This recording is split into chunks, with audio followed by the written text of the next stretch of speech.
Pyrr. Quesadillas. Delicious. Consider them. You're familiar with the concept of quesadillas, correct?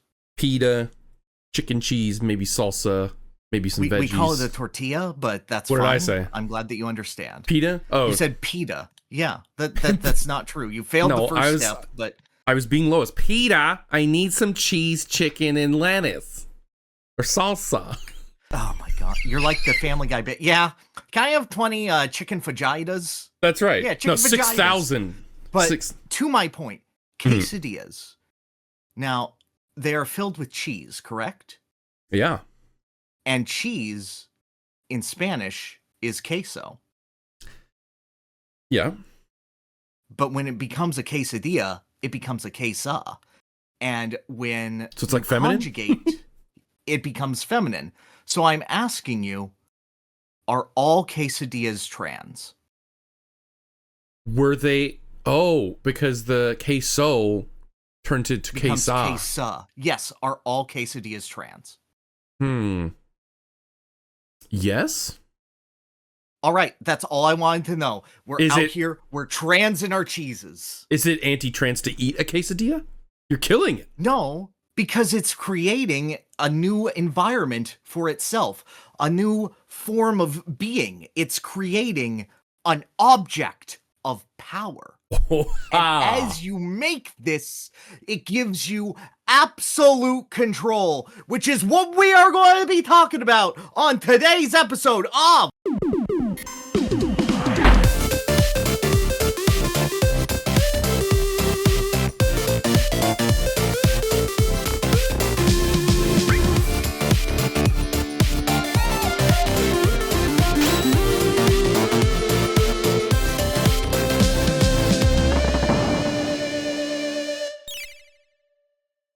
Damn, now I'm hungry. Dude, me too. I was thinking what, like, cultural cuisine is my favorite, and I think I landed on Mexican food. I love Mexican food. Mexican's great. I love Thai. Thai? I did go to Thai Express for a very long time, like, every day at lunch. And I would get the pad see and it was like... pad see so good. Oh, yes. And it was like, you could get spicy, or you get medium... Mild, medium, spicy, extra spicy, and then extra spicy plus, and then extra spicy plus plus, and then extra spicy plus plus plus. Ooh. I only worked my way up to plus plus. And yeah, and that was too much for me. I used to be able to do that. Instead, we have a scale from 0 to 10. I can only do a 6 now. That's my limit. Okay. I liked to feel like there was not a single speck of snot left in my body. Because it was just so spicy, like my whole head would drain. Oh, well, that's different. That's like doing a wasabi cleanse. Like, when I was sick as a kid, I would just get those cheap little sushi packs from the grocery store and just dollop them in wasabi. And that way, my sinuses are clear for like 20 minutes. That was one of my main reasons for getting spicy food. Now that I wear a CPAP and it goes around my nose, I love spicy food even more.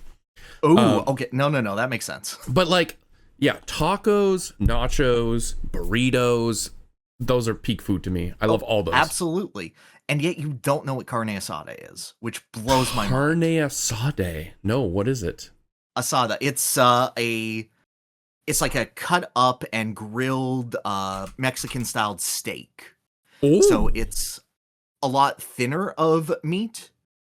But because we live in like the California area, we're full of cows and whatnot, so we have more beef than we know what to do with. Right. Oh yeah, it just looks like doing like thin strips of beef.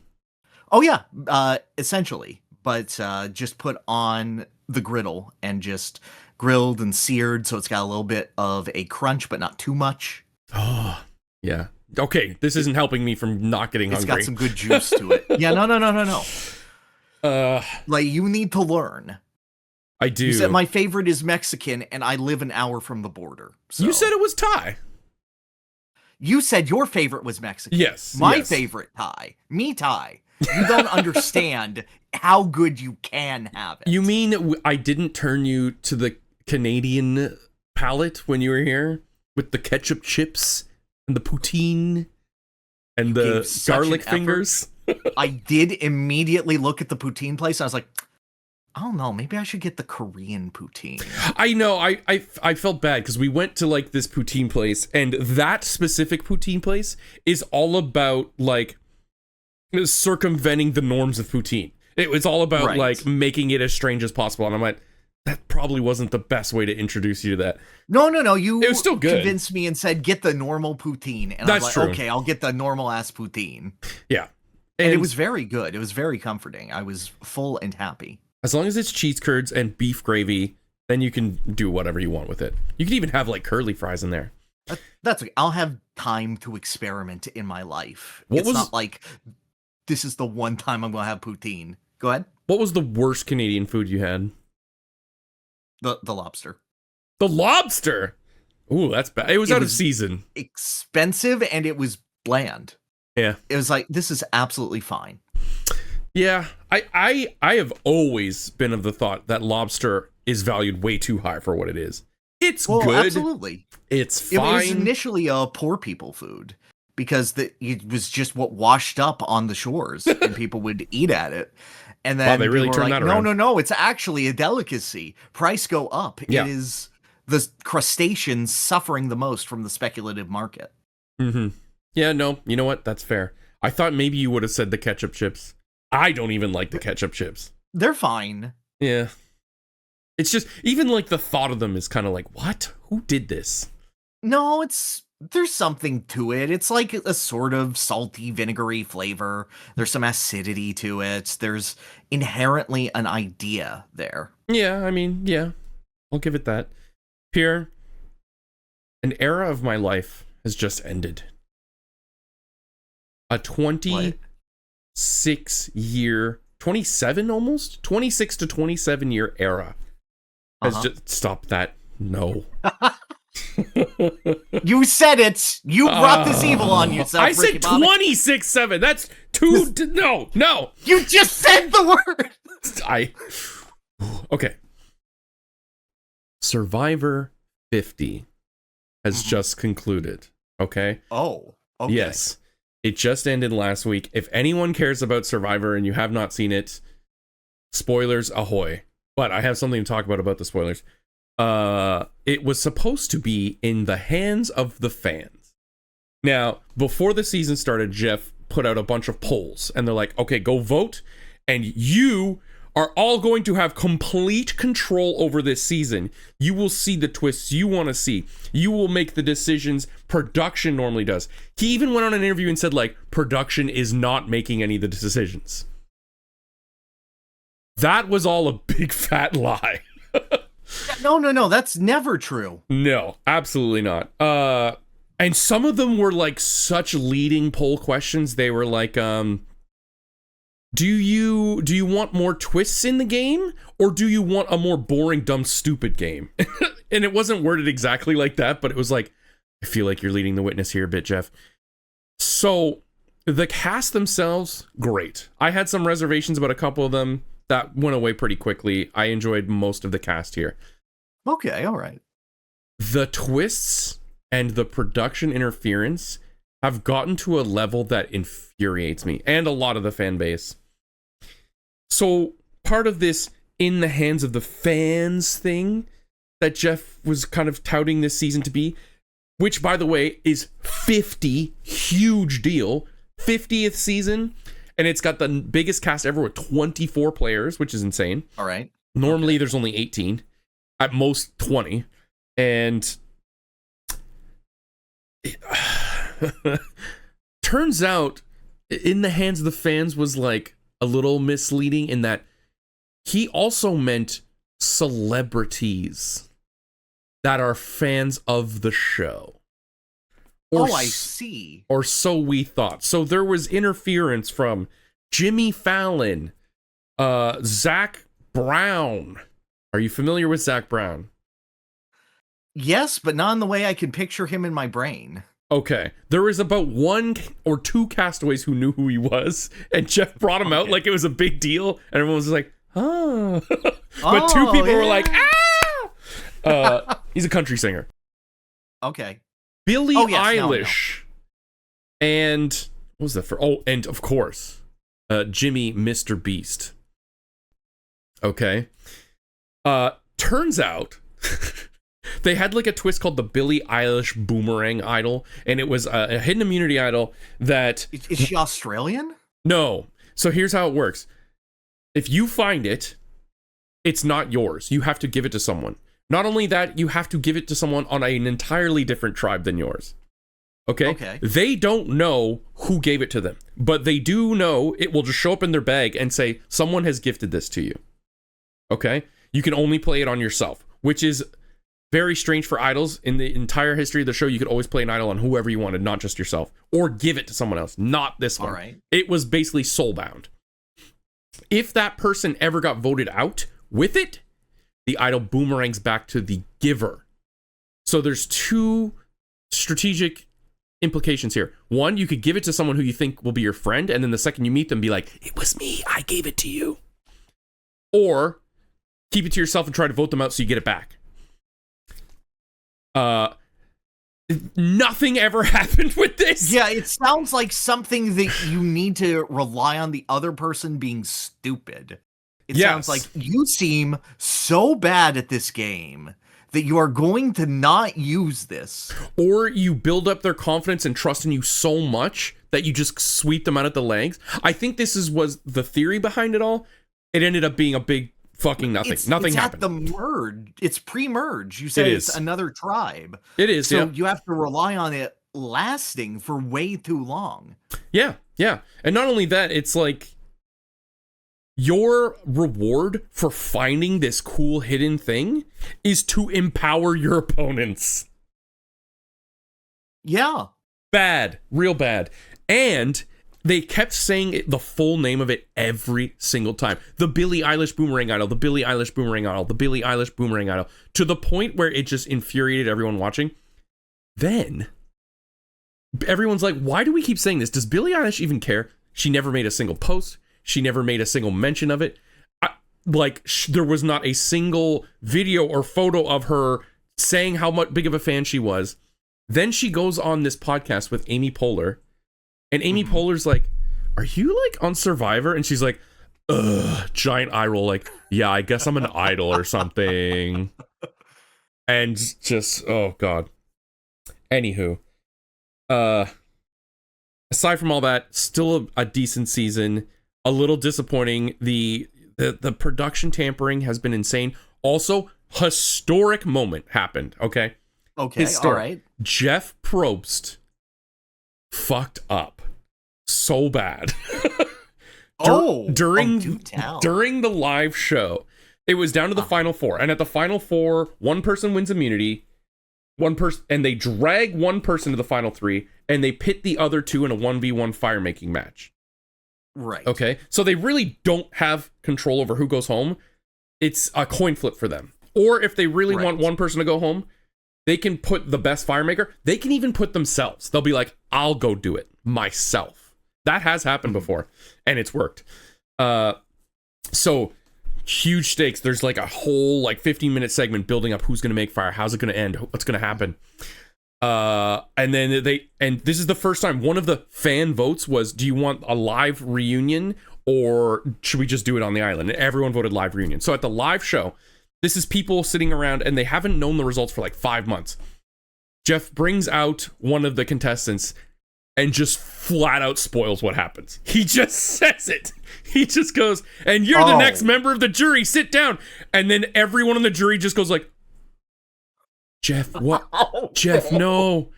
And the guy Rizzo, he's like, yeah, Jeff, we haven't watched it yet. And he goes, and Jeff's like, what? Oh, I don't know what's happening. Ha! And he throws the commercial. And then when he comes back, he's like, all right, everybody, I have a confession to make. Here's what happened. Since I know you guys all liked it so much, we had one final twist for you. Instead of waiting for the show to play out and letting you find out what happened, we thought we would reverse time and tell you what happens first, then show it to you. So he completely played it off like a joke. It was great. It was really, really fun. But I've never seen Jeff screw up that bad. But, he has the benefit of fantastic. Yeah, he has the benefit of editing and post-production on the island. but not Yes, during the of live, course. which it's kind of sucks because that was like the best part of the season was the live reunion, and everyone loves it, and it's such a throwback to the earlier seasons. But now we all think that Jeff's just going to hate it because he screwed up, and it costs a lot of money. It costs a lot of money, but Oh, I'm sure. I'm happy, but it could have been so much better. It's the 50th. There was just too much, like, in the hands of the fans. It is Survivor 50. We want to thank all the fans. And then it's just Jeff stuffing in random celebrities. Like, these aren't who we came to see. We came to see our favorite players do well. And one of my favorites did win, which was nice. I'm aware. I've watched enough WWE to go every time it's like in the hands of the fans always means like in the hands of this wrestling podcaster who really likes us, or in the hands of exactly Pat McAfee or Jon Stewart. Yeah, don't they like bring Muppets out like random musicians sometimes? Do the Muppets are in the WWE? What? Well, no, the Muppets, they had like celebrity takeovers in like the late aughts, and the Muppets just took over the WWE once. Oh my god. It was one of the best that sounds awesome actually. Hosts they had. It was the Muppets and Bob Barker were the two that did a fantastic job hosting. That's kind of awesome though. That's like an instance of it being good. I'm giving you the good ones. Okay. I'm not saying here when they go, and actually, the real stars are you, the WWE Universe. So we're going to let you vote. Would you like, in this next match, to have The Undertaker or not have The Undertaker? Yeah, okay. So it's just like the same kind of leading questions. Yeah, no, exactly. So one of the contestants who got completely fucked over by the Jimmy Fallon twist was like at Tribal Council, and he's like, and this is one of the most heinous twists I've ever seen. It was do this puzzle, or if you don't, take this letter back to camp. And he failed. He did not do it. And this is like a literal robotics engineer could not do this puzzle fast enough. Right. So like the person with the best chance of doing it, he goes back. He's like, hey, it's me, Jimmy Fallon, on this note. It's like, just so you know. My soul has been captured on this piece of paper. Help. You're about to make Survivor history. Tonight, you will be the first person to ever vote for yourself. Not only do you have to vote for yourself, you have to make sure that you tell the entire tribe that you're doing it right now. So he couldn't even keep it a secret to like pretend that he got an advantage. Oh. Yeah. Oh. You took away his right to lie about it. It was brutal. And then at Not Tribal, only that, you give him a public humiliation ritual. Yes. And he already had one because he shit his pants and they showed it on TV. So at Tribal, he's like, I'm very mad, Jeffrey, and I think you know who's to blame. And he was like, this is like the goofiest, silliest guy, and he was dead fucking serious. And then he started like cursing out Jimmy Fallon when he was voting. He's like, fuck you, Jimmy Fallon. And then he went on Jimmy Fallon and he just sat there, and Jimmy's like, so heard you, I'm really sorry. And Jimmy's just like apologizing to him, and that was kind of fun. The Mr. Beast, that's good TV. Guess what the Mr. Beast twist was? It's the most basic form of gambling in the world. Flip a coin. If heads, you double your prize or something. That's exactly right. Wow, did you watch it? No. That's exactly right. Yes. You said the most basic form of gambling. That was it. So it was, one of you has to flip this beast coin. If heads, the prize for the game is $2 million. You're immune tonight. And you're immune tomorrow. I'm giving you an idol for tomorrow. What? Tails, insta mod kill. You're dead. You're out of the game. Oh, okay. That was it. That was the twist. And it hit heads, and it was great. It was a big moment. The guy still lost, but the prize was doubled to $2 million. Okay. But I think the only reason that twist was good, and by good I mean not damaging, is because it hit heads. If it hit tails, it would have been terrible.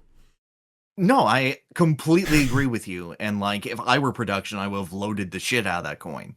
Honestly, though, of all the celeb interference, Mr. Beast was like the most genuine. He truly does love Survivor, and he loves Jeff, and he looks up to him, and he's like, you're the best. And his appearance on there, I thought it was going to be like, I'm the YouTuber, I'm the big guy. But no, he's like, no, Jeff, you're the Oshi, my Oshi.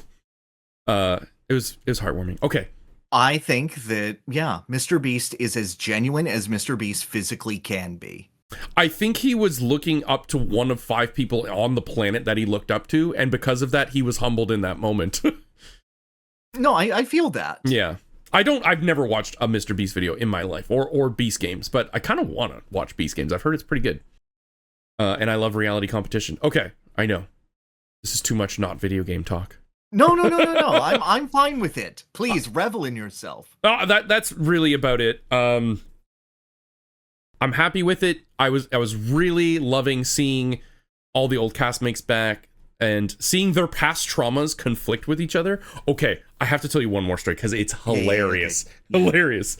So one guy named Charlie, he lost in his season. He came second because his best friend on the jury, his ally through the entire game, did not vote for him in the end.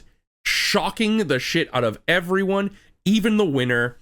And it was devastating to watch. You could see his soul shatter in real time. Oh.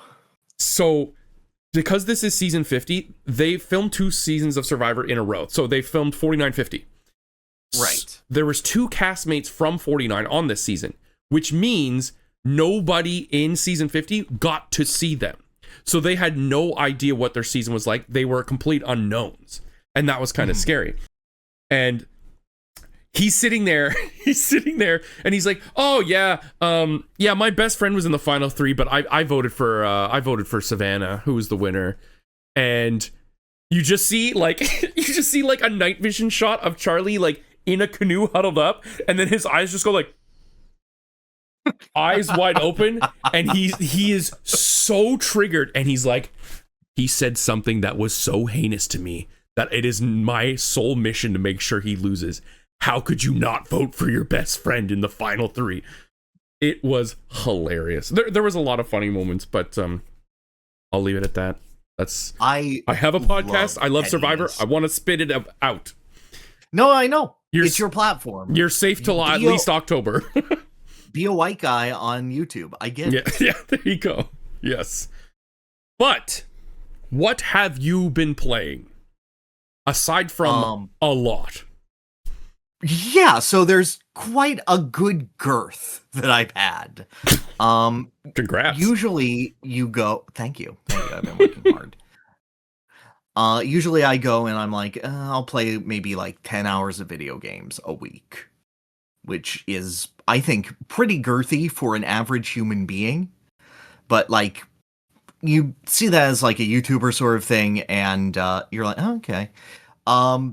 At minimum, I am now doing at least 24 hours of video game playing a week because of streaming. I've seen you approach 10 a day some days.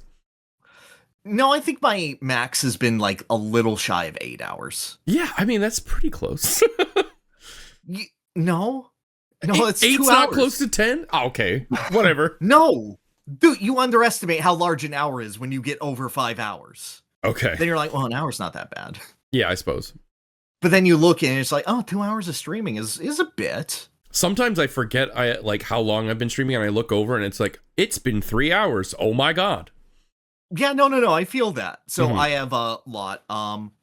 So let me do a couple quick ones. Wrapped up Diddy Kong Racing with Crunch only. The hardest thing is WizPig 1, by far. Yeah. Because he's good in the plane. Future Funland is like significantly easier. Because he's better in the plane, right? We talked about that last time. They still have those 2 really hard tracks, Dark Moon Caverns and Star City. Right. Which are really tight. But Star City is like all 90-degree angles, so I got that one pretty fast. It was just Dark Moon because that's a big drifting track. Right. So there's like one obstacle. And then I just was like, okay, let's play Crash Team Racing. And I'm like, guys, do you want me to play this game? And everyone was like, no, we want you to 100% this game. I went, oh, don't tempt me with the good time. So I did it. I beat Diddy Kong Racing, and then I beat all of Crash Team Racing. Nice. And that game, still incredible. And it was the original, not the remake, right? Yes, it was the original PlayStation 1 version. Do you prefer that one? I do not. Oh. But They're very, very close. The only issue I have with Nitro Fueled is its load times. Yeah. Actually, it's funny. A speedrunner of Crash Team Racing decided to speedrun Crash Team Racing in the loading screens of Crash Team Racing Nitro Fueled, and he got to the second to last track in the loading screens. Amazing. That's pretty good. Yes. Okay, fair enough. Yeah, but no, it's a fantastic game. It adapts. Are you familiar with how Crash Bandicoot does like relic challenges? I was at a time, because I remember there was a stream or two where I was trying to do it. Yeah. But it was so long ago. You might want to refresh me, or the audience. No problem. So after you beat a level in Crash Bandicoot, it was introduced in Crash 3, but like the insane versions go back and add it to 1 and 2 retroactively. There's a little clock at the start of every level in Crash, and it starts counting down your time as a speed run. It removes all checkpoints, and a majority of the crates in the world are replaced with numbers either 3, 2, or 1. And if you break them, then it freezes the clock. Okay, right. So you're encouraged to break as many crates as you can. Some are out of your way naturally, but those will save you more time in the long run. So it's like budgeting your time. This works beautifully when translated to a racing game, wherein you are now allowed to, it's a time trial essentially, but now it adds crates everywhere. And by doing that, they're allowed to sort of add crates in weird positions that are like out of your way and require like a massive turn that you require a break in like the air to get it. The silver coins leads you to shortcuts. Like the silver coins would be placed similar in Diddy Kong Racing, right? Like just like not necessarily down the ideal racing track, but like off of that. Yes, but instead of 8, it's like 70. Oh God, okay. And you don't have to get all of them, but if you do get all of them, it subtracts 10 seconds from your final time. Okay. So it's this fantastic balance of like, I think I'm doing well, no, I can get that one. And it has 3 different tiers of reward, Sapphire, Gold, and Platinum. And you really have to get your lines down and really have to get every single crate in order to get that time. And there's nothing better than the feeling of you already have the platinum time and you see 10 seconds taken off anyway. Oh, nice. So it's like, oh, I didn't even need it. I'm kind of good at this one. And you don't have to get them all in one lap either, I assume. I figure it's like the... No, it's 3 laps. F-Zero GX capsule thing where like you have to like... Yes, exactly. I'm going to get these ones this lap, these ones this lap, and wrap up the last few on the final lap. Yeah. Yes. Cool. And it has that for every track. It has a very traditional sort of Diddy Kong Racing, collect these 3 things and win the race sort of thing as well. So you've been playing a lot of kart racers. No, those are the only kart racers I played. Oh, okay. It ended in one day. Nice. I then played a game off stream. Are you familiar with Tetris Battle Gaiden? No.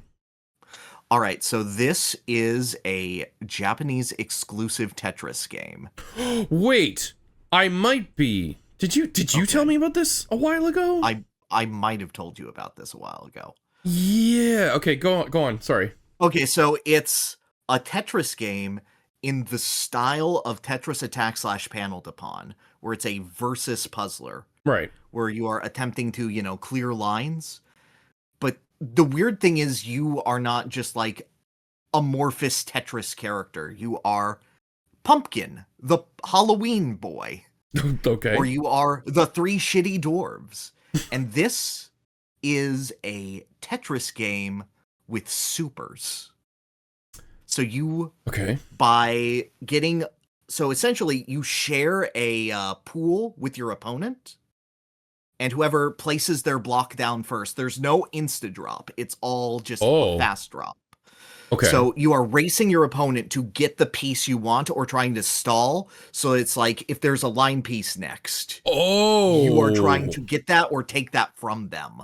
fun. I love Exactly. that. And then there are little like power orbs in the shapes. So there will be like a little orb in the say the L block, and then if you clear that, you get one of 4 super levels to you. And at Okay. any time you can trigger your super, and it will be whatever super you have level 1 to 4. So like I play this Halloween the Pumpkin Boy, and he had the ability to, for his level 1 super, clear his bottom 3 lines instantly. Ooh, okay. So it's not His necessarily affecting your opponent. It can just help you. Exactly. Okay. But that creates garbage as well that like boosts them up. Right. Okay.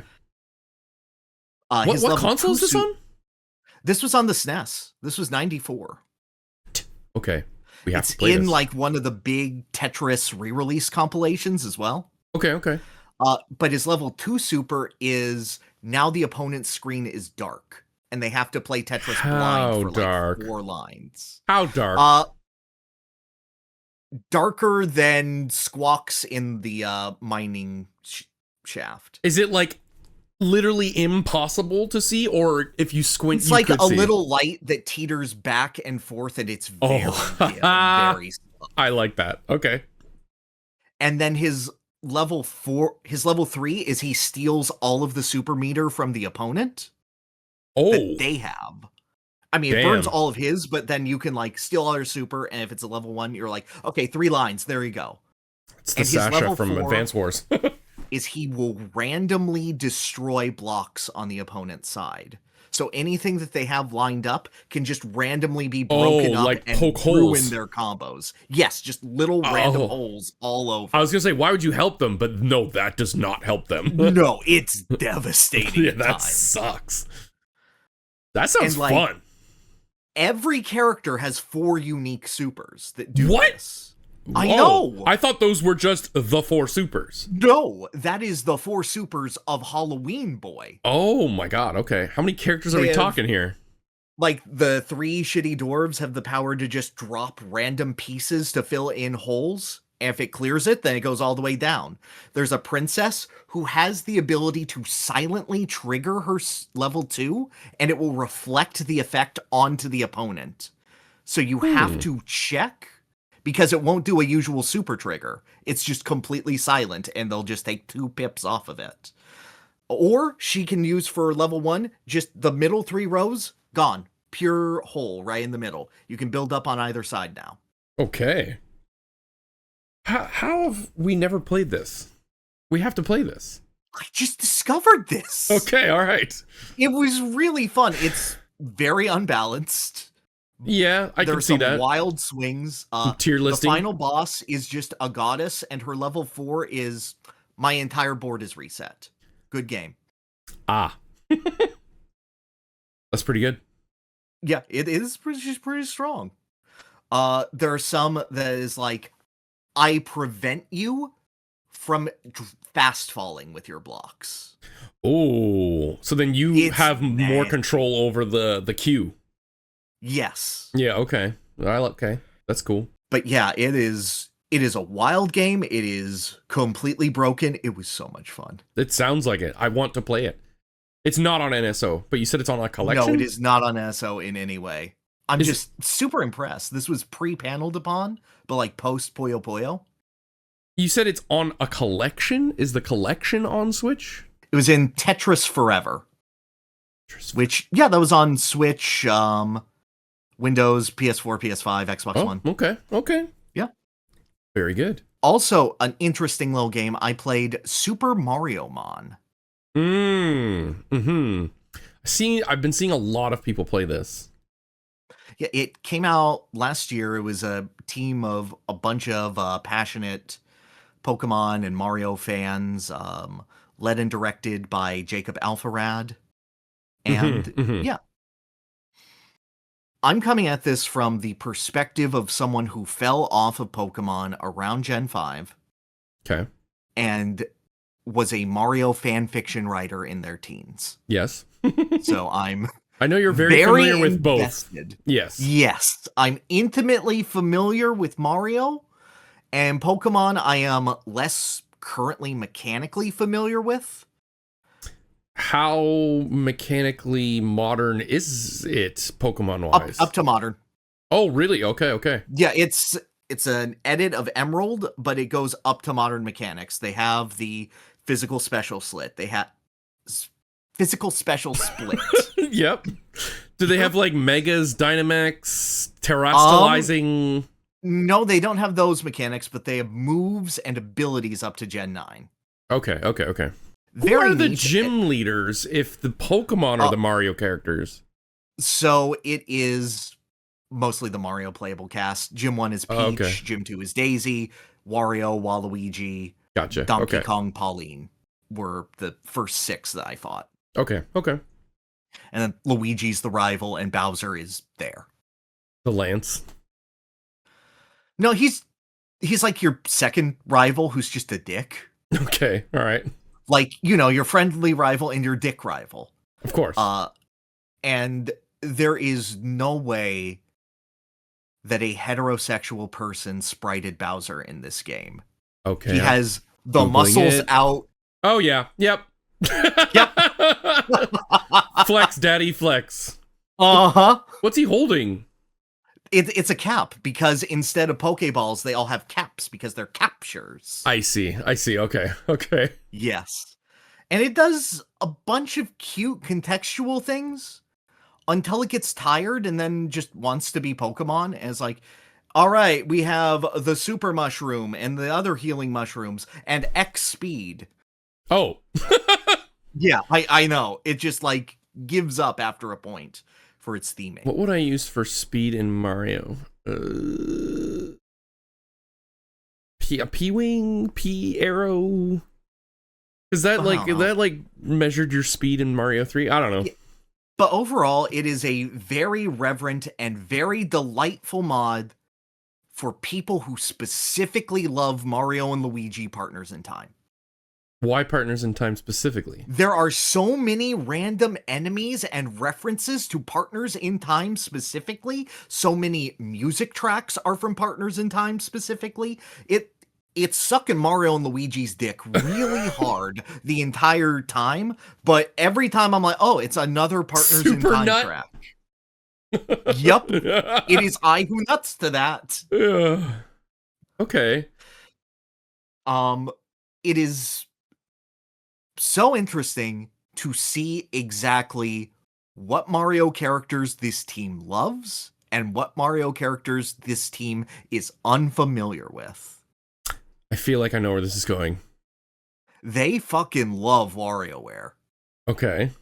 They give Wario's whole third area is all of Diamond City. It's a massive place. It's like 3 times bigger than any other town. You have to fight all of his WarioWare employees who have their own mini dungeons. Then you go into WarioWare and he's typing on his computer and he accidentally downloads a bad ROM of Pokemon and it comes to life and you have to fight Gen 1 Red who comes out of his computer.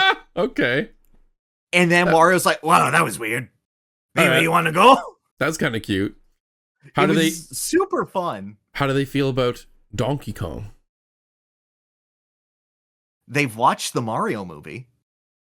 What? That's it? There's a whole area, and it's full of Kong guards who are OCs, and the only Donkey Kong characters are Donkey Kong and Cranky Kong, and they show up at the end of the Donkey Kong area. Okay. The tracks that they use are Forest Interlude, very good. Good, very good. Super good remix of it. The Brawl version of Stickerbush Symphony. Okay. And Thwomp Volcano from Mario and Luigi Partners in Time. Okay. And the towns are 2 other Mario and Luigi songs. Okay. Wow. I mean, even like outsource it at least. Yeah. It's fascinating. The entire area is based on double battles. So instead of having like Diddy Kong or someone as your partner is Captain Toad. And you go around escorting Captain Toad, and you have 2 separate parties. And it's fascinating because Captain Toad is actively only has 1 capture. So you have to send items to Captain Toad so he can capture wild Pokemon to create this second team out of wild Pokemon in this area. It's really, really cool conceptually. It goes on for like 4 hours. Yeah, I feel like that's because they had this really cool build a separate team gimmick. They didn't want to cut it too short. That's where I imagine that mentality came from. Definitely. Yeah. But they don't compensate for the fact that you are going through the same area twice. Particularly well. Is it like fighting 40 Team Magma Grunts and you fight Poochyena and Carvana and Numel 100 times? Kind of, and then like you go into the water, which has the most wild encounter rate, and you fight Skeeter every single time, the little pond skater guy. Yeah. Skeeter. It is interesting where it goes. There is a time where it gets a little too inside Pokemon for me.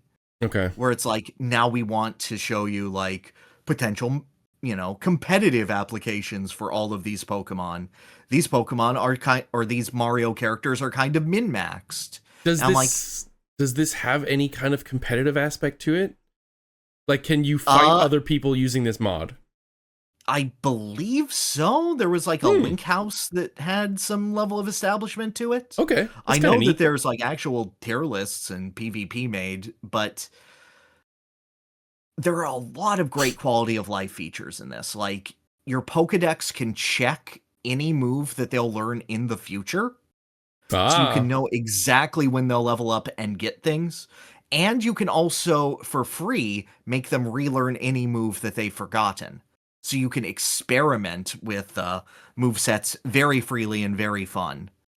No heart scale needed. Exactly. Yeah, that's exactly. Nice. And do you still have to go to a place, or can you just do that whenever you want? No, it's just from the menu. They also allow you to swap Pokemon from your Pokemon menu. You have a portable PC with you. Oh, just like real life. And it doesn't heal them if you like move it to and from the PC. Like, they sustain the damage still. Oh, yeah. So that's allowed. They have built-in Nuzlocke functionality. They have built-in, we can disable the Pokemon Center if you want that. So that you're only dealing off of healing items. Well, what about PP? PP would be the big problem. Oh, PP would be a big issue. That'd be a nightmare. There are a couple, like, non-Pokemon Center places that you can heal, but a lot of them cost money. I guess you could restore your PP by deleting a move and deleting it back. But yeah, it's creative. It's very long in the tooth. Yeah, okay. And I don't like the writing. Oh. I really don't. What's it going for? Is it going for partners in time writing? No, it's going for Pokemon. It's very, very straightforward. And the only character that I think they have really any fun with is Bowser, who is, portrayed as a bumbling idiot forcing himself into this stupid little tournament that's supposed to be a fun game without knowing the rules. I mean, so that sounds Bowser-ish to me. Yeah, it works for Bowser very well, but I don't know. When there's like meme humor in a game, do you find that instantly turns you off to the writing of it? Yes. Yeah, I unfortunately have to agree with that. Yeah. It's just referencing a thing is not funny. Toilet reference, I'm like, oh God. Oh no. Yeah. No. No. It wasn't great. And like, I don't mean to be the prude being the Donkey Kong guy. They write Cranky really poorly. And why is he not cranky? Is he not? He's a failed comedian who is trying to get you to laugh at his jokes. Yeah, okay. That might be self-reflective of the writing team. It was agonizing, actually. Okay, yeah, I can see that. Like, not every being time fun. that I'm like super down on the game, it does something neat. Like, Bowser is performing a concert for his minions, and Peaches is playing in the background through your battles. They really like the movie. Every time a minion hears it, they get a stat boost at the start of the fight. Okay. Wow, they really leaned a lot on the movie, huh? Yeah, I know. And then all of them clear out, and then you can inspect Bowser's piano, and it's a set encounter with the mad piano that you can capture. Okay. I'm Okay. like, that's cool. I'm happy. I like that. Is this like memery maybe reflective of the fact that it's being made by a YouTuber who might be into the memery? Yeah, it's very clearly just their sense of humor, but I don't know. Hmm. I always feel that if you're creating a product and you want it to be, taken seriously as a product, as a game, which this very clearly does. There is so much effort put into this, so many unique sprites put into this. Mhm. Not quite as many as I hope. You can still see the cracks that were initially Pokemon, but like the individual battle sprites are really, really impressive and fun. Okay. But I feel like if you are doing that, you have to not write for the haha funny of the concept that you're doing, but write as if you're creating this universe, as if, this is an entry in the Mario series. And they sometimes do that, and other times they back away and just rely on internet humor and tropes and whatnot. It's Mhm. I brought this up previously, but and I don't know if you got farther enough in the game, but Final Fantasy V does this, and it pulls me right out. At least the early translations of it did. Like, there's like Ninja Turtles references, and I'm like, hey, yeah, but see, when like Mario RPG does that with the Axum Rangers, I'm like, oh fuck yeah, the Axum Rangers. But they work in the universe. but that's like a parody. There's a difference between like a parody and then just a direct reference. And there's sometimes is it a parody? The Axum Rangers? Yeah, what are they parodying other than Sentai exists? Well, that's it. That is what they're parodying. Well, then what's the difference between like making a Ninja Turtles reference and the parody is the Ninja Turtles exist? Because I think it is, I don't remember the reference, but it is just a straight up Teenage Mutant Ninja Turtles. Like, they're saying it, not like, post preteen reptilian shelled martial artist, that would be a parody. Damn, you know the difference? Big stretch there. Yeah, I was trying to. I think there is a difference between like, legally distinct and just saying the damn thing. Yeah. Yeah. Okay. But yeah, I'll finish this week. I was gonna ask, are you going to finish it? My Wednesday on stream? slot is now devoted to I'm going to finish this game. Okay. And then I'll do other things, and I'm ready to move on, and there's yet still more game. Mm-hmm. Well, which maybe it sticks the landing. For a game to be, but like, yeah. It could stick the landing. Perhaps. Oh, it absolutely could. Like, it sucks to me that I have to say the worst part of the game is the Donkey Kong part. Yeah. But that's very true. Yeah. And that stings especially for you. Mm-hmm. Where someone else who's just in it for the Mario might not care that much. Yeah, exactly. But speaking of having a great time on Wednesdays, I also played Sin and Punishment. Wait, have you mentioned this? Where do you have a good time on Wednesdays? Oh, I have a good time on Wednesdays at the Pyrr Kong streams, which is just Pyrr Kong on Twitch. I stream every Monday, Wednesday, and Friday. That may change a bit for the summer. I'm helping with the summer camp, and my weekdays are more limited. It may go to Monday, Wednesday, Saturday, but you're streaming 3 times a week. I am streaming 3 times. Nice. Every week for around 6 hours. Damn. You're putting in work. We'll put the links in the description as well. I mean, they usually absolutely. Yeah. If you could hang out, I would really appreciate it. Hell yeah. If you backseat Pyrr, I will take out all the seatbelts in the back seat, drive you out to the highway, and slam on the brakes. There. Good threat. Yeah. I really appreciate it. Sin and Punishment. This is a Treasure-developed rail shooter published by Nintendo for the Nintendo 64. Only came out in Japan until it was released on the Wii Virtual Console. Mm-hmm. And it's the thing that Saki from Smash Brothers, the assist trophy, is from. Right. Do you have any familiarity with Sin and Punishment? No, just that it's like a behind-the-back shmup, right? Yes. Mm-hmm. So, I recommend this game to you specifically. Okay. It is not as good as Star Fox 64, but that's hard. That's a high Star bar. Fox. That's a high bar. Yeah. No, exactly. Yeah. This game is so clearly designed to be in an arcade. And it has that sort of almost House of the Dead feel. Okay. But with, you know, the ability to move around your character. The gist is that you have an infinite shot pistol that takes care of anything, and if you're up close to an enemy or projectile, that turns into a sword that you can either slash everything in front of you, same button, or reflect a projectile back at an opponent. Oh, okay. So, it's very neat. It is intensely weird and does not give a shit if you are keeping up with the plot. Fine. Because great. it is very Akira. Okay.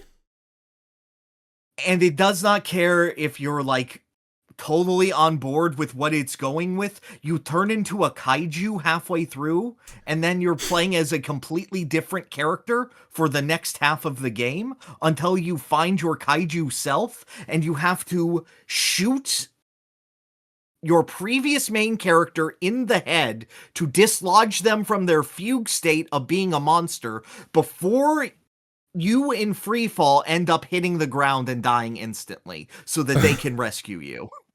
Okay. You then get teleported to New York in the future. You were in Japan previously, where your two characters have had a baby, and you are escorting your future child through a New York subway station while shooting the concept of birth.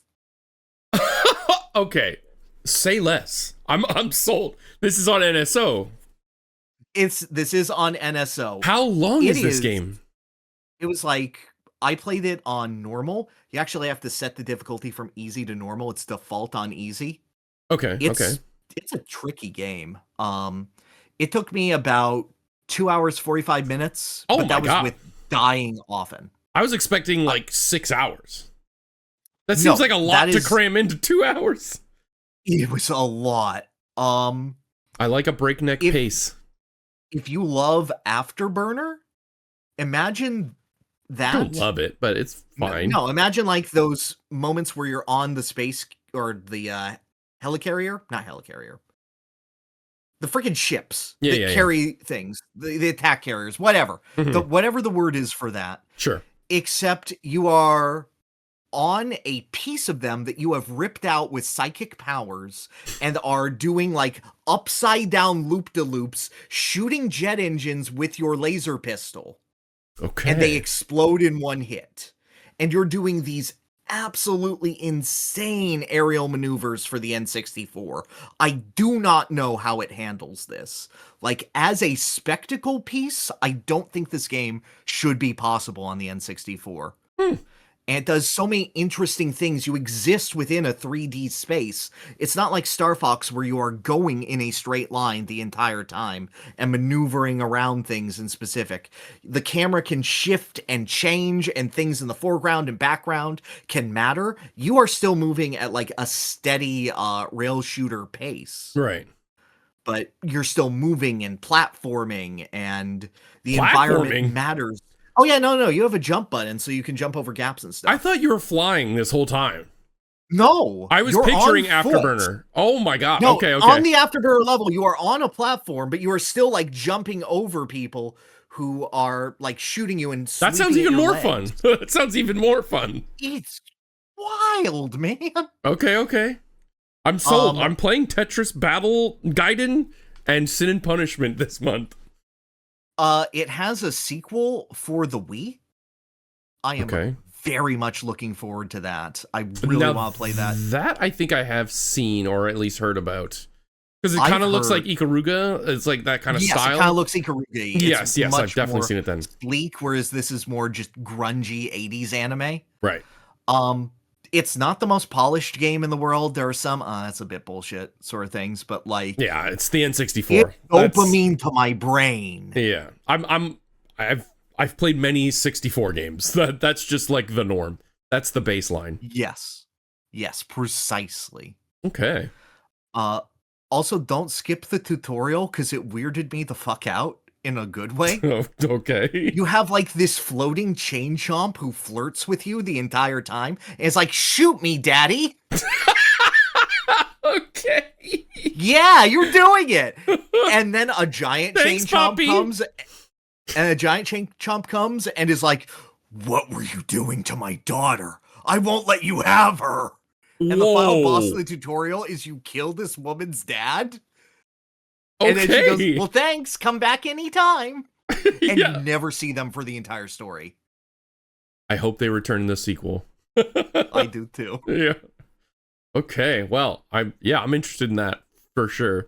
I like a breakneck pace, weird story, and fun gameplay. And N64 jank. I enjoy that as well. Yeah. So you're right. I think this might be one thing I would enjoy. I agree. I look forward to you saying words to me about it. Sure.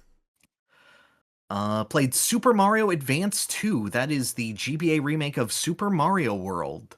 Why? It sure is Super Mario World. I was on the GBA app, and I was like, I don't want to switch to the SNES one, because I would have to very slightly change it on stream for the aspect ratio. So this one is here. I want to play Mario World.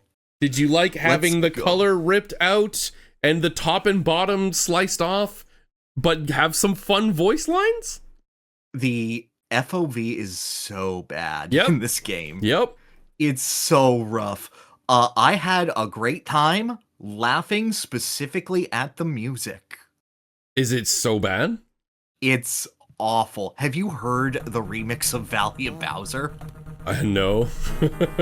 I can only describe it as Bowser's beans. Because, you know, it's not like da-da-da-da-da-da. Yeah. Yeah. Every time it goes da, it sounds like it's just a little toot.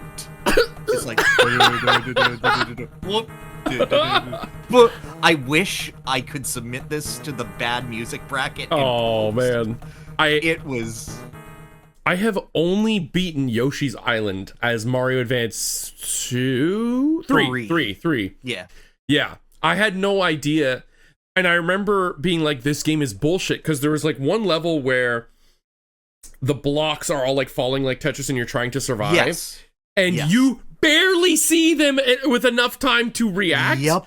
In the Game Boy Advance version. And I just thought this was the norm. And yeah, it probably soured my opinion on that game more.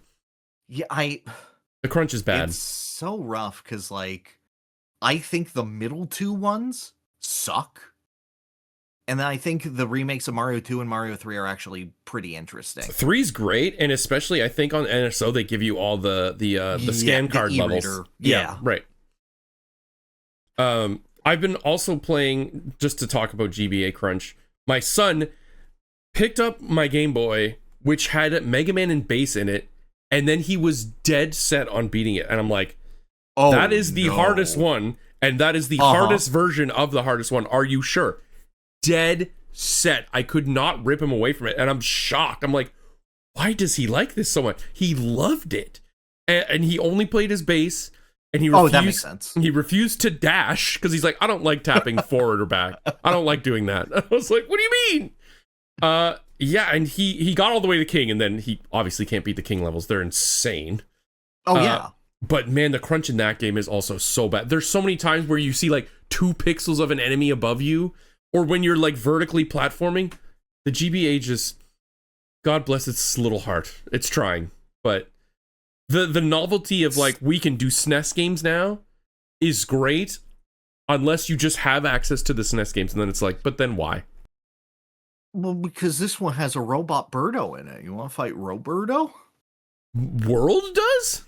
No, the Mario 2 one. Oh, okay. Yeah. They replaced one of the Tri-Clyde fights with Roberto. Okay, Roberto. Yeah, no. Nice. Okay, you get that one.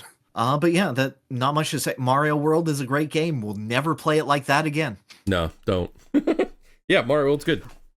They do add the Koopalings screaming when you drop them into the lava. I killed Iggy and he screamed. I went, oh no! That's pretty funny. Yes. Oh no! That made me happy. The horror. Yes. But yeah, I beat that, and then I played some Soul Calibur 2. Nice. I played some yesterday, in fact. Nice. Mm-hmm. This was never a game that I owned. It was always a at friend's house game. Okay. So it was very much, ooh, look at Nightmare. He has a big sword. I will pick him. Time to die. He's quite slow. Yeah. He is. Yeah. But It's very bad. powerful. Yes. But then I actually, hit buttons and played around with the game. And you know what? As a spacing-based fighter where you don't really do combo, but you just take your hits wherever you can get them, it's pretty fun. It is. Yeah. I played a lot of it. And I think I liked it so much because it wasn't just about find an opening and then type in a combo. It's like you said, like you can really play with the 3D space a lot. Now, there is some cheese, especially if you're Link. I remember figuring out with Link, if I grabbed a character like 5 feet away at a certain angle, I will always just launch them off the level. Oh, yep. Ring outs, I don't know how I feel about ring outs. I really don't know how either. Yeah, I don't love Every them. time I see it, I'm not like looking for it. I just go, ooh, no. Yeah, just the ability to instantly kill someone in a fighting game doesn't feel right. It doesn't feel right. I agree, unless it's like one of those cinematic instant kill moves that are way too hard to land. Yeah, like earning it is different than. I guess it adds an aspect in that you're trying to push someone to the edge and also avoid getting pushed to the edge. So there is a little bit of like sumo to it in that aspect, which is kind of neat. Definitely, it's a replacement in 3D games for not having a corner, which would naturally be the punishment of getting trapped in the corner. Can't really do that in 3D. Yeah. So instead, it's if you get pushed too much, you die. Who did you play as mostly aside from Nightmare? I did an arcade run as Killick. Oh, Killick is great. He's Donatello. So much fun. He's got just in a weapon-based zoning game. Who got longest weapon? Let's go with him. No, he's Long Boy, and I really appreciate that. Mm-hmm. And I played around a bit as Link. He's not as fun as Killick. No, but he's the only one with ranged attacks, but they're not very good. I know, but you have to hold the button in order to get them first. You gotta commit. It feels really clunky. Mm-hmm. Yeah, very good game. Incredible soundtrack. I love the Soul Calibur 2 soundtrack. Absolutely. Like, if I had this as a kid, I would have obsessed over it. You played it on NSO? I did, yes. You can change it to widescreen. I don't know if you knew that. I did not know this. Yeah, there's native widescreen. It's great. Ooh, highly suggest. Just like F-Zero GX. Yeah. No, that's very nice. I look forward to going back. I want to unlock Lizard Man. I want to play as Lizard Man. Yeah, he's good. His name is Lizard Man. Yes. Speaking of Lizard Men, I also played Yoshi and the Mysterious Book. Ah, yes. Yes.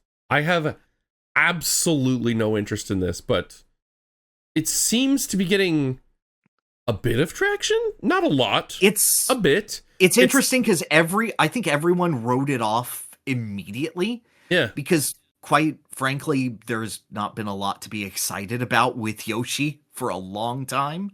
Like people will go, oh, Woolly World was good.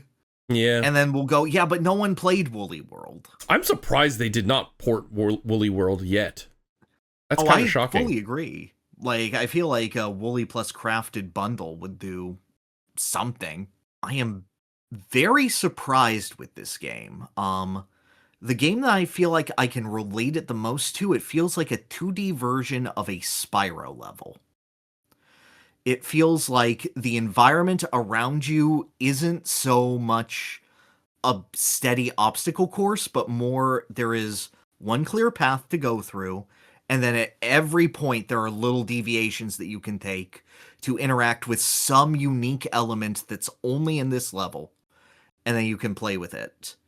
Okay. It feels like that combined with every single level is based around a Super Mario Odyssey capture, where it'll be like, it will change your mechanics in some way to make the level more unique.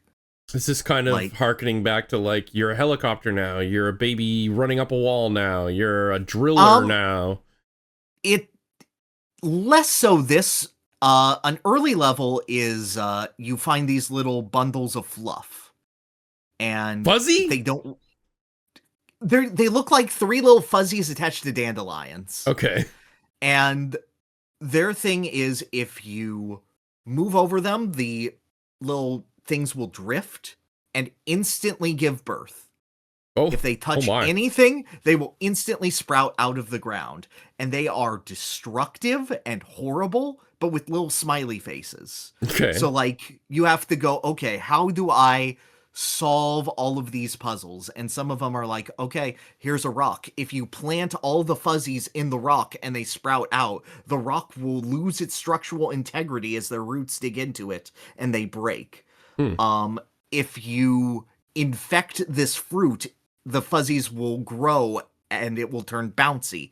If you put them in the water level will lower as they drain the water. If you put them on the Crazy Daisy, it will give the Crazy Daisy depression. Okay. And then you'll get a little achievement for giving the Crazy Daisy depression. Because it's like, yay. oh, we didn't know they did that. Okay. So what is like the goal of the game? The goal of the game is every single world has like one singular objective to it, which is usually either get to the end of the level or get the thing you're carrying to the end of the level. But it has like a bunch of mini achievements everywhere. It's like, can you eat this enemy? Yes or no? Okay, that's one little mini achievement. I'll give you a little star. What happens when you carry them? What happens when you ground pound them? What happens when you squish them? What happens if you throw them at another one? Can you make them into an egg? Can you bounce things off of things? And each of these gives you a little star that will then unlock later levels. So you're encouraged to essentially experiment as much as you can with all of these different mechanics, all based off of like Yoshi's Island controls.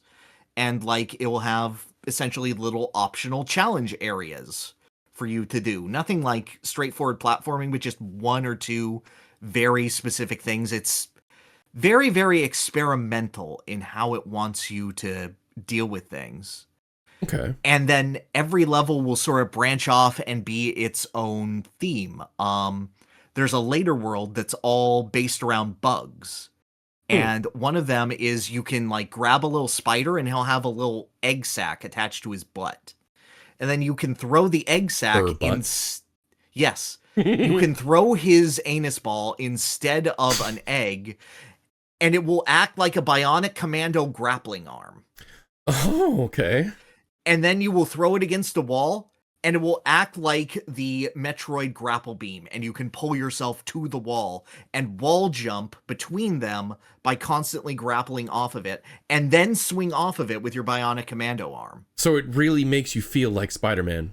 It makes me feel like Spider-Man! Yeah, okay. And that's just neat. One level, and then they're done with it. And then another level I like that. Is the survival horror level. What?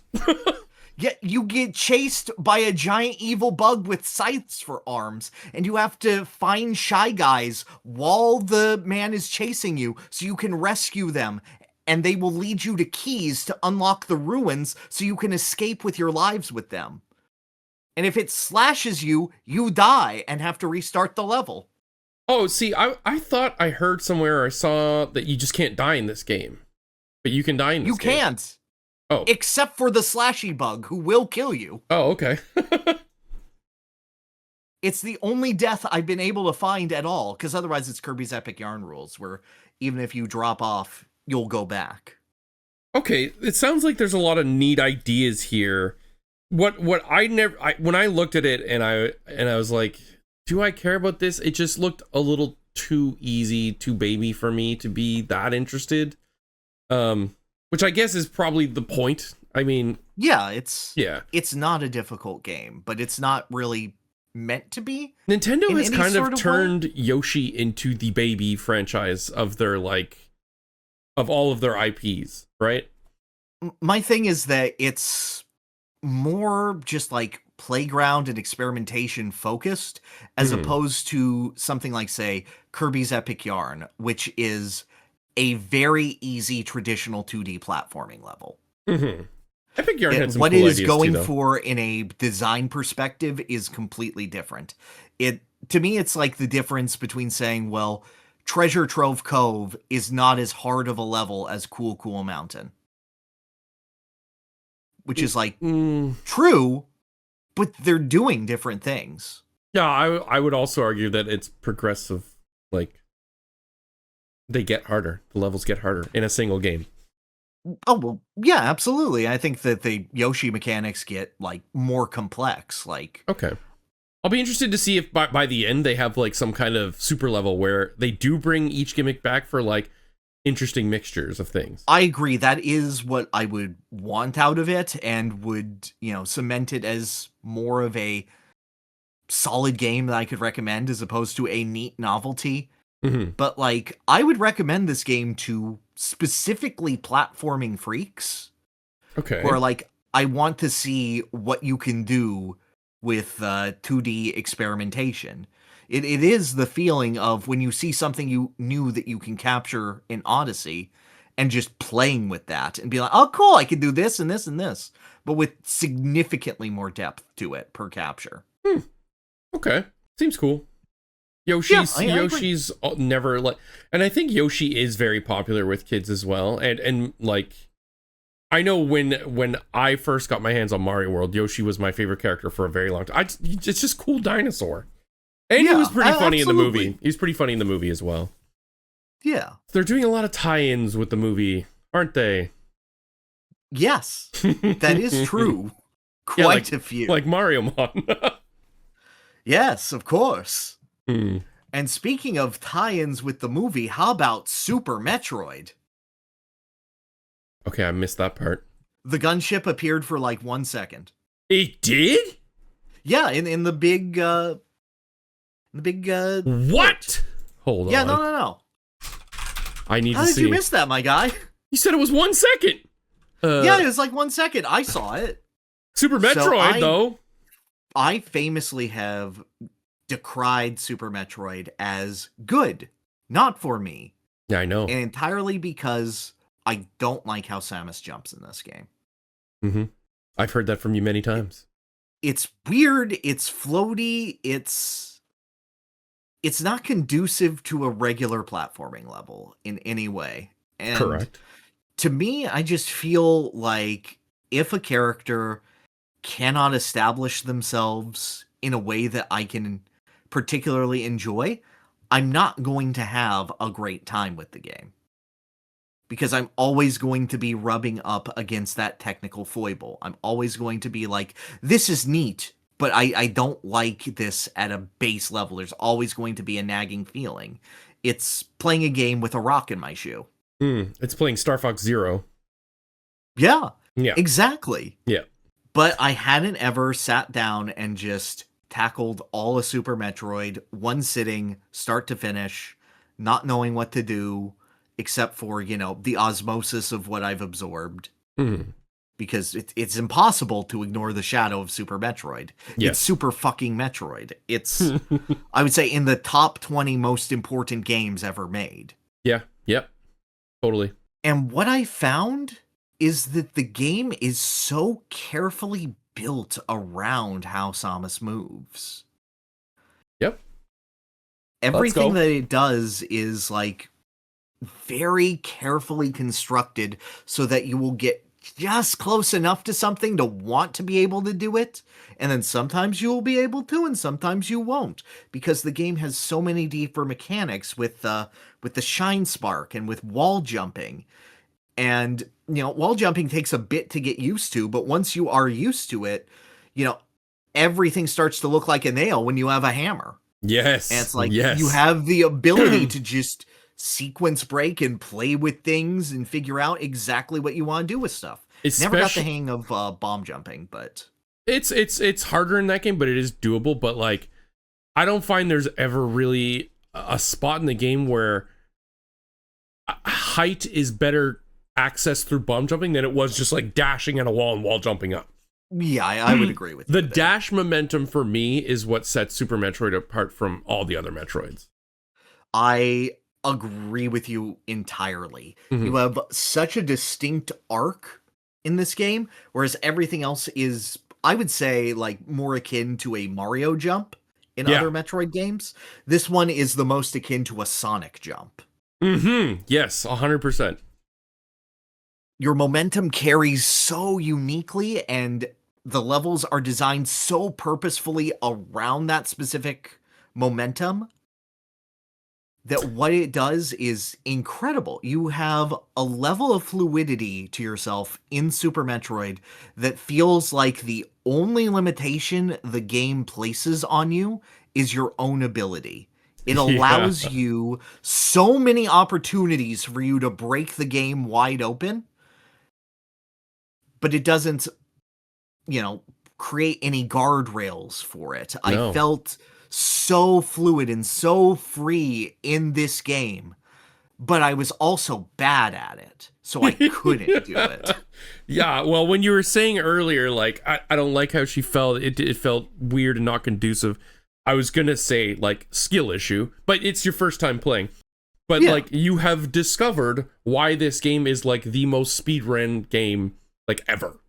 It's because... Oh, absolutely. Because there's so much... The skill ceiling is through the roof in this game. I thoroughly agree with you. And it's not so much that the skill ceiling is through the roof, but the environments allow for you to create these... Because a skill ceiling to me implies that the game is purposefully creating these obstacles for you to overcome. No. You are creating your own new peak to scale based on the sort of playground that the game has constructed for you. The base level that they set for that is like the different endings based on speed, but then the player base take it way further than that. But that like set up the future of what the fans turned Metroid and even the genre into. I fully agree with that. And like, that is crazy for 94. Yes. This is decades in the future of game design. And that is utterly incredible. Still don't love the game. Okay, what don't you love about it? Meridia? Yeah, I was about to... I said it before you said it.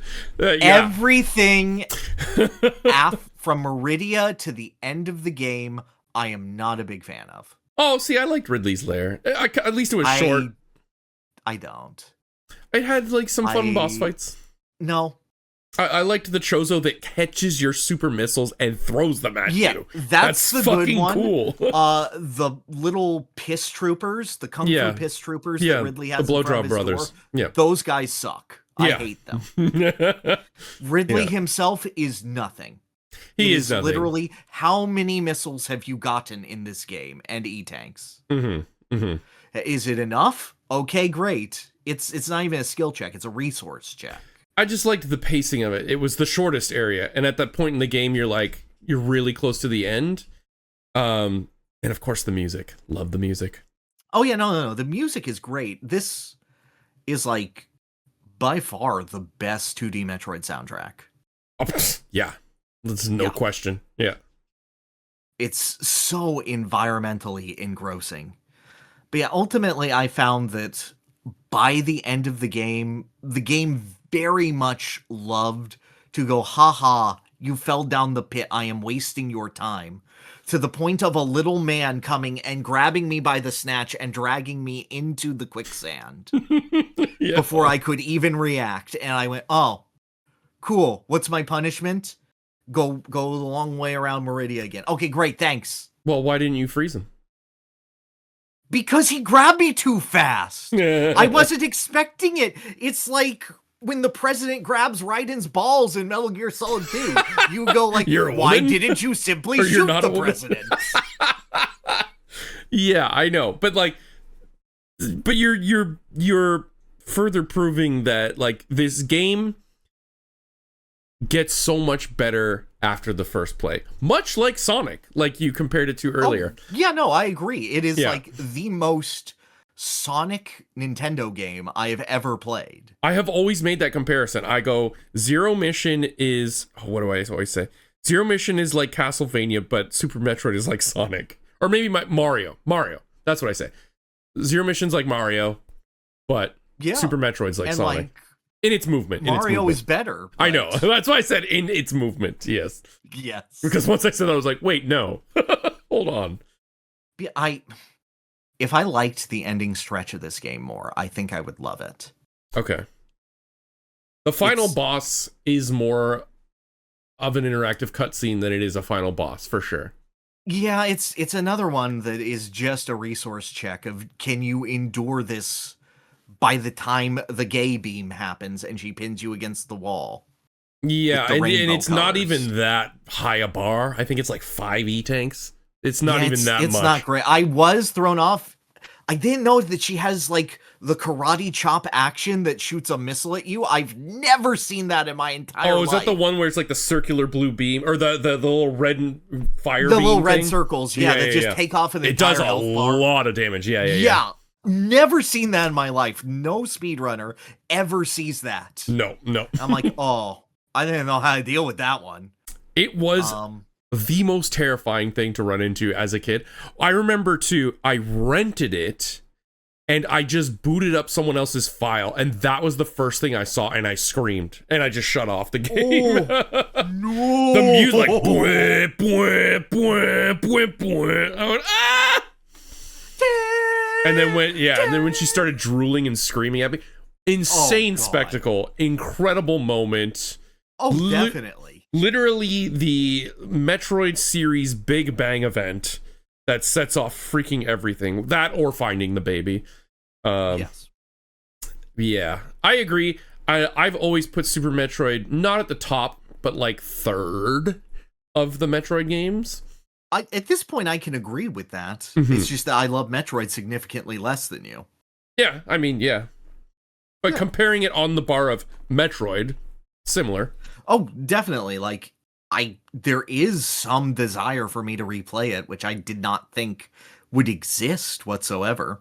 Mm-hmm. I thought it'd be like, okay, I'm good. Once you've beaten it once and go back, and if you do go back and you start to explore, you will see the world is twice as big as you thought it was. Yes. It's crazy. And like I said, it's so impressive when this came out that they did this good a job. It's nutty. Completely. It's a beautiful, beautiful product. I will not be replaying it as much as I did Star Fox 64. I do not feel that immediate impetus for it. Because when I look at quick replayable sort of experiences, that is now where my mind goes to.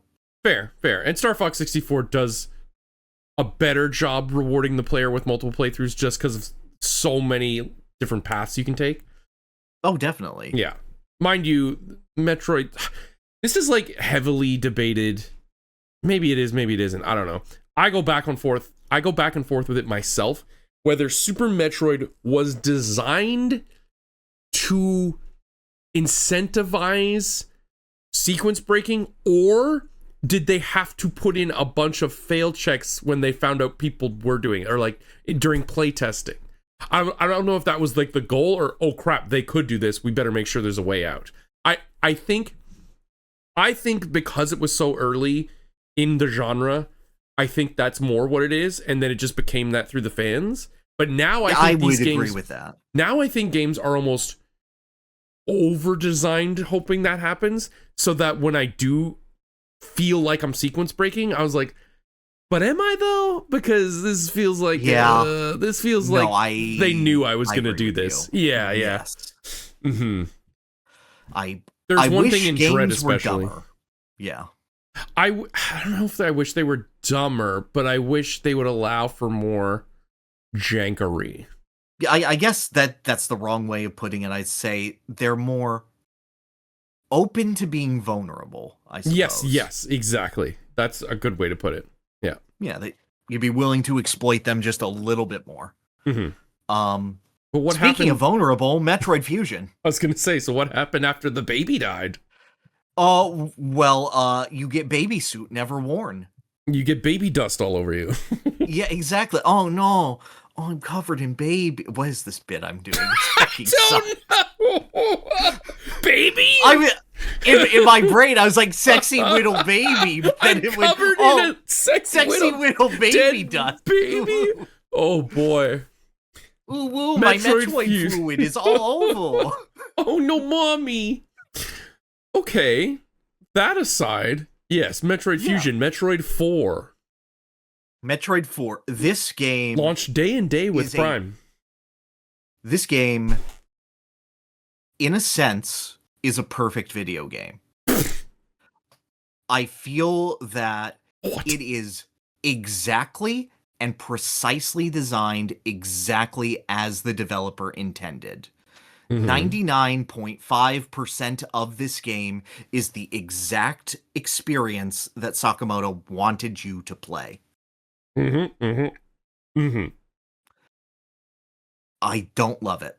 They took Super Metroid and went, what if we removed the freedom?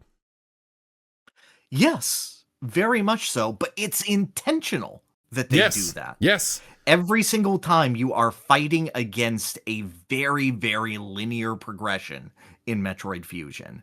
You are railroaded by your AI chatbot companion that reminds you of your dead bestie. The crazy thing that you named, that Samus named after him. Yep. Literally, she went to Grok and was like, hey, can I call you Adam? And it went, yes, of course. No, it is Adam. Yeah. No. It's based off of his memories. I know. Yeah. Okay. I didn't know. Absolutely. But she didn't know that initially. No. Yeah. And it's funny she because just called it Adam at first because she was projecting him into the machine. In Dread, you hear the AI Adam voice, and retroactively thinking about Metroid Fusion and her hearing that voice, it's like this robotic text-to-speech bullshit, and she's like, oh, that reminds me of him. I was like, what? Oh god, that wasn't what I did. I did Samus as completely robotic, and I did Adam as, oh, Samus, you collected the missiles. Oh. Job. Yeah, it needs to be like girl. Condescending, like I'm wearing a robe, smoking a cigar, telling you what to do, kind of. Yeah. No, I know. Yeah. He has to feel like Mr. Wilson from Dennis the Menace in attire. Okay. Yeah. But yeah, Fusion. It's a tightly designed experience. Immediately, the jumping feels better for what it wants to do. It is tight. It is crisp. It is non-exploitable. Nope. There is like.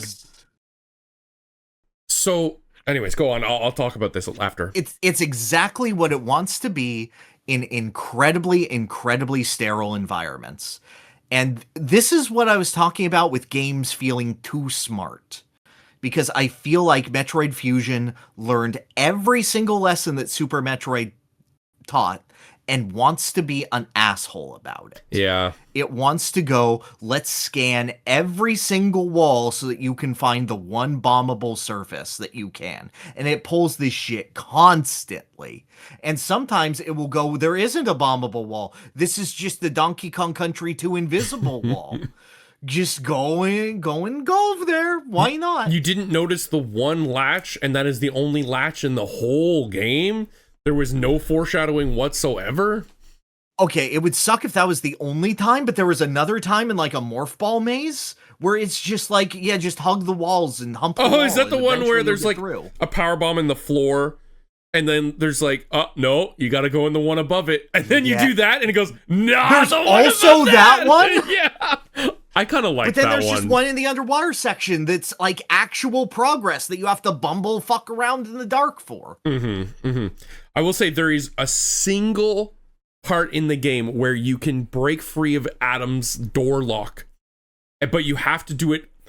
You have to like carry a shine spark for so long, because I saw that. You did? Okay, good. Because there is that up afterward because chat was like, you are never going to do this. No, but I want to see you try. I've never done it. I don't even know where to start. So then I watched it, and then Adam is like, wow, I'm super impressed. Yep. And then like fucking Jim Houseman from Metal Gear Solid shows up and it's like, what if I spill the entire plan to you? Yeah. That was really sick, Samus. Yeah. And Adam just goes, don't do that. But that, to me, the fact that they programmed that in, that dialogue, was like, here's your one sequence break you get. Here's the one. Yes. Exactly. Have that like one. They knew everything that you were going to do. Yep. And everything feels like a response to Super Metroid. It Bosses does. are significantly more interactable, but they're also just kind of dicks. Okay. There's a very specific way to get through each and every one of them, whereas in Super Metroid, it felt like you had so many tools and ideas and whatnot. There's no moment to me that feels like Dragon electrocuting herself. I'm sorry. No, but that is the one example in Super Metroid of doing anything but what you're just supposed to do. Well, yeah, but you had such flexibility with your motion and whatnot. In this game, there is a very limited place to put your missiles up the shaft of everything. Yeah, that's true. Like when you're fighting the guard robot, you have to like angle yes, it perfectly. Him specifically. Okay. Yes. Round 1 or round 2? Yes. Okay. Fuck that guy. He's not fun. No. You can get him at an angle. That's like the clean way of fighting him. So if you're hanging off the roof, if you hold L, you angle 45 degrees down. Okay. So you don't have to be right that's above not to them. say I disliked the bosses. No, they're fun. I enjoyed Nightmare. It was hard really? to figure out. Yeah. Nightmare's the one that everybody hates. Yeah, he's awful, but I learned him. It was like the one Soulsian kind of encounter I've had with a Metroid boss. It's a cool, like, there's some aura in that fight. I like it. There is, and there are so many ways to just expedite it and make it significantly more efficient. I was banging my head against a wall, but I was making a dent and figuring out where the dents came from, and that I enjoy. I love when a boss does unique stuff, like when I was saying, like the Chozo who grabs your super missile and throws it. Yes. Nightmare who increases gravity so that your super missiles are so heavy they fall. That's cool. Exactly. Yeah, that's awesome. That was really rad. Yeah, and then you're like, I have to use the charged plasma beam because the plasma is just like weightless. The X Parasite as a force is, so I cool. think, the most narratively interesting Metroid ever gets. Yes, 100%. And just seeing it through gameplay of like how it adapts to, okay, now it's the cold X Parasite, ooh. And then you get the Variasuit, which, filters it out and makes it health. And at first it starts attacking you, but then after a while, every single one starts running away from you. Yeah. Because it's learning and adapting. Because, it's awesome. I think the X Parasite is the coolest enemy, more than the Metroids. And then... I agree. The fact that... Actually, I don't know if you did learn this yet. You would have if you'd played 2 remake. Like Samus Returns. The X Parasite are like the dominant species, or were the dominant species on SR388, and the only reason they were eradicated is because the Chozo made the Metroids, and the Metroids just fed on them, and like it basically put them into extinction. So then when Samus goes back and kills all those Metroids, then they're able to thrive again. Yes. It's so cool. No, that I do see, because like there's the flashback sequence where Samus goes to SR388 and kills the one little man, and then the X Parasite comes out of him. Yeah. That much was at the very least implied. So what about what other bosses? Ceres is a fun boss. The speed booster like sea worm thing. It was fun until I found a platform to sit on and shoot it. Ah, yeah. What about Yakuza? Such a funny boss name. He was fun. I liked Yakuza the Spider. Just the silliest thing is just his head doing space jumps. It's just his bouncing little spider head doing space jumps above you. I'm like, this is the silliest boss in the game. I liked it. Yes, no, I had fun with him. I think Fusion does have better bosses overall than Super Metroid. I would agree with that. Yeah. It is very restricting though. You feel handcuffed the whole game. There are more that I dislike compared to Super, where there are more that I feel nothing for. Yeah, I mean, there's just more as well in Fusion. Like, Super doesn't have that many. There's the 4 to open the gate, Mother Brain, and then like Crocomire, Penis Worm, and the 2 Chozos, and that's it. Well, and fucking Spore Spawn, I guess. Oh yeah, right. Who gets a sequel in Fusion? Yeah, that's true. Yeah. That one sucked. Yeah, You just sit on the platform and shoot. Yeah. Yeah. Basically. Yeah. It's so annoying because Fusion is so explicitly designed for you to figure out the one linear path that you're supposed to go to every single time. Mm-hmm. And it's made to make you feel that way. So I can't criticize it narratively for that because that's what it's going for. But the fact that the game opens up at the 97% mark is infuriating to me. The game opens. Oh, yes. Yeah. Because narratively, you want to go kill the SAX and get the hell out as you orbital strike the planet. Yes. Narratively, it's like urgent, go now. And then you're right. It's completely, what is it? Ludonarrative dissonance or whatever. Dissonance. It's like, yeah. Samus herself would never want to go, okay, time to collect 72 power bombs. I know. Why? 72 power bombs? It's crazy. Yeah, and it's not even that fun. It's not even that fun to go get all this stuff. No, it wasn't that fun when I was collecting it. There were some moments where I thought, oh, that's clever, and other moments that I felt like, oh, that was there, I guess. There's some neat, like, shine spark things that also connect the sections to each other, but it's not, I believe not neat enough to be necessary. I have long since said, and I still believe, Metroid needs super bosses. I need to feel like getting this shit matters in some way, because it typically does not, ever. I can agree with you there. And in fact, the final boss of this game, you don't use missiles or power bombs. You just use the charge beam. That's it. Yep. So, like, what are we doing here? Like, I also trapped her in a corner, and she was stuck in an infinite loop, so I sat there and shot her. Nice. And then she ran at me, and I shot her. And then she ran at me, and I shot her. And listen, the X are cool, but they're not smart. I did like But that when she turned into that big freak thing. It was like a freak thing version of the thing you killed in the flashback. Yes, but also it's wearing your flesh. Yes. Yeah, very cool. And then again, design-wise, this game is incredible. I do think that it is the perfect vision of itself. I just don't like it that much. Yeah, fair. I think narratively, it is the most interesting story in any Metroid game by far. It's like it's not even close. I would fully agree with you. It's like no other game is as narratively interesting as this. I don't give a shit about Phazon and Dark Samus. I agree with you. I don't think it's told well. It's not, but it's told the best in Metroid, which is a very low bar. Yes, this is the best third grader at public speaking. Yes. Yeah, Fusion's good. It's highly unreplayable, I feel like. I agree with that. Yeah, unfortunately. But it's still pretty damn good. Just not great.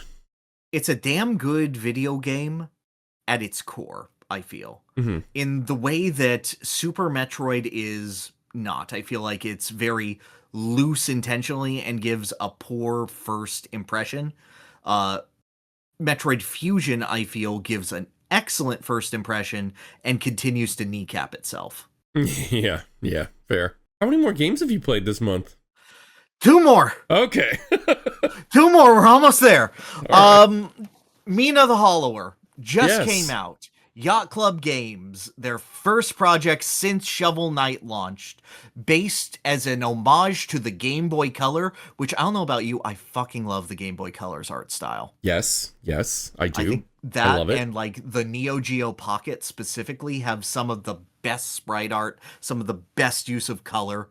It's so engrossing to see those. Yeah, it reminded me a lot of Link's Awakening DX, and I think that was extremely on purpose.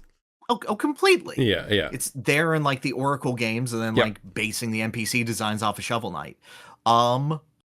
This game has a clown. His name is Clumpy. He looks like a Muppet and he jump scares you to tell you bad jokes. Correct me if I'm wrong. All the NPCs are backers of this game? I don't know. Okay. I know many are. That much I could very easily tell. Okay. Why were some of them like Fart Boy 69 or something like? Not quite, but sometimes you just look at a very distinct design and go, Yeah, you were someone else's project. Okay. But when So Sorry shows up in Undertale, you don't need to be told, yeah, that was someone who paid to be in the game. Yeah, all right. Okay. I've been Like, no, I get it. hearing it's Dark Souls? Yes. Why? It's very difficult. Oh, okay. Shovel Knight wasn't that difficult.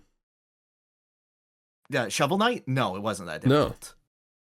So they decided to really ramp it up, huh? Yes. So, with a caveat, it is very difficult.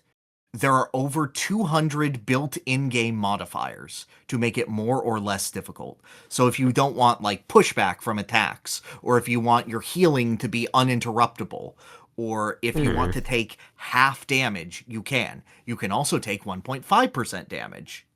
You can disable your HUD if you feel like, if that's cleaner for you.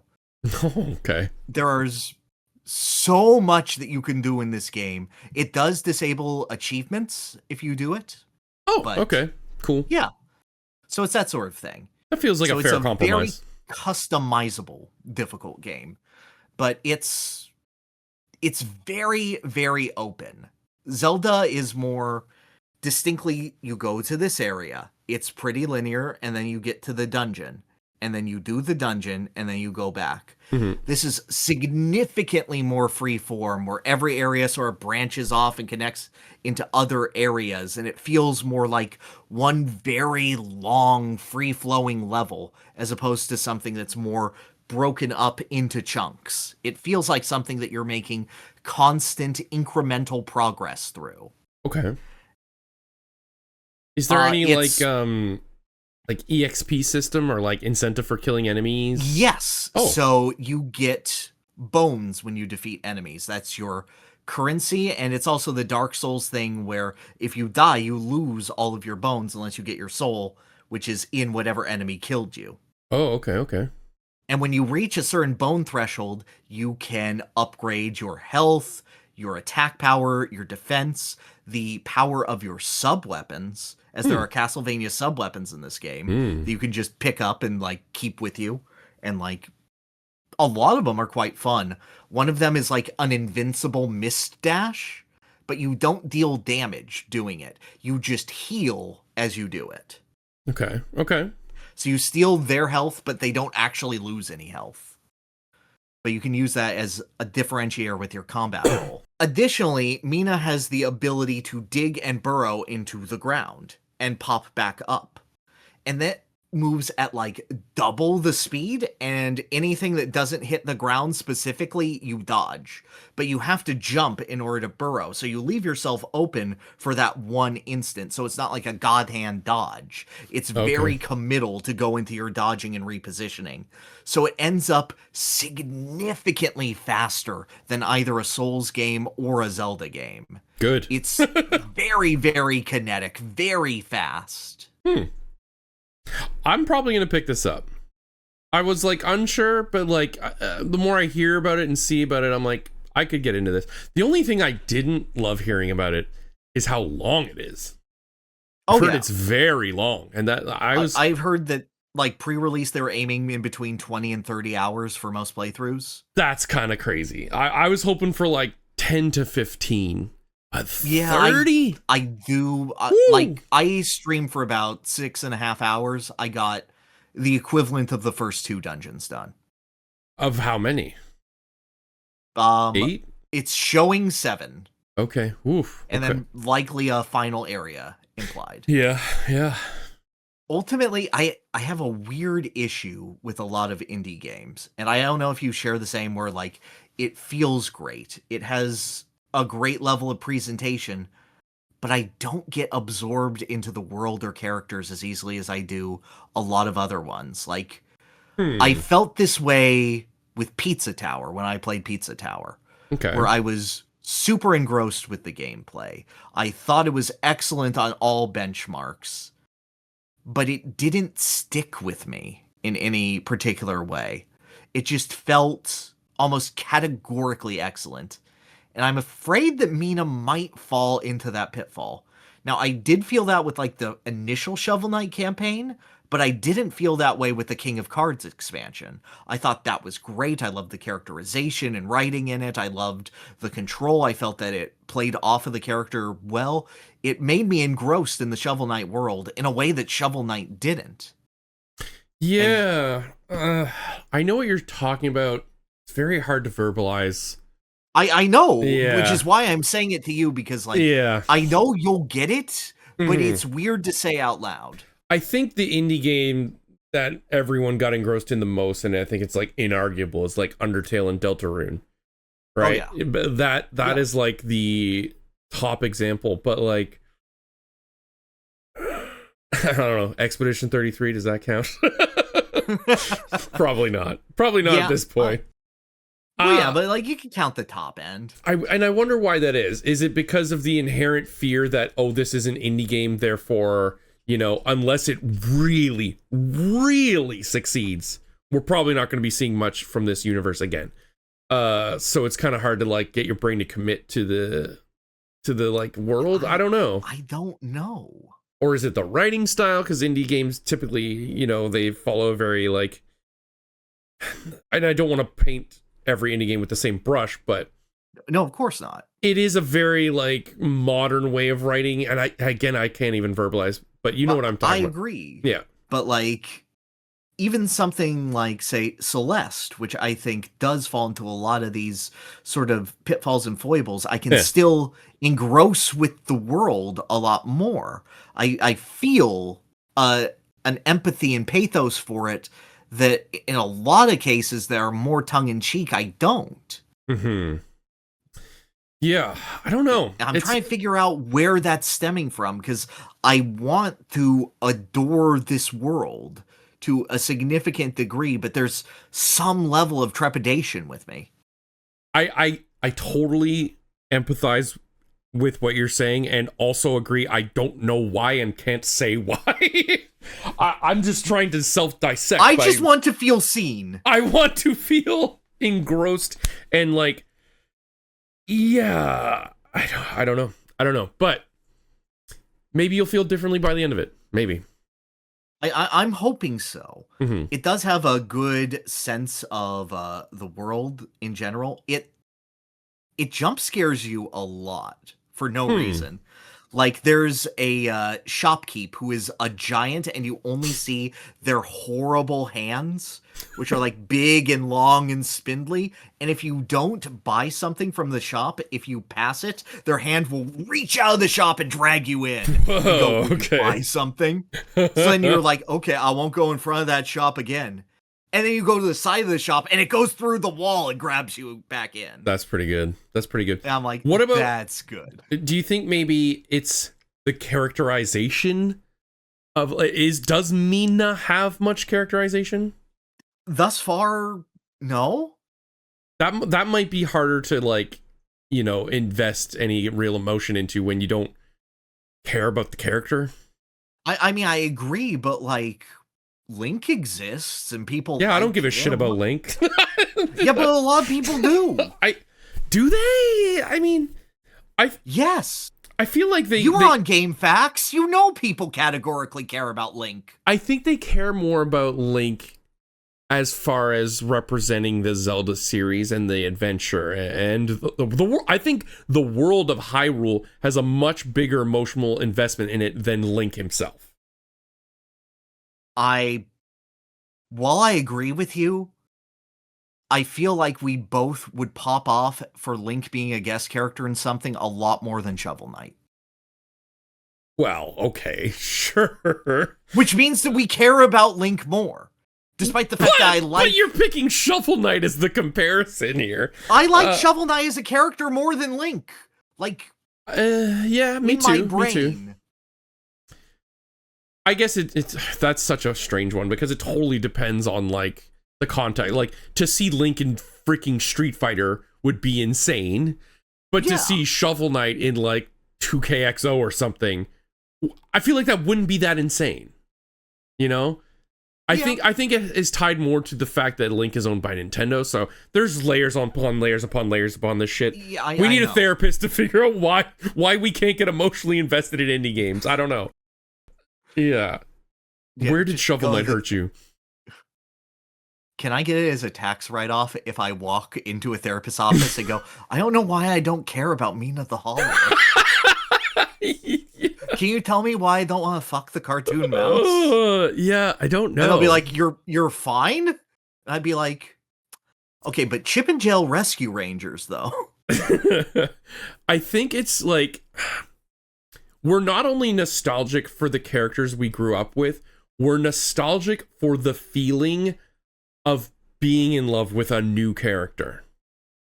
And so I think like our generation is trying so hard to recapture that feeling of, well, no, I want a new character to give me the same feeling that this did when I was a kid. Yeah. But the criteria to do that for a child versus an adult who's already experienced so much media, it's impossible for us to not see, okay, well, I can see the ingredients of the cake. Whereas when I was a kid, I just got a cake, you know? So I don't know. It's one of those things where I can't explain it with my good brain and good words. No, me either. It's just like sometimes it happens and I'm like, oh, I care about the Hat in Time world. Mm-hmm. I like that one a lot. I will say I don't like one of the ones that I really love now, but it's not because their character is anything other than cute and designed well, is Astrobot. Like, I don't emotionally care about Astrobot, but like I'm seeing my son emotionally care about Astrobot. Yes. Yeah. Like, yes. He's got Astrobot like pajamas, he's got an Astrobot stuffy, and I'm like, oh, okay, this might be his Mario. Like, it very well could be. And I believe even the creator of Astrobot said, like, it is one of the warmest feelings ever to know that we could be making that for someone.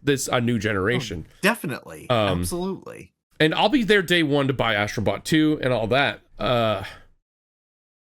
So I don't know. Because Astrobot certainly is an indie. That is a Sony-ass. Oh, absolutely not. Yeah. Yeah. I don't even know where I'm going with this. You're right. Me no good brain, I no don't words. either. Like, but I like where we are. We're 2 hours in. I should talk about Kingdom Hearts. Yeah. Okay, go ahead. Talk about nostalgia bait. Hello. Yeah. I beat Kingdom Hearts. Is Kingdom Hearts light? I guess. No. No, it's it's very chunky. I believe that Kingdom Hearts is light. He was wrong. It's light. He was wrong. It's very dark. It is the land of darkness. Okay. Yeah, no, he's actually objectively wrong, isn't he? Yes, completely. Yeah. He's totally wrong. Yeah, but he still kills Ansem, so like whatever. Yeah. Yeah. I can't believe he gaslighted a man so hard he died. Gaslight, gatekeep, girl boss. That's it. Yeah, Sora, he's the gaslighter. Ansem is the gatekeeper, and Kyrie's the girl boss, or Goofy. I don't know. Oh, I thought you were going to go Gaslight, Donald, Gatekeep, Sora, girl boss, Goofy. That's better. Yeah, Kingdom Hearts, one of my faves. So, again, a game that I had peripherally in my childhood, but never went all the way through. This game, the game that I feel closest to this game with in my feelings is Dokapon Kingdom. This game made you clinically depressed for 3 hours at a time? It has such high highs, and sometimes I wish I were doing anything else. What were those times? What were those times? Like Wonderland? Wonderland, I was ready for the game to end by End of the World. Well, like, yeah, that is where it ends. Anything after Chernobog specifically, I did not care for. Oh, just the end game. It's the end game RPG enemy spam, is what it is. It is. That room before Ansem was absolutely miserable. Oh, where you have to take like the chunks out of the heart to open the door? By killing yes, wave and there's after just wave a billion of enemies, and there's demons, like the angels, bombs. that refused. Every single enemy in there has a phase where they can't be hit. That is the most annoying part. Yes. Even the bombs. The bombs will disappear sometimes. No, exactly. The angels will just do they're this. Weak, but then there's a point where you can't hit them. It's one of the few times in a video game where I was just fighting the enemies and I thought to myself, am I doing something wrong here? Because it feels like I'm not making progress. You can... Maybe not wrong, but there's certainly ways to do it faster. I, for one... I know I didn't use enough gravity. That's what I was going to say. Graviga is like... Yeah. I realized that in post, but I was like, but that doesn't feel as good as hitting things and using my combos. Yeah. Feels like a game that doesn't start until Captain Hook's ship. Well... I don't... Elaborate on that. I don't think that you have a strong enough skill set to the point where your weakness as a character is fulfilled and the fault of combat is on you versus what you're incapable of doing. The fact that you don't get healing until you beat Cerberus is nutty. Or is it not even Cerberus? I think it's Clayton, right? I think it's the first loop of the planet, so yeah. It might be, so it would be Clayton. You can't heal until you kill Clayton. Well, you can heal, you just can't use magic to heal. You've always had access to items, and Donald will heal you. Well, actually, no, he won't. It's very weird and unintuitive. It is Clayton, thank you. Yeah. You feel so floaty and weak, and the difficulty of the game, from what I found, came more from your field of vision, from something coming to the side and taking a swipe at you. Anytime that you're particularly locked on an enemy, I don't feel like it can do anything to you. The camera is very zoomed in Kingdom Hearts 1, especially. Yeah, and when I fought, like, opposite armor, I felt so bored. Because I was dying constantly, but I didn't feel like I was doing bad or doing wrong. It just felt like something hit me from the side and I didn't see it. And it's like, okay, I guess we'll do it again until that doesn't happen. And I'm sure I could have played lamer to do that, but that's playing lamer and making it take longer. And I don't enjoy that. Well, I mean, it's like any boss, right? You can go in and mash attack on it, or you can read its tells and go in when it's safe. Well, exactly, but that boss is like 3 different bosses, and then one of them will be at a side that you can't see. I found this with a lot of group encounters, not all of them. Honestly, I felt that Tidus, Selphie, and Waka was difficult but readable. Yeah, true, because they're like, a lot slower. Yeah. Lock, Shock, and Barrel aren't hard, but they're pains in the ass. They're very tiny. The only time I ever saw them was when the cursor was locked onto them. Yeah. Right? It feels like the game is intentionally rubbing up against its limitations right up until you get Glide. And then you have such control of the battlefield. You have such control of your own repositioning. I loved the Captain Hook fight. I thought that was so much fun. Hell yeah. The Riku 2 fight, fantastic, incredible. Most fights where you're up against the giant thing, where you're weaving in and out of attacks and have free flight, I love those. Chernobog, great. Giant Ursula, one of my favorite fights in the game, if not my favorite. What? I love Giant Ursula. Okay. Weaving in and out of the lightning in her tells felt so free-flowing and so smooth. This won't be pretty. Escaping her giant Andross suck. Yeah. That was fun. Okay. I don't hate that boss. A lot of people do. A lot of people hate I know a lot of people do. Both versions of Ursula. I love Atlantica. I think that whole world is a highlight and is super fun and unique and allows you to have such a fun free flow that I would argue is more fun than the Super Glide. Yeah. Because, like, you have to double tap that in order to really rock it off. I love the derpy-ass nature of Turtle Goofy. It's just Goofy's head poking out of a sea turtle. I know, and Ariel is just the best character in the game. She's great. Yeah, no. She has healing. She has Riku Mix and Psycho Crusher. Yeah. Incredible. I have always liked Atlantica. I think it gets a bad rap because people really don't want to deal with the elevation, like going circle square to go up and down. Skill issue. Yeah, they're wrong. Yes. That's just basic pitch and yaw. And that does eventually turn into Neverland as well. Yes. Once you get, well, not, it's basically just the same controls as swimming. Yeah, exactly. And that's there for that, for Neverland, for Chernobog. Yep. And I'm like, ooh, yay, like this. More this, please. And the game is like, oh, did you mean the Ansem fight where nothing matters? Oh, yeah, well, that's the fourth version of that. Yeah, I know, that one sucks.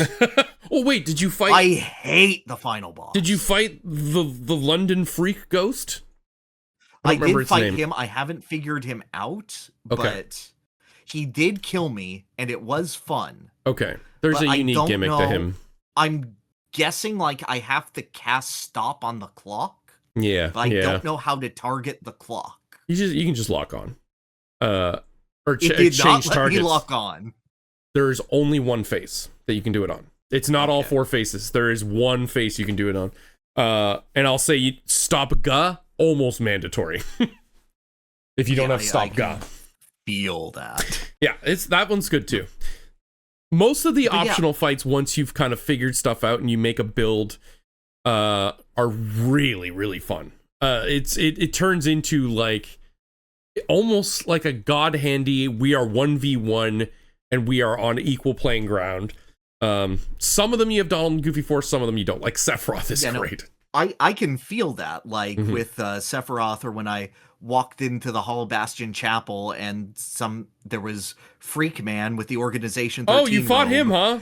Oh, I did. It didn't go long. No, that was I got added, a hit in. That was added in Final Mix. That was not in the original game. I thought as much. Yep, he's real hard. I don't think I've ever beaten him. Not on Proud Mode. Yeah, ultimately, like, I really want to like this game, but I don't like a majority of its combat. Okay. It's very specific moments, but I feel like it's building to it. Like, the end game stuff that is not specifically Ansem, who I still feel like I cheesed, and yet I didn't see a way of not doing cheese. It's totally depends on your build. If you had a magic build, you can just nuke him from afar, but I don't believe you did. I did not. I had a very defensively built build. Yeah. Yeah, most times it's better to just mash face. That's it. Yeah. I didn't really care for it. How did you feel about the game outside of the gameplay? Like the vibes, the world, Sora? The vibes are incredible. I love Sora. Yeah. I think that he is a pure good boy. It feels like every single story scene had about 30% of it cut out. Okay. It feels like it ends way too fast for everything. It feels like every Disney World is speedrun in order to get to certain points. Yeah. And then they don't let any emotional bit linger. The only time it lets you linger on your emotions is the scene in Hollow Bastion where Sora smiles at Donald and Goofy and then seppukus himself. Yeah. And I'm like, that's really good. I loved this. And then they just speedrun the resolution of that in like 10 minutes. Yeah. I loved it when Riku gets the Keyblade and he throws your like fuck ass wooden sword at you, and Donald and Goofy are just like, peace, bitch. They just ditch Sora immediately. It's like, yeah, we gotta follow the key. Bye, loser. No, exactly. Hollow Bastion is the highlight of the game for me. I love Hollow Bastion top to bottom. I loved Beast. Beast is one of my favorite party members. Beast is great. I love Beast. Beast is one of my favorite Disney characters, period. Even though he's an asshole. Oh, yeah. Completely. Yeah. But that's the point of him, because then you grow attached to him. But if you're thinking, like, of every Disney character that exists, who would I want on my RPG party? I'm pretty sure Beast is, like, top 5. No, Beast is 100% up there. Mm-hmm. There are individual moments I like of Kingdom Hearts. It doesn't feel like a finished game.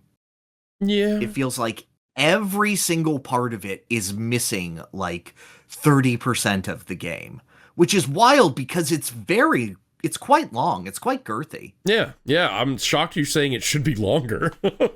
It should be. It doesn't pay off its story conceits in any way. I will say the future games, not all, but most of the future games do a much better job of interweaving the Disney stories with the overarching plot in a way that makes sense. 3 especially does this really well. I really want to go for it because, like, the only time that I think it merged them well was Monstro. Monstro, okay. Why Monstro of all? Because of Riku? Because of Riku. Riku is playing the role of Lampwick in Pinocchio, tempting Pinocchio down a dark path so he can create this weird surrogate corrupted friend in the same way that he sees Sora with Donald and Goofy. Mm-hmm. And then he wants to experiment on Pinocchio so that he can give Kairi back her heart because he fascinates her. Mm-hmm. It works so well in the context of both Pinocchio as a story and Kingdom Hearts as a story, and develops both simultaneously. I do wish we had like one more scene that was just Riku and Pinocchio talking to each other. True. That'd be cool. I think the only other close one would be creating the fake heart in Halloween Town. That was like kind of tied loosely to the plot. That's almost there. Yeah. In the same way that like Triton knowing about other worlds is almost Yeah, that was there. A crazy pull. He's like, well, it's just Triton and Genie. They're the only two. Yeah, I was like, you're from another world. Like, whoa, wait. Whoa, you gonna go anywhere with that? No. Yeah, that was good. I mean, I guess in his mind, humans are from another world, but like I don't think that's what he was going for. Yeah. The only other one was like Donald and Sora have a fight, and then by the end, not Clayton, not Clayton, and then it means hot. No, it means friend. I think it means friend. Friend, that's yeah. Right. Clayton's not my friend, and then the Sora and Donald like, all right. It was like an episode of an anime, like. Have a fight, resolve it by the end of the episode after boss is beaten. It wasn't even because the part where they reconcile is the gameplay, which doesn't matter because Donald's fucking dead 90% of the game. Yeah. So it's not the part where like Sora protects Donald and is like, no matter what, we're still friends. Now let's get this guy. Mm-hmm. Are you gonna do post game at all? Probably not, huh? I might go back. I am somewhat curious. Like, okay. The only thing that's stopping me is my schedule. Yeah, fair. 2 hours and 12 minutes. I guess I did talk about Survivor. You talked about Survivor. You did do that's that. True. It hasn't been all me yapping for 2 hours. Okay. But that's it. I'm go. You say words. You say words. Okay. All right. So what have you been playing, buddy? Every Monday I do Metal Monday now. I'm going through the entire Metal Gear series. And this month I got through Metal Gear 2 and Metal Gear 2. Metal Gear 2 Solid Snake and Snake's Revenge. Now, Metal Gear 2 was actually made by Kojima. It's canon. And it's we'll get there. Snake's Revenge. I'm looking for it. Not canon. NES only. Yeah. Okay, so Metal Gear 2 first. It was like the Konami American team, wasn't it? Yeah. Same composer as Turtles in Time, I found out. Which is like, the Snake's Revenge OST is amazing. All of the 8-bit Metal Gear games so far, I said I beat them all, but that was a lie. I haven't done Ghost Babel yet. But all the that OSTs... came after MGS1, you're allowed. Yeah, I know. I'm just saying I didn't beat all the 8-bit ones. But yeah, Metal Gear 2 is awesome. It's really, really good. I don't even, like... But? No, not even a but. There's just... It's insane how much they pulled off in this game. Like, the crawling under things, the making noise somewhere to get people to go to another area, like the different types of floors that make sound that alert people, they tried to fix the keycard issue, which in the first game was you have to cycle through every single keycard to get through a door. But really, they just combined 3 of them together. Like keycard 1 through 3 is a thing, 4 through 6 is a thing, and 7 through 9 is a thing. But you have to backtrack immensely to get these. Really, it just further emphasized the point that Metal Gear Solid is the least original game of all time. Now, mind you, you can rip yourself off. There's nothing wrong with that. I mean, it has a whole story attached to it. Yeah, and that's the biggest innovation, and of course the 3D environment and gameplay. But yeah, very impressed with it. There are some very annoying things. One being that I didn't realize started in this game is that you have a key card that will morph and change based on the temperature in the room. So yes, this is in Metal Gear 2. Wow, there's just nothing in Metal Gear Solid 1 that changes, is there? I'm struggling now. You also have to identify a female enemy soldier by going to the female bathroom and like staking it out. Just like Metal Gear Solid. Is there a man that pisses himself? No, but there is a man who will walk into the sauna and you're hiding underneath the sauna bench. I can't remember what he says. Look at his balls. He stands there in a. It is like time for the solid. No, weirdly enough, he just comes in and stands in the middle of the room and then he leaves. The only reason the sauna exists is to heat up your key. Ew! Why would anyone just stand in a sauna? Sit the fuck down, dude. I don't know. I thought I had to like kill him. It was funny. This game is insane. Like the layout. There's only one point in the game where I thought this was truly some bullshit. Like truly some bullshit. And it was like you had to climb up to the top of a tower and you had to get a hang glider because you had just been betrayed by someone and they blew up the only bridge to the last section of the game where Metal Gear is. They're like, okay, the building you're going to is north. Unfortunately, the wind is blowing south. But sometimes it's north. Figure out the times when the wind is blowing north. And I'm thinking, like, what in my inventory do I even have to do this? And I had smoke grenades. And they said the smoke will travel with the direction of the wind. So I was like, okay. So I just start throwing smoke grenades. And when you throw a smoke grenade, just a giant arrow comes out and goes, and it just shows the direction. But every time I threw one, it would just nonstop go south, no matter what. And I'm like, so when does this shit actually go north? Then I can't remember, someone in chat said use cigarettes, but there's no animation. No, I would have thought the cigarettes, because that's how you see the invisible lasers in MGS1. Yeah, but there's no like smoke. There's no smoke that comes out. So I just equipped it and I just started dying. And then like I just bumbled around, and then I was trying to think like, okay, I'm gonna set up a plastic explosive on this balcony behind the launch pad, blow it up, use the force of the wind to jump off with my hang glider, or just like shoot a rocket controlled missile into my own ass and then blow myself off the building. I was going through everything. And then eventually I just like walked into it and it worked. And I went, what happened? What happened? To this day, I don't know. It could have been any of the things. It could have been equipping the cigarettes, throwing the smoke grenades. I don't know. But the other thing it does is rations are in 3 different stacks in your inventory, and they're 3 different flavors. And each of these flavors of rations do something in the game. Like one, you have to feed to a bunch of poisonous gerbils who, if they bite you in the ankle, you instantly die. Oh yeah, I know. There are 2 things I know about this game. It's the poison Zanzibar land hamsters and the owl. I was going to talk about the owl next. Yeah, you have like an animal expert in your ear that you can call. Another one is like a pigeon just circling around the top of the roof, and it's like, this pigeon likes some kind of food. I don't remember what it was. Maybe potatoes. This pigeon loves potatoes. Okay. So you have to just equip the potato flavored ration and wait for the bird to land on you. Yeah, so, and then you break into this lab, and you find these 2 eggs.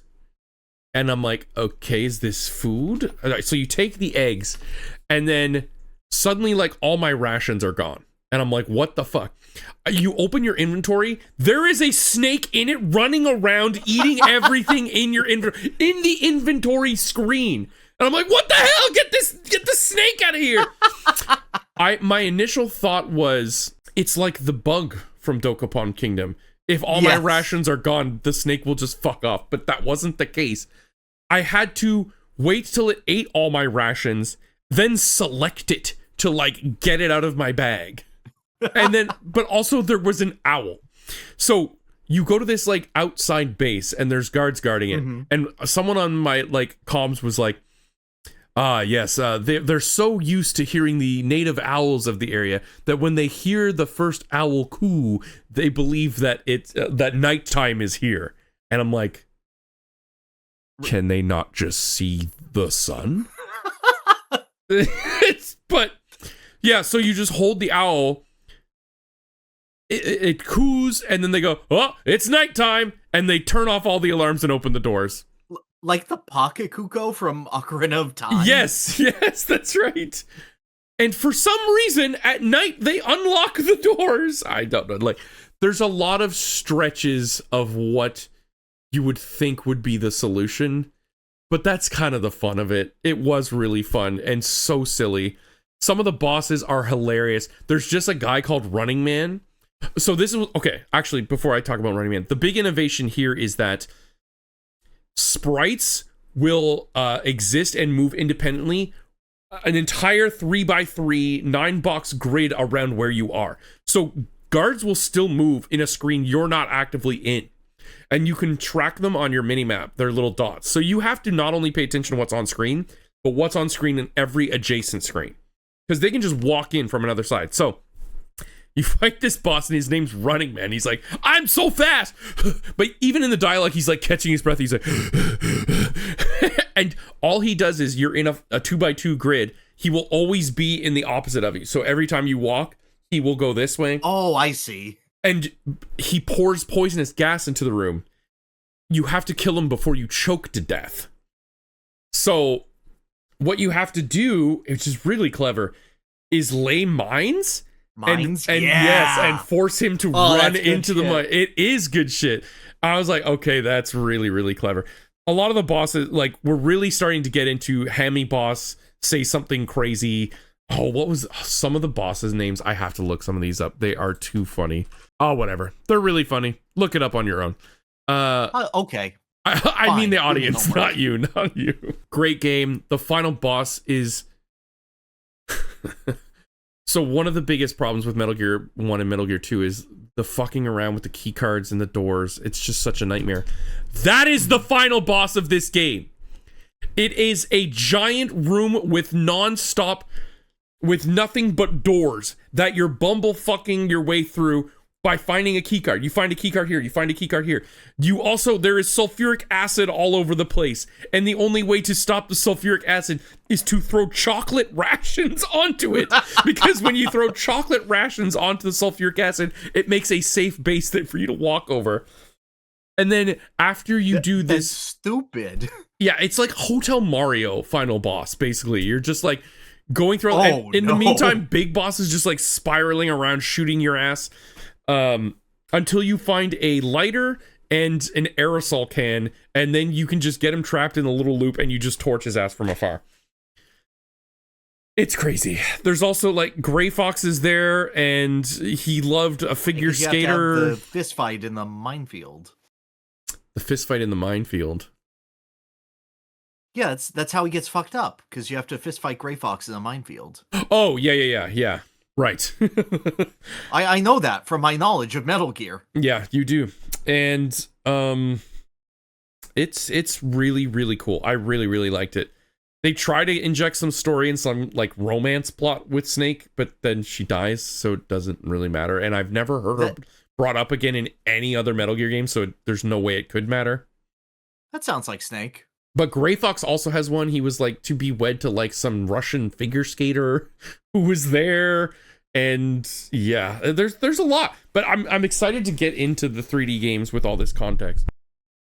But Metal Gear 2 is really, really good.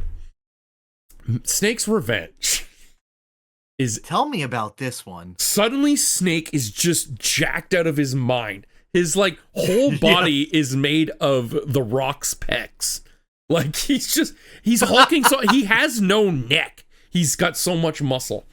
Oh my god. So it's NES only, so there less controls for one, which is super annoying, and right, just less fidelity. And you can tell. I'm like, okay, now I'm playing like an 8-bit game on limited memory. Mm-hmm. One of the biggest difference in this game is that there are 2D action sequences, and these are by far the worst parts of this game. Oh no, I wanted them to be good so bad. They're still stealth segments, but they are linear hallways left to right. So the best there is like elevation, but there's never like two paths.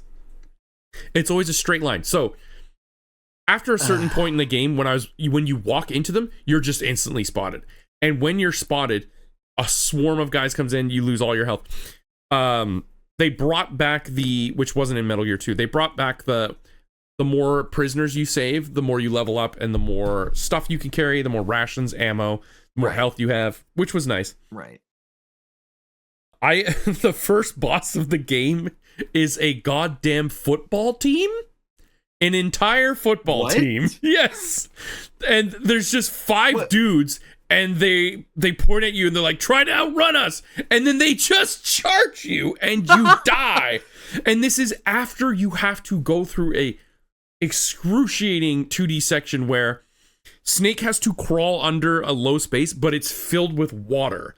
And it drains. Okay. You have like an oxygen meter, which weirdly enough, Snake's Revenge is the first time where you had an oxygen meter. And it drains very fast, and once it does, then you start losing health. You can get oxygen tanks, but all it does is fill it up once, and then it still keeps draining like crazy fast. Oh. Such a nightmare. And I had to fight these football players so many times. Turns out I was not level enough. I missed a prisoner. I should have had more health, and I should have had more access to a bigger inventory. More rations, more ammo. But I did finally figure out a way to kite them into like a plastic explosive and just blow up multiple football players at a time. And I felt really good about that. No boss was ever that hard again. It was like an insane boss, but I was fighting him under leveled, and I love fighting bosses under level. Even though I didn't know that's what I was doing. I didn't know that's what I was doing, but I was. This game could be a good game, and only good, if we remove those 2D sections. The 2D sections are and it chooses not to be. Yeah. It looked like it wanted to be Contra, which, I mean, it's Konami, so... But it never played as fun. The controls in the 2D sections are so ass. You can either equip knife or gun or ration. And you can crawl, but when you're crawling with knife, you can like outwardly stab. When you're crawling with gun and you shoot, you just drop a bomb on your own face. What? Yes, Why would you do that? You just drop a plastic explosive right in front of you. So when I'm laying prone and I'm trying to like shoot a guy, no. Instead you blow yourself up. And then sometimes why would Snake do this? I don't know. Sometimes when like you're too close to like a raise in elevation, he won't go prone, he'll just kneel, and then you can lay a bomb like that as well. To get up, you have to full on push up. You can't go left or right. It's oh man, I hate the 2D sections. Mind you, it's not structured in a way that's like, here's a huge base and it's like a Metroidvania where it opens up different places and you come back. It's like, it's kind of divvied into levels. They don't call them levels, but there is a logical end to this part. You beat the boss, you move on, which means there's like permanently missable stuff. Never anything that gates your progress though. But like, oh my god, I remember there's one section near the end where almost every room had an insta-death trap that you cannot see until you run into it. Oh, I was getting so infuriated. So infuriated. Yeah, no, it sounds like shit, buddy. It was shit. There's like There's truth gas that some prisoners are there, What? but they lie to you. Some prisoners just lie to you and they look like M. Bison. But then you put truth gas on them and they tell you something irrelevant. I don't know. 'Tis I for you, I only tell lies. One of the weirdest things you get. You kill this guy in a train, and it looks like he left behind like Jackson Briggs's arm from Mortal Kombat. Just a metal arm. Okay. And I'm like, okay, does this like improve my punches or something? No. It's like a Zelda power bracelet, and there's these giant boulders, and when you put it on, you can push the giant boulder. The weirdest thing ever. What? When you push a boulder so that you get, the boulder will move back on its own. The boulder just starts moving Like back. Sisyphus? I guess. It just... One must imagine Solid Snake happy. It just moves back. I'm like, why is the rock moving back? Yeah, 3 I out don't of know. 4 rocks enjoy being pushed. Yet again, the codec feels completely worthless. I don't know why they let you open it and What do call you mean, people. yet again? You said that you used it a ton in Metal Gear 2. When they call you, it's useful. Oh, they call you? Okay. Actually, in Metal Gear 2, there were some times where it was useful. Mainly just calling the animal expert guy. That was really it. Yeah. Yeah. Okay. But I don't even know why they let you open it and call, because I find it just never works unless someone calls you. I don't know why. But the final gauntlet and the final boss fights are actually kind of cool. They're actually kind of cool. So I get to this room with like a ton of doors, and I go, oh boy, here we go again. But then I cycle through my cards and none of them work except on like one door. And this happens like 3 rooms in a row. Mm-hmm. And then the big reveal, oh, Big Boss is alive. It's Big Boss again. Time to kill him for the 3rd time. He sucks. He just stands in the center of the room and shoots, but you can just hide behind a wall and then just shoot him with remote missiles. I see. I'm glad that that's in every fucking game. Yeah. Then he explodes into a giant Megazord version of RoboCop. What? Yes. Hang on. Let me look this up. From Holy the shit. corpse Hang on. of Big Boss, giant RoboCop appears. So honestly, kind of like the first instance of Nanomachine, son. So you hear earlier that Big Boss is on like a life support system. I guess this is Oh my god, his titties. Go on. Yes, they love man titties in this game. You find out, yeah, he's on life support system, so kind of nanomachines. Then they're like, his only weakness is the soles of his feet. For some reason. And- No. Yeah. Ooh, no, don't tickle my feet, Solid Snake. It'd be awful. Anyways, I fucked around with him for a while. I couldn't beat it. And then it turns out if you leave the room, he will come through all these other doors. So you can like lay traps and lead him through a multi-room thing, which wasn't really a thing in Snake's Revenge. It was only a thing in Metal Gear 2. This is like the first instance of, oh, this character actually exists on another screen. Then there's like this dance you can do. I found a way to cheese him, kind of like I could like stutter step next to this box, and anytime he attacked, his attack would just fizzle out on the box, and then I would just lay mines all over him. Then, oh man, the biggest bullshit moment for me was like in a Metroid escape sequence, timer goes off, and you're like, get out of here, Snake! Mm-hmm. And then you go, and the helicopter pilot calls you, and he's like, there's a door. It's marked by a flare. Use a copter missile to get through it, Snake. Okay. I get to the door. I have a flare gun, like literally a gun to like light up things in a room. Right. I use the flare gun. Nothing happens. Absolutely nothing happens. I was like, okay. He said use a copter missile. I have missiles, so I take out a missile. I shoot through it. Nothing happens. What he actually wanted me to do is use a key item I had picked up like an hour ago called the smoke bomb. Despite the fact that he said flare, not a flare and missile. buddy. Flare not and missile. Correct. No. What the limited characters and the limited text you got was, he is the helicopter pilot nearby, and you need to mark the door with smoke, not a flare, and then he will shoot the door. Oh. But there's no like helicopter noise, there's no helicopter sprite. And again, he says the words flare and missile. Anyways, so then that happens. You go through, and then you fight Metal Gear, but it's not really a fight. He just kind of sits there and take it. But it's like through a like, how do I explain this? The way you kill Metal Gear is there is a like duct in front of you, and in the duct there are 3 chomping doors. And not only the duct isn't straight. What it's do you like, mean chomping doors? Like with teeth? Oh, okay. Yeah, like there's just doors that are constantly opening and shutting and slamming. Okay. So you have to, and it's not straight. So you have to shoot a missile through to the left, back to the right, back to the left, and then swoop the missile around the front of Metal Gear and shoot it directly in its dick. So you have to guide the missiles through this door, through this like. There's 4 right angles and there's 3 chomping doors, and you have to guide the missile through all of it, then shoot Metal Gear in the dick like 20 times. All while the timer's running down. I was freaking out.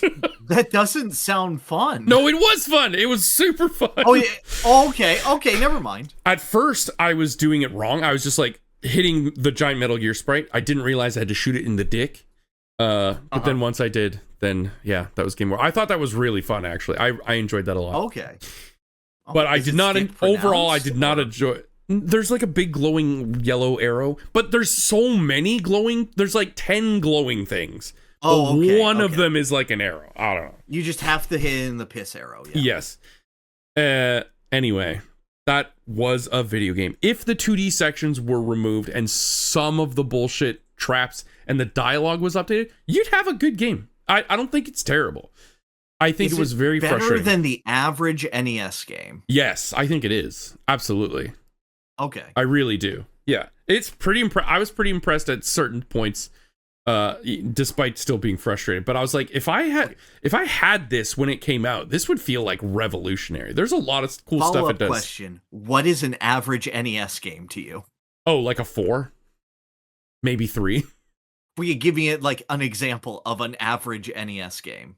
Like middle of the road for the NES. Middle of the road NES game. Oh God. The problem is I only keep room in my brain for the actually good ones. The good ones, yeah. Yeah. Any licensed game like Tiny Toons, Karate Kid, anything like Silver Surfer. Yeah. Oh, that's your average. Okay.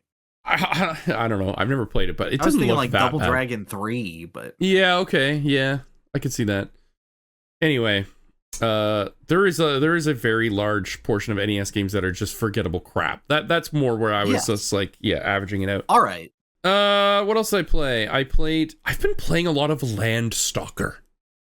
Are you familiar with this game? Unfamiliar completely, other than I know it's the name of a video game. Tell me more. It's a Genesis isometric action-adventure RPG. I think I hate that. Oh, okay. Just on the premise of it's on the Genesis. Yeah, it's a little crusty. And playing an isometric game with the Genesis controller is a struggle. Mm-hmm. It was a struggle. The only one that like I'm familiar with like that specific thing is like Beyond Oasis and Crusader of Senti. I think those are the only 2 Genesis action games even close to that viewpoint that I'm like, okay.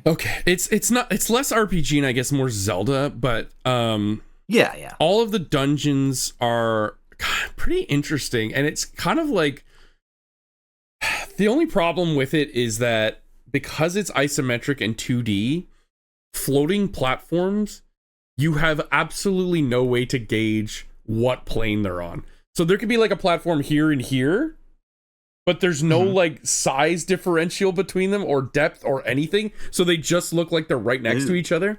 The only way for you to know is to like have your sprite pass through them or behind them or in front of them. Oh, I would hate this. You might. Yeah, it's pretty bad.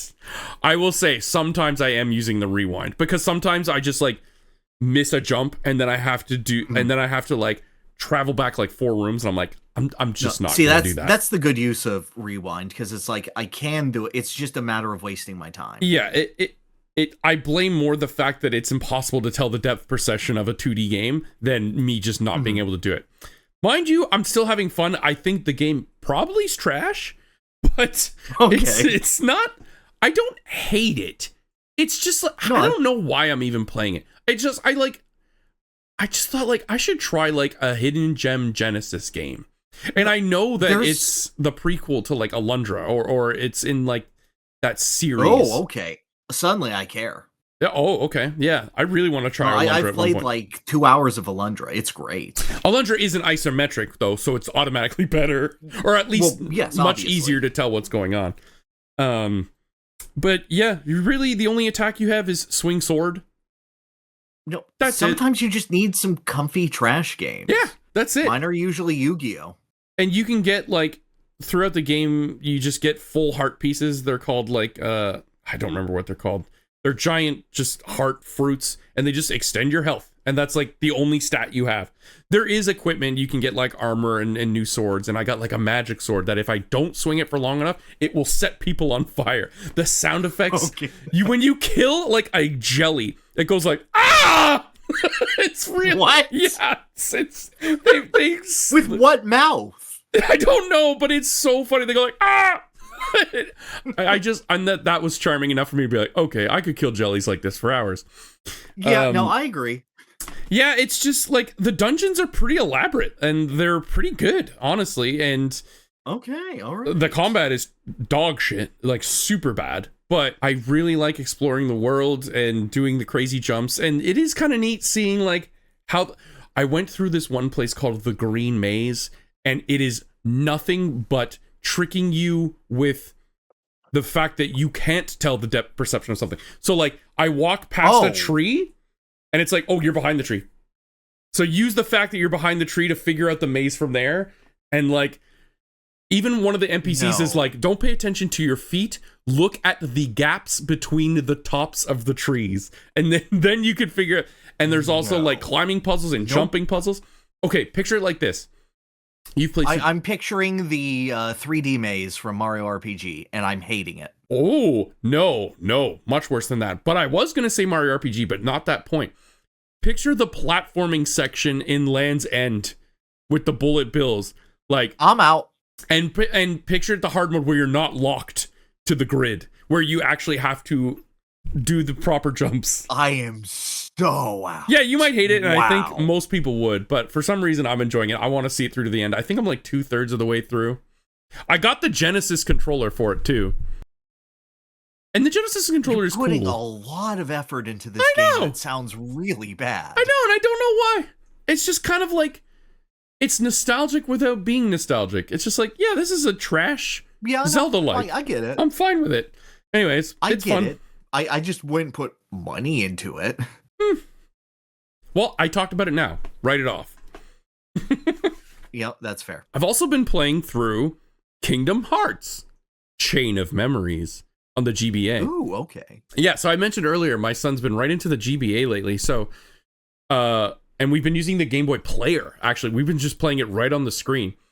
Oh, nice. And we're like 2/3 of the way through. Good, fun game on the Game Boy Advance. I've always said that the HD 3D remake is only good for the cutscenes and the voice acting. Other than that, it just feels like a worse Kingdom Hearts 1. Like a way worse Kingdom Hearts 1.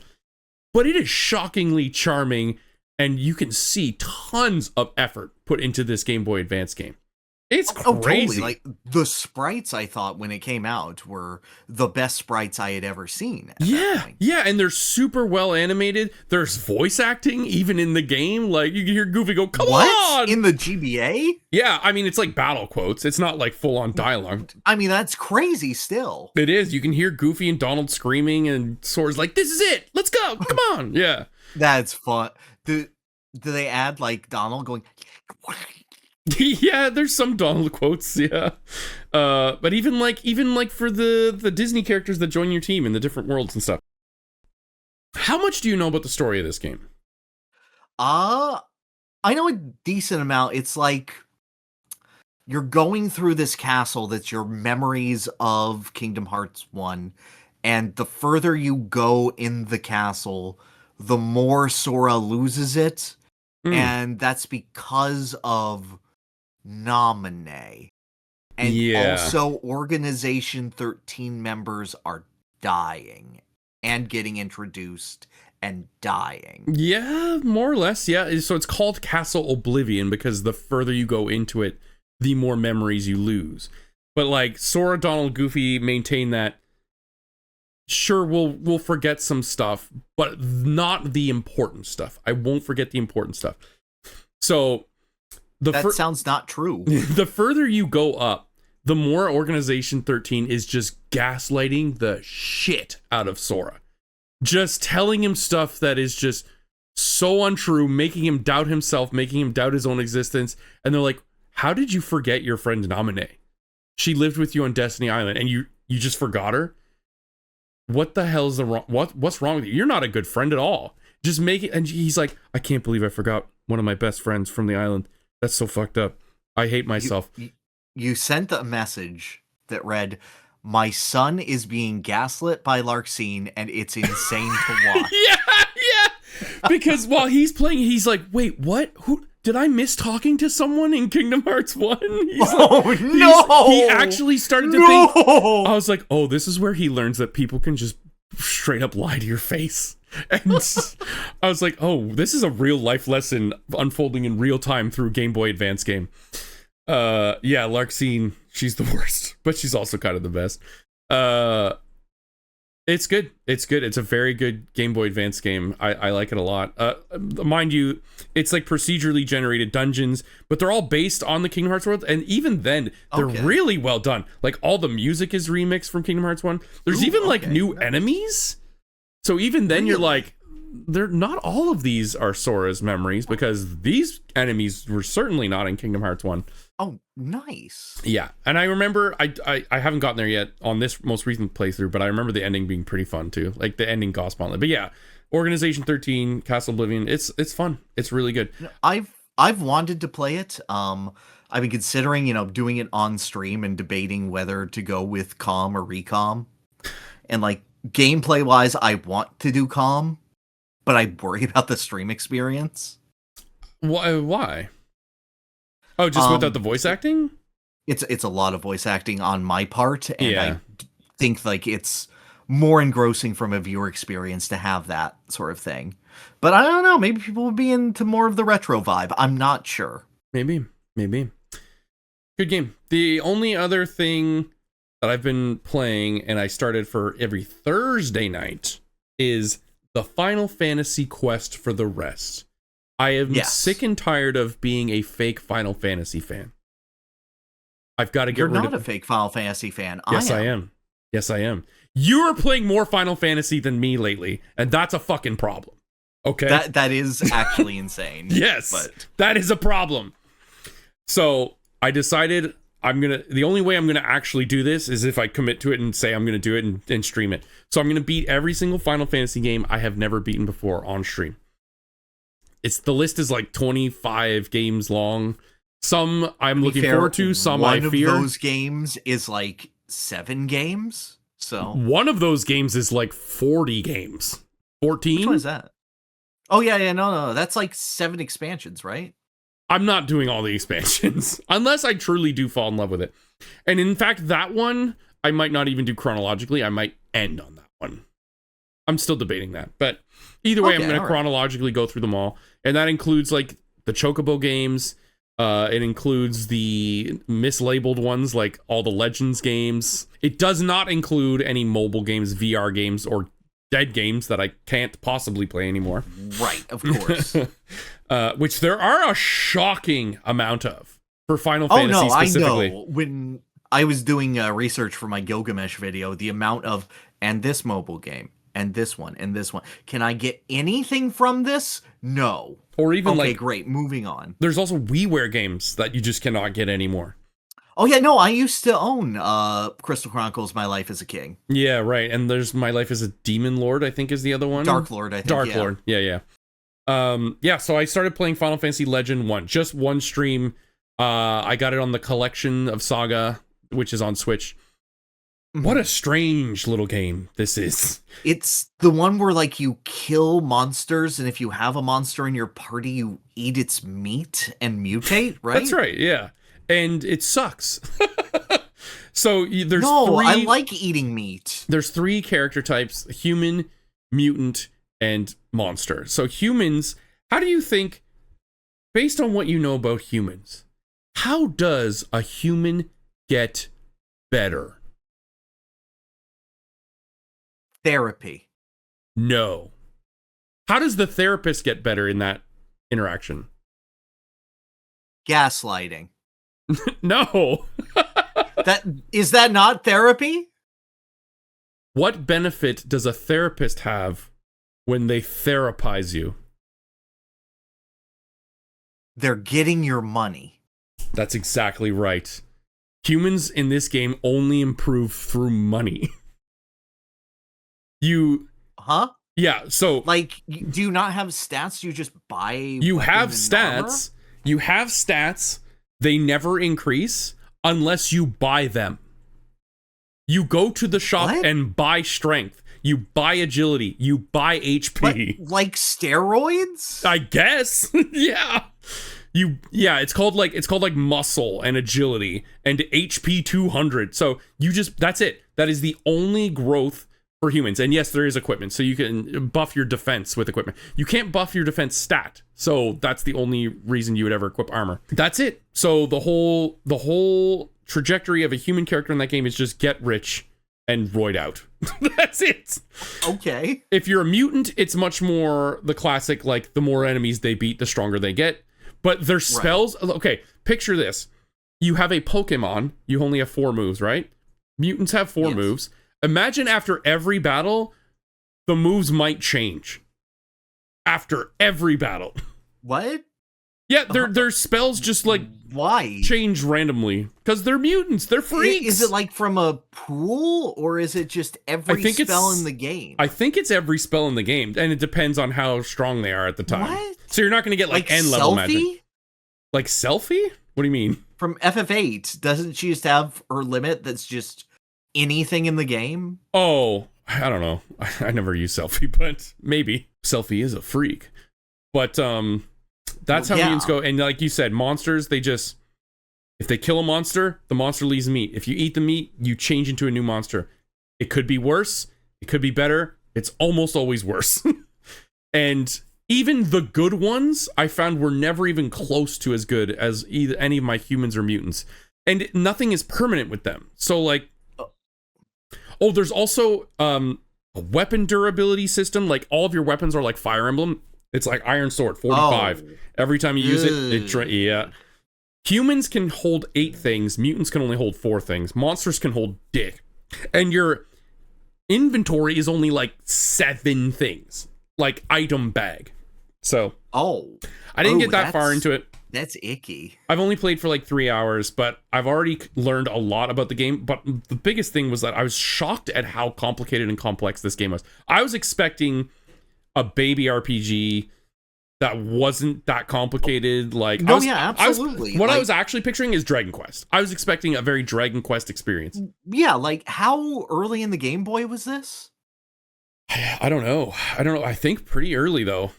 Like, because like the most complex game at that time was what, like Mario Land 2? Yeah, I mean, Pokemon is technically pretty complicated if you really break it down. 96. That's true. 8 years after the Game Boy's launch. Yeah, let me see. When did list of Saga game? 89. What? Yeah, 89. What? On the Game Boy. This was contemporary with like Mario Land and Breakout. Yeah, it was shockingly complicated. The story is, as far as I can tell, like nothing. I don't know what's happening. I still don't know what's happening. There is a tower. Expect that for fucking 89. Yeah, there is. I had to kill a man so that he would free a woman, so that that woman could then be acquired by another king. I gave the king a woman from a bandit, but the woman was sounds like feudalism. Yeah, the woman was a strange little one-eyed blob creature, and he's like, "Oh, finally, a hot wife." Like, finally, someone that appeals to my taste. Yeah, so scream for me like your Landstalker slime. The only thing I did was I dressed up a statue, I killed a turtle, and now I'm going into a tower which leads me to Star Tropics. I don't know what the fuck's happening. but it's kind of neat. Okay. But yeah, so I'm going to keep playing that. Every Thursday, I'm going to play through the next Final Fantasy game I've never beaten until they're all done. It will take years. It will take at least sounds good. At least 2 years. I don't stream that day, so I can see that one. Perfect. It's going to be very interesting watching me Absolutely. play through Where do you stream? Twitch.tv/TarvaldsQuest and YouTube.com/TarvaldsQuest Live. I would love to hit 500 there. Let's make it Wow, that would happen. be a great thing. If anyone could follow me on Twitch for Pyrr Kong, yes, I'd love to hit 100. Yes, that'd be good. You got affiliate though, eh? I did. It was Huge. Very easy. Very Turns good. if you just stream a shit ton in like 1 week, you can get it. Very good. So, based on that, how's your humanity? Dude, I am the busiest I've ever been in my damn life, and it feels great. Let's go. Like, it is so amazing how just sitting here and having something to do every day, structured, lets you structure every single other day of the week and do as much as you can for it. Mm-hmm. Like, some days do I feel tired? Yeah. Some days am I like, I'm almost at 100K on YouTube and I'm getting sub 10 on Twitch. Yeah, it's hard, but it's like building that up, and it is such a comfort for those who do come, those who do watch, those who do hang out and have the time. I feel more connected with people in general than I have before. I feel more confident to be more outgoing with those people. Nice. And like in general, I can just talk longer and talk better. I feel kind of bad that I don't have as much time as I thought I did and can't go up to people and go, yeah, no, I can make that. Or, yeah, no, I have my schedule mostly open. Because like when we collaborate on something, I would be like, yeah, I can't do 1 day out of the week, but otherwise I'll work around you. Yeah, I was shocked that you agreed to do the thing we haven't talked about yet and won't. It's fine, but like I want to. It's those sort of things where like I can find the time to make it work. Excellent. The only I love having a structure and having like, this is what I'm doing every day, and the problem with that I find is when that gets derailed, who do you become in that world? like whether you get really sick or something disrupts it, it can be tough to get back. But if you kind of like have a plan going forward for like, okay, if this gets disrupted, what is the plan B? I find like if you prepare for it, that you're totally fine. Yeah, I fully agree with you there. I love having a structure and, discipline, and I feel so bad on myself when I break out of it. Mm-hmm. But it is a lot harder to squeeze in all the extra little things. But I'm totally talking over you. You keep going. Sorry. No, because you're so right. And I enjoy that because, like, you feel that. And I know that you feel that. And I'm like, yes, validation. Give it to me. Ah! It's a matter of feeling weird of, like, I'm doing everything that I can, but I feel like I have very little to talk about outside of, like, video games and stuff. But, like, I've gotten new episode of Design 4 is done and out for patrons, so that's all set. I'm about 42 minutes done with another one. Nice. It'll be probably about an hour video. 42 minutes of the video is done, and I'm about 27 minutes of audio done with one that will absolutely come out at the end of the month because it's Star Fox related. Woo! Nice. Yeah. So I'm feeling good. I'm seeing, progress be made. I'm having fun. I go to bed satisfied, and it's new for me because I always lie awake at night, and it usually takes me about an hour to get to sleep with all of my thoughts in my head. It's been there. It's agonizing, really. Yes. I have slept so soundly and within 10 minutes this past month because I've gotten my thoughts out. I feel good. I feel nice. It's fun to be unhinged on stream and not just the occasional moments where I get to say stupid out-of-pocket shit to you. Like, fill me with the baby juice, daddy. like, what the fuck was that? I'm just saying that all the time now. I was on the Legit Weeb stream, and I had someone ask me, Pyrr, do you ever think before you speak? And I go, yes, intensely, because I think you'll go, what? Before it? And that's why I say it. Good shit. I'm happy for you. Yeah. You are very busy, but it's good. I agree. I agree. When it turns up, as long as people are there and I have the ability to interact with people, I feel great. Hell yeah. But how is your humanity, my friend? It's been good. I have been interacting a lot with people and the world, almost too much. For the first time in like maybe a decade, I have, for the majority of the last 4 weekends, I have been out of this house, out somewhere doing something. Good. Like visiting family, visiting friends, playing mini golf. Let's just go mini golf. Going out and doing stuff. And it's been very good. Very tiring though. Part of the reason that's so hard now, doing stuff, did you know, costs a lot of money. Yes. I'm vividly aware. Like, just actually doing, even like eating out and buying a beer is like, yeah, it's insane. When you could get like a case of beer for like $20 Canadian, then you go to a bar and one beer is $11. I go, why would I ever? But yeah, I know. The answer is to do the thing, or you just order water, which is what I've been doing. Yeah. Gas as well. Holy crap. So I visited a friend this weekend. It was lovely. I had a great time. I had no idea that he lived so far away. It was like a 2.5 to 3 hour drive.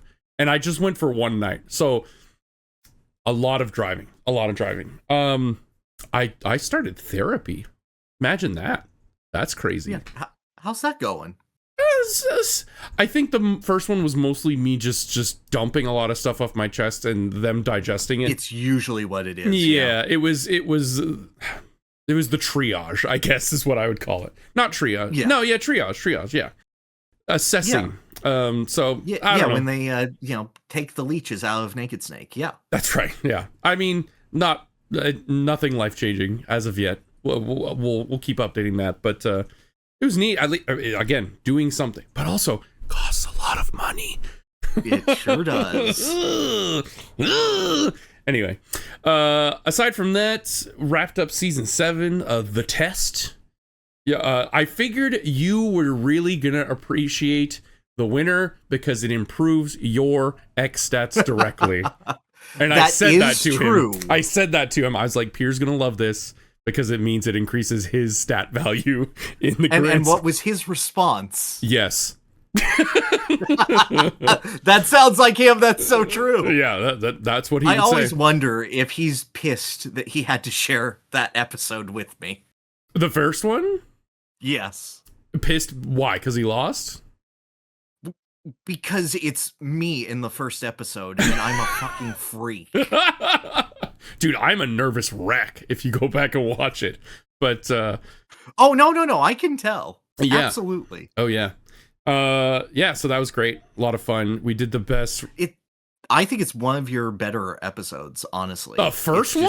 Such good. No. The latest one that you just released. Oh, yeah. It's such good vibe. No. I'm not that stupid. Okay, all right. I'm not that conceited. Thanks, Mom, but I'm not buying it. Yeah. No, Lacey, Jules, and King are all very easy to hang out with. Super Definitely. fun. Yeah.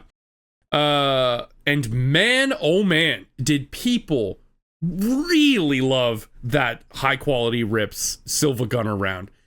Yes. I think I hit like a new record for comments on a video because everyone is saying, bring it back, do it again. That was the best round ever. Holy shit, do it again. I'm like, whoa, okay. I knew some people wanted to see that, but I didn't know it would get that big of a response. So I will bring it back, but I'm not gonna like milk that cow too frequently. Oh yeah, no, I figure you wouldn't, and like eventually that well is going to dry up if you I go too don't many think times. it will. There's like 70,000. Well, yeah, but some of them are like it plays, and then "We Are Number One" from Lazy Town plays over it, Why? as opposed to changing the rhythm. Why are there so many that are the Flintstones? Meet the Flintstones. It originated from a meme on Joel from Vinesauce's channel. Okay. Who played Seven Granddad, and it was just an edit of an NES Flintstones game, but with Mario's head on Fred's body. And he just screams, "Flintstones?" But why did that translate into the high quality rips?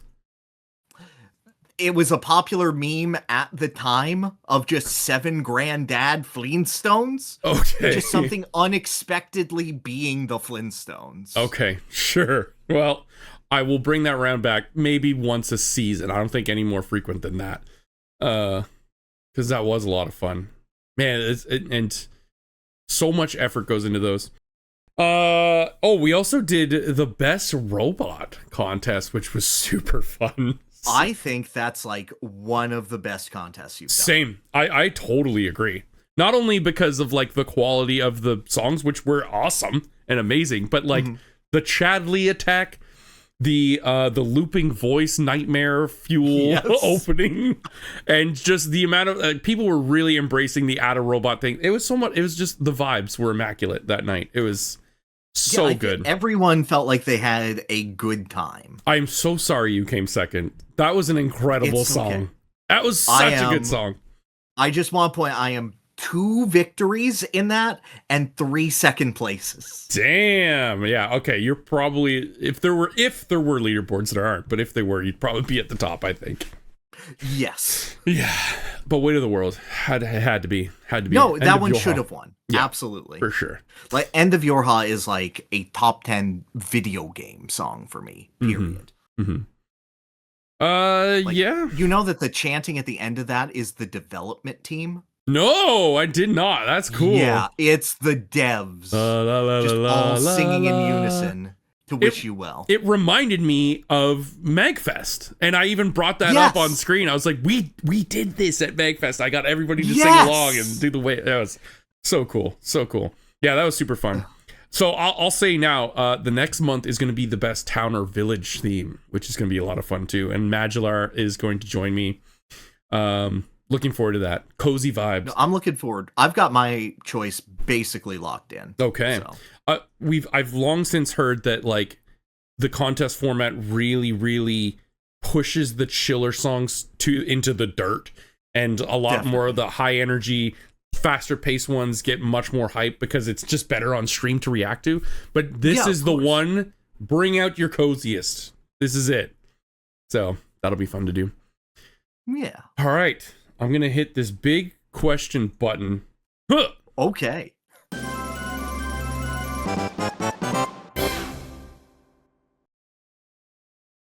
The Happening Star.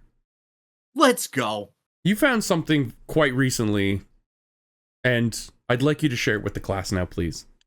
Oh, absolutely. Do you have anything else? I have a weird thing. Yeah. Okay, great. Awesome. I had something if you needed this one. No, I don't. I can do this one. Absolutely. I have a stupid one. Okay, perfect. As if this one isn't stupid. Yeah. So recently, the site Sega 16 did an interview with Mike Fisher, the vice president and Sega of America product manager for a while. And this is just an interview of like his history at Sega and what he did as a company. And it's a very nice and very detailed, very girthy interview with a lot of, behind the scenes development. But most pertinent to this is his thoughts on one Yuji Naka, notable convicted criminal. Yes. And not just for creating Balan Wonderworld, but this guy tears into Yuji Naka all of the time through this. Yep. Just an calling him an absolutely unpleasant individual. But my favorite bit is that when they talk about a game called Billy Hatcher and the Giant Egg. Did you have Billy Hatcher? No. I did. It's mid as fuck. Yeah, it looked like the natural progression of Glover. The multiplayer is actually kind of funny because you can get little eggs with the Sonic Team logo. Okay. And you can give birth to Sonic if you want. Sure. Tell me there's not and then you 40,000 can just use people Sonic into to that. kill everyone else. No, Yeah. exactly. Yeah. Well, it's a random Sega character, so you can get Sonic, Tails, Knuckles, and I think like Knights and one of the Phantasy Star online pets. Can I get Rogue the Bat? Imagine. Yes. No. But yeah, I'm going to read this excerpt of the interview verbatim. Mike, that's when we made Billy Hatcher and the Giant Egg, if you recall that. Sega 16. Oh yeah, I remember that game on GameCube. Mike, yeah, I remember looking at the game. He wanted to call it Giant Eggs, and we were like, well, to lay a big egg in the US just means a failure. Sega, true. Mike, if you look back, eggs played an odd part in a lot of Nakasan's content. It's like, what's the obsession with eggs? Anyway, one of the guys on my team said, well, let's call it Billy Hatcher, because it's a hatching game with a cute character. The main character is the boy, not the egg. Of course, Nakasan hated it. We called it Billy Hatcher and the Giant Egg, which he still hated. We at one point, I promise you, I am not making up this story, I have 2 witnesses. At one point, he visited the US. Sometimes I translated, and sometimes other people translated. He goes, well, I know another name for the boy wearing a rooster suit. Another name for rooster is cock. Can we call the game Giant Cock in English? Sega, oh my god, I would have been half tempted to agree just to see what happened. Mike, I should have. He is literally the most miserable person I have ever worked with in games or anything else in my life. Just a horrible human being, and you can quote me on that. As you know, he's also now a convicted felon. End quote. Oh my god. Yeah, when you sent me that, I was dying laughing. Holy shit. Same. It brings the Shadow Nice Cock meme to a whole other level. Oh my god. So, I have nothing more, but like, I am never going to think of Billy Hatcher without thinking of, oh, Billy Hatcher and his giant cock. But he wanted Billy Hatcher to be Giant Cock because yes, he has the chicken hat. Oh my god. Yes. Giant Cock and is the another egg. name for rooster. Yes. Incredible. Okay. That was a very Tarv-pilled happening star, but I really liked it. Oh, I completely felt it. Yeah. I was like, I need this. Okay, so I just have a story. Not a news story, not a headline. A story about something absolutely incredible that happened to me, okay? And I told this to Pyrr and Gamerbug and the Nutbusters immediately, and I said, I do not blame you for a single second if you don't think any of this is true. Because I'm not gonna lie, I lived through it myself. I don't even believe it happened. But it did. I believe it happened entirely because you would be a massive asshole if it didn't happen. Why would it? Yeah, you're like, why no, would I make insist it's true. I wouldn't be an asshole, but there might be something wrong with me. Okay, so I just got this brand new Survivor glass. Oh, damn, I should have brought it down. Whatever.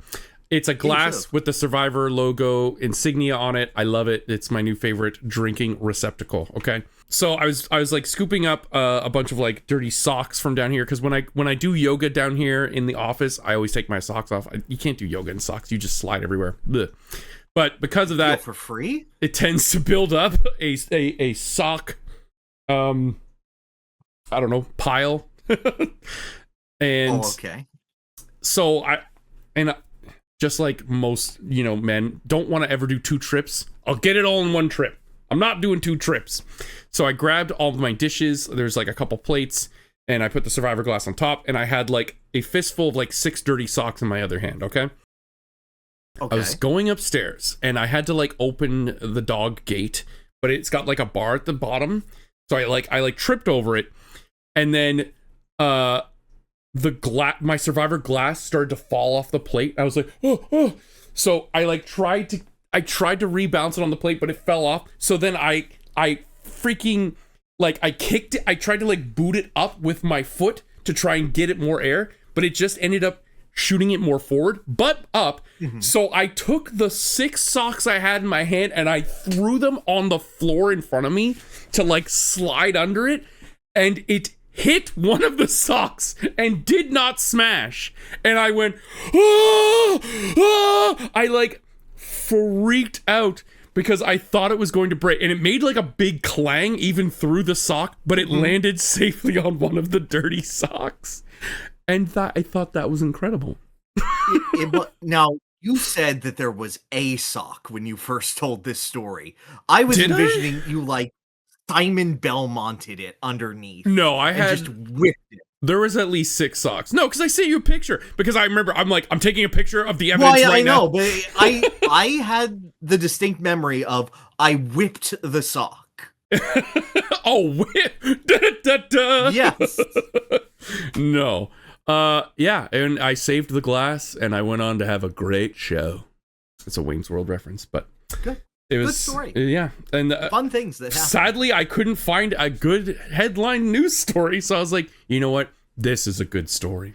No, more good news stories, please. World. God, I know. I had that and Lusamine Burger, so that's all I had got. From Pokemon? Yeah. She has a burger? She has one very dedicated fan who is a burger. I will not inquire further. Sounds good. It's time for the GOTM. Got him.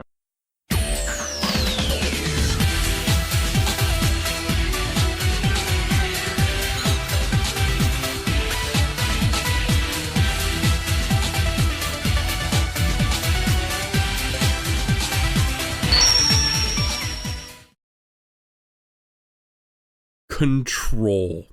I'm going to ask you the same question we tend to ask each other in these situations. Of course. Why?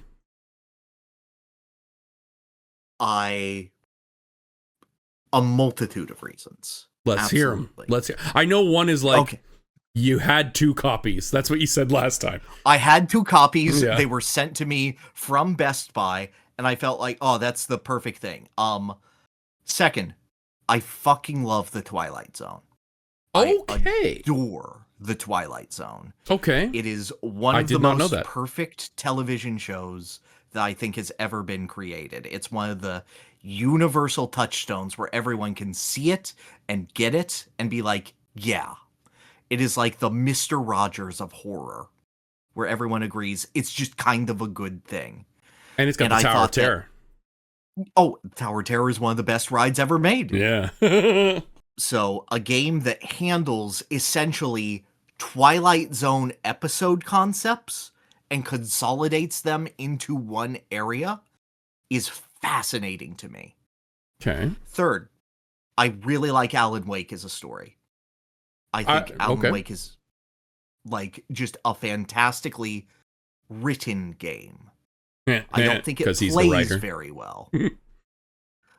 But what is the gameplay of Alan Wake? I've never even seen it. It's like you point a light at shadows and it defeats them. It's like bad gunplay. Oh God, it's like a Boo House in Mario 3D World. Yeah, and you're in the woods and there's shadows coming at you and you have to stop them with the lights. It's okay, all right.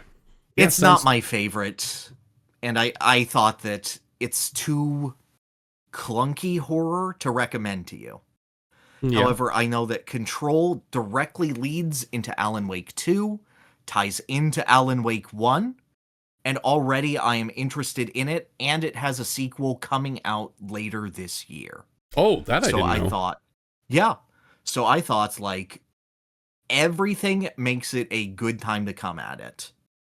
And fourth, I had played an hour of this game in the past, and I really, really enjoyed it, and did not continue because of personal depression. So I thought, it's a slam dunk of everything. I'm intrigued. I've already enjoyed it. I've vetted it. It will lead into games that I know that you're somewhat interested in, with Alan Wake 2 at the very least, and potentially other games that could lead into it.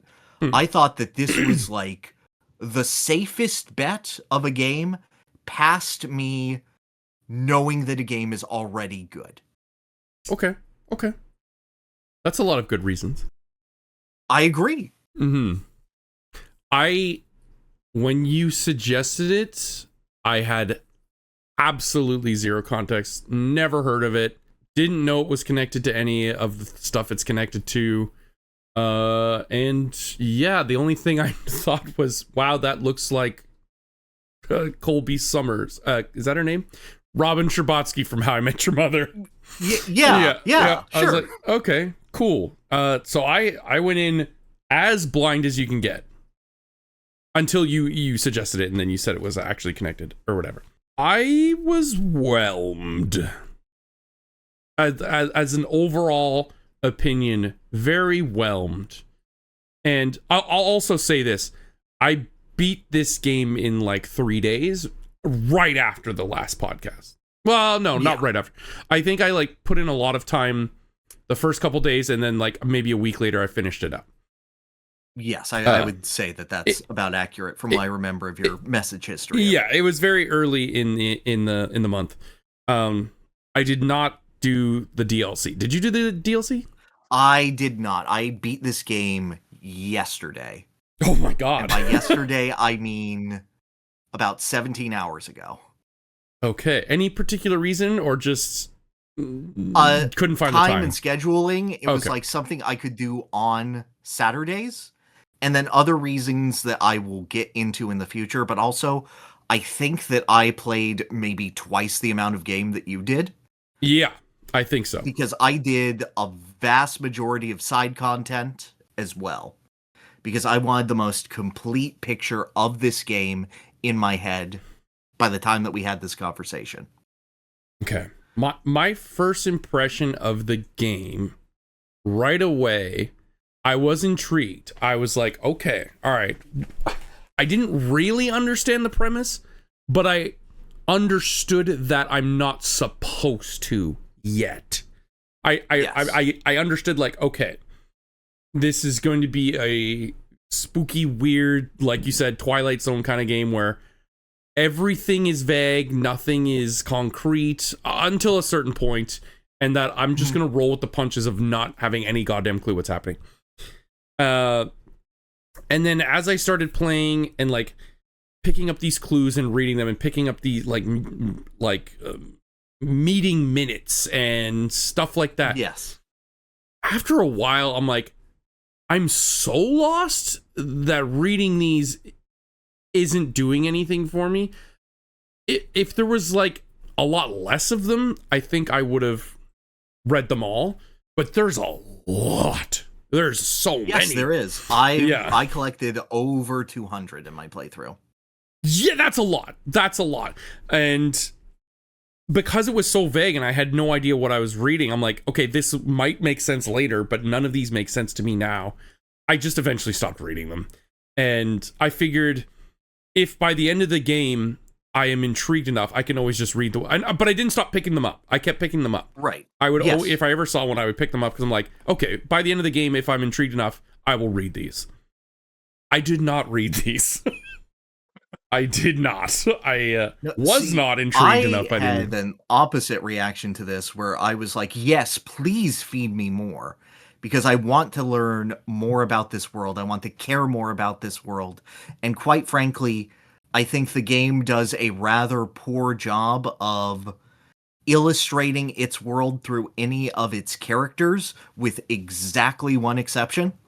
I think that the interpersonal dialogue in this game is very, very weak.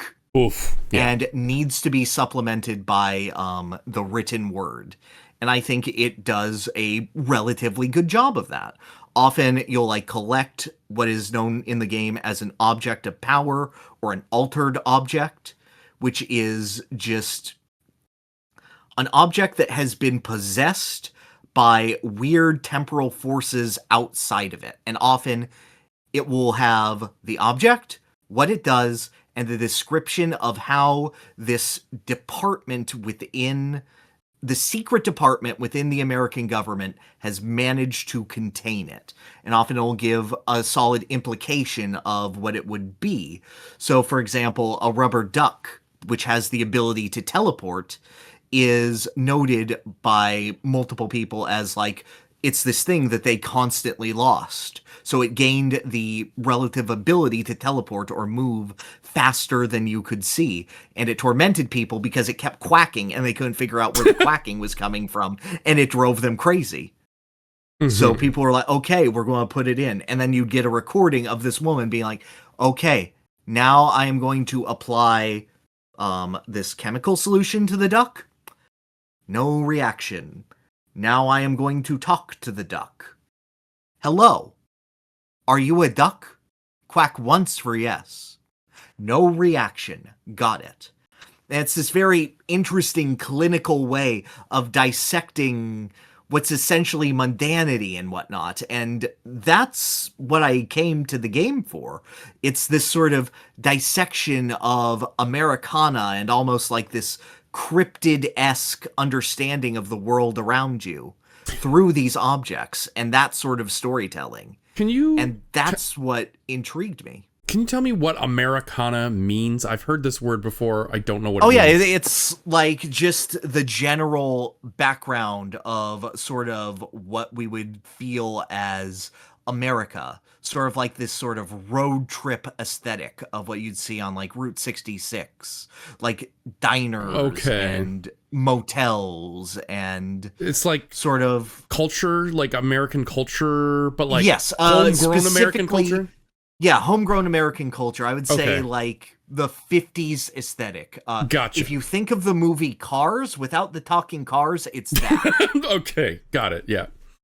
That's what, when you said Route 66, I thought of nothing other than Cars. So you didn't even have to lead me there. Yeah, okay, got it, okay. And that is what drew me in, along with one specific character, which is Dr. Casper Darling. This is a character played entirely through live action by Sam Lake, the head writer of the game. And he is a clumsy, bumbling idiot who is like so clearly this is his special interest and he's making it your problem. And he's like over explaining every sort of thing, every single one of these objects that he can in like this weird pantomime, and you get notes from like his assistants being like, why does Darling have us in these? We don't talk, we just stand there. I feel really awkward. As he over explains like, look, it's a floppy disk from the Soviet Union, and for whatever reason, it can create telepathic blasts that move things at like 25 miles per hour at minimum with an upward velocity of 56. Incredible, isn't it? And this is the part of the game that I really love, because I love mixed media in games. I love when like live action or claymation or a genre change get to infect this. It creates this sort of unnatural othering of the overall medium. And like, I really, really love that. Okay. I thought you were going to follow up there. No, like, I can, but like, I want to leave. I get all that. I felt like things were too like vague and weird immediately. I didn't even get time to have like a baseline foundation for what the fuck is happening, or who am I and what am I doing. I just like walked through a door, someone told me I'm the leader of an organization and to go pick up a man's gun, and now I'm the president of Yes. but And I think it's really cool because, like, you do that, and there are pictures of the previous head, Trench, all over. And as soon as you pick up that gun and are the leader, they're all replaced with your picture now. Yeah, I don't know. I think this method of storytelling doesn't hit with me because I had too many questions and not enough answers. So then my brain defaulted to, well, you're not going to get them till later. So like, just roll with it. Just roll with it. And it made me hard to like get invested in the world because I don't know. I just wasn't interested in this office building. This whole thing is just an office building. The whole game. Yes. Yeah. Mm-hmm. I did not know. I thought like after the first hour, I'm like, okay, I'm going to go to a new location. No. Anyways, go on with what you were going to say. Yeah, absolutely. One of the favorite things I have in this game is when you find that little light cord and you have to pull it 3 times. It's the rule of 3. And that's like a very well-known thing in like comedy and story writing and whatnot. And Beetlejuice. And it transports you exactly to a motel that is a living liminal space. It is the motel that you dream of that operates off of dream logic. And you have to solve a weird dream logic puzzle in order to get to where you are going. It is the physical manifestation of the busy work that you picture in your head to get to the solution of a problem. And I think that is utterly brilliant. I did not. I thought it was. Well, the puzzles fucking suck. No, they're but terrible. You just ring the bell and you go to the door, you and ring then you the move bell, the it picture. opens the door, and then you. But like as a conduit, I thought it was fucking awesome, and then every time I went there, I was disappointed. Yeah, and you go there what 4 times at least? Well, you maybe even more. I went there I about 6. Oh, okay. So then you definitely go there in some of the side stuff. And the puzzles like get maybe 5% more elaborate, but never really. I agree. Yeah, never really test you. That's a major letdown for me. I thought it was more so trying to build the kookiness and weirdness of everything. I never saw it as like a what you were saying, which was like a manifestation of the mental state of doing busy work to get a job done. I never thought that at all. I thought, well, that's what they say. They say like in game, not even in a note, in game, that it's like, I've been to this place before. It's where I've lived in this hotel. It's where I go in between where I need to get going. Right. I just thought that meant like, I thought it was a meta commentary about the video game. Like, this is where I have to go in the video game to go to the next area of the video game. I'm like, okay, we're doing this now. No, it's never that. Okay. Well, see, I didn't really understand what was happening. Maybe I'm a big dummy, but like, I couldn't follow what they wanted me to feel. Like, what emotion are they trying to pull out of me at this point? And if they're not trying to pull any specific emotion, what are they trying to get me to think about? Because really, I felt like I was just going through the motions. I'm like, I don't understand what's happening, so I will go to the next objective, and maybe it will become more clear once I get there. It didn't really. Maybe not until you're trying to find your brother. It's that whole thing, the entire fucking game. I'm trying to find my brother, yes, but why did I get warped to a motel? Like, and because you pulled the cord 3 times. Okay, like, oh, I guess I know. What I meant was, what is the game trying to make me feel about this? Like, what is the purpose of this hotel from a game design perspective? America. I guess that's why I didn't get it. That's why I didn't. I guess so. I'm like, okay, I'm in a hotel. I push a button, I leave the hotel. What does that do for me, the player? And I could not come up with an answer. I don't know. Yeah. And then so I thought, overall, is that the point? Am I not supposed to know? I guess I'll keep going and maybe something will become more clear. Yeah, I don't know. All right. I do want to ask, what did you feel about the gameplay? Okay. So, well, I already mentioned this, but I was a little disappointed that it was one setting. I felt that got a little bland. Yes, there are some places in the setting that are different, and those were nice, like the underground area. Oh yeah, even like the dream space area with like the tutorial stuff and stuff like that. I thought the shooting felt good. I thought the enemies were very bland. Yes. Very, very bland and very repetitive, and it did not evolve much at all. I felt the rewards for exploring were ass, or not ass, but just like...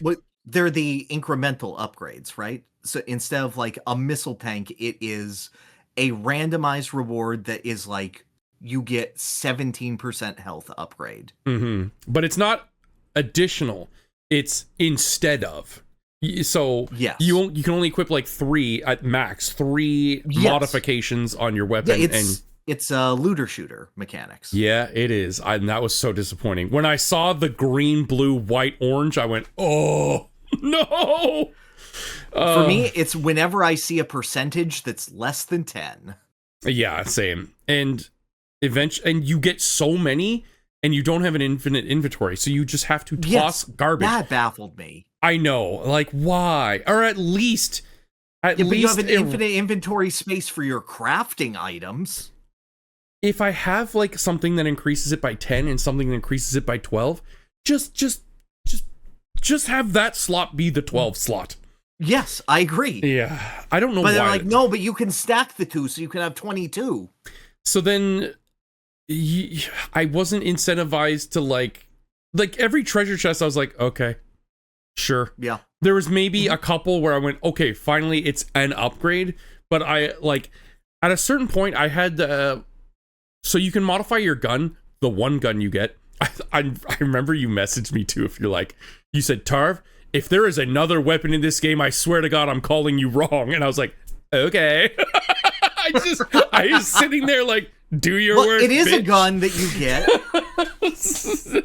Yes, there it is has like modes. 3 guns in that gun at least. Yeah, you can have like the shotgun, the SMG, or like the piercer, which is like, and that's the one I used. It was the Mega Man charge shot. Same. I used the pistol and pierce. That was it. That was all I used because it just one-shotted people. I had one that was like 50 or 40% armor pierce, and I just would charge gun and go bang, and they would die. Rinse and repeat for the rest of the game. I could not believe the final boss of this game is just another wave of guys. It's just another fucking wave of the same people we have been killing from the very start. I could not believe it. Now, mind you, afterwards I found out there are actual bosses in the side content, but I didn't do that because why would that be the case? Why wouldn't the big bosses be the main content? I have no idea. But did you encounter any like interesting bosses? Oh yes. No, okay. There's a really good one where you go inside a mirror and you go into a mirror dimension and you fight the mirror copy of yourself who is saying your words back at you, but in reverse. And it is a 3-phase fight where at first it's you, but it's Essage, your name backwards. Oh my God. So Essage is on the ground making her own cover, like taking pot shots at you. And then the second phase, she is using all of the telekinesis and the shield. So it's an armored version. And the third one, she is flying and doing Superman punches at you and tossing shit all around. It's all of the versions of your playstyle fighting you one after the other. Why? Yeah, why hide that? I know. It was by far the coolest combat encounter in the game. I can't believe you beat the SAX twice this month. I did! Yeah, that's crazy. And even more of a metaphor to that is that I find Essage here so incredibly dull. I did not care about the main character at all. And I told this... Jesse's rough. Yeah, I told this to Pyrr. I said, I'm pretty sure this is equal to other M. Samus levels of delivery. And it just, she does like the Solid Snake thing internally, but with very little emotion. And it got annoying. I will say, I just want just finish the conversation. I was willing to give it a bit of slack because I'm like, okay, this is the team that made the Max Payne games. Mm-hmm. That game is riffing on noir. Internal monologue is like a thing there. Yes. Absolutely. I don't feel like it added anything, though. It was repeating I agree shit. with you. Yeah, she's just repeating things. Very much agree. Mm-hmm. It was just basic thoughts that you could tell from what the character was there. Again, I think interpersonal dialogue in the game is a weakness. I found not a single NPC in this game, except for Audie the janitor, was worth listening to. Mm-hmm. That you could actually interact with. I like Audie too. He's a good guy. He was only really in the start and the end, though. He wasn't much in the middle. I totally agree with that. But I was like, oh, it's Audie! Hey! Hey, it's the guy! It's the janitor. Everyone loves the janitor. Going back to the gameplay, though, I know we disagree on this, but we have to bring it up. The map is so bad. I hate it. And I'm gonna... It's fine. It's not fine. It's completely... Have you never been in an office building? I have been in an office building, yes. And I have seen office building maps. What this map does is not that. This map takes all the floors of a building and mashes them into one 2D image. And what it tries to do is color fade, matching the depth. But the problem is, things are all layered on top of each other, so you can only see the top layer unless there is no layer there, and then you can see the second and the third and the fourth. I dare you, I challenge you, show me a real office building map that condenses all the floors into one flat image. That exists, not a video game one. And it was such a pain to navigate, I thought.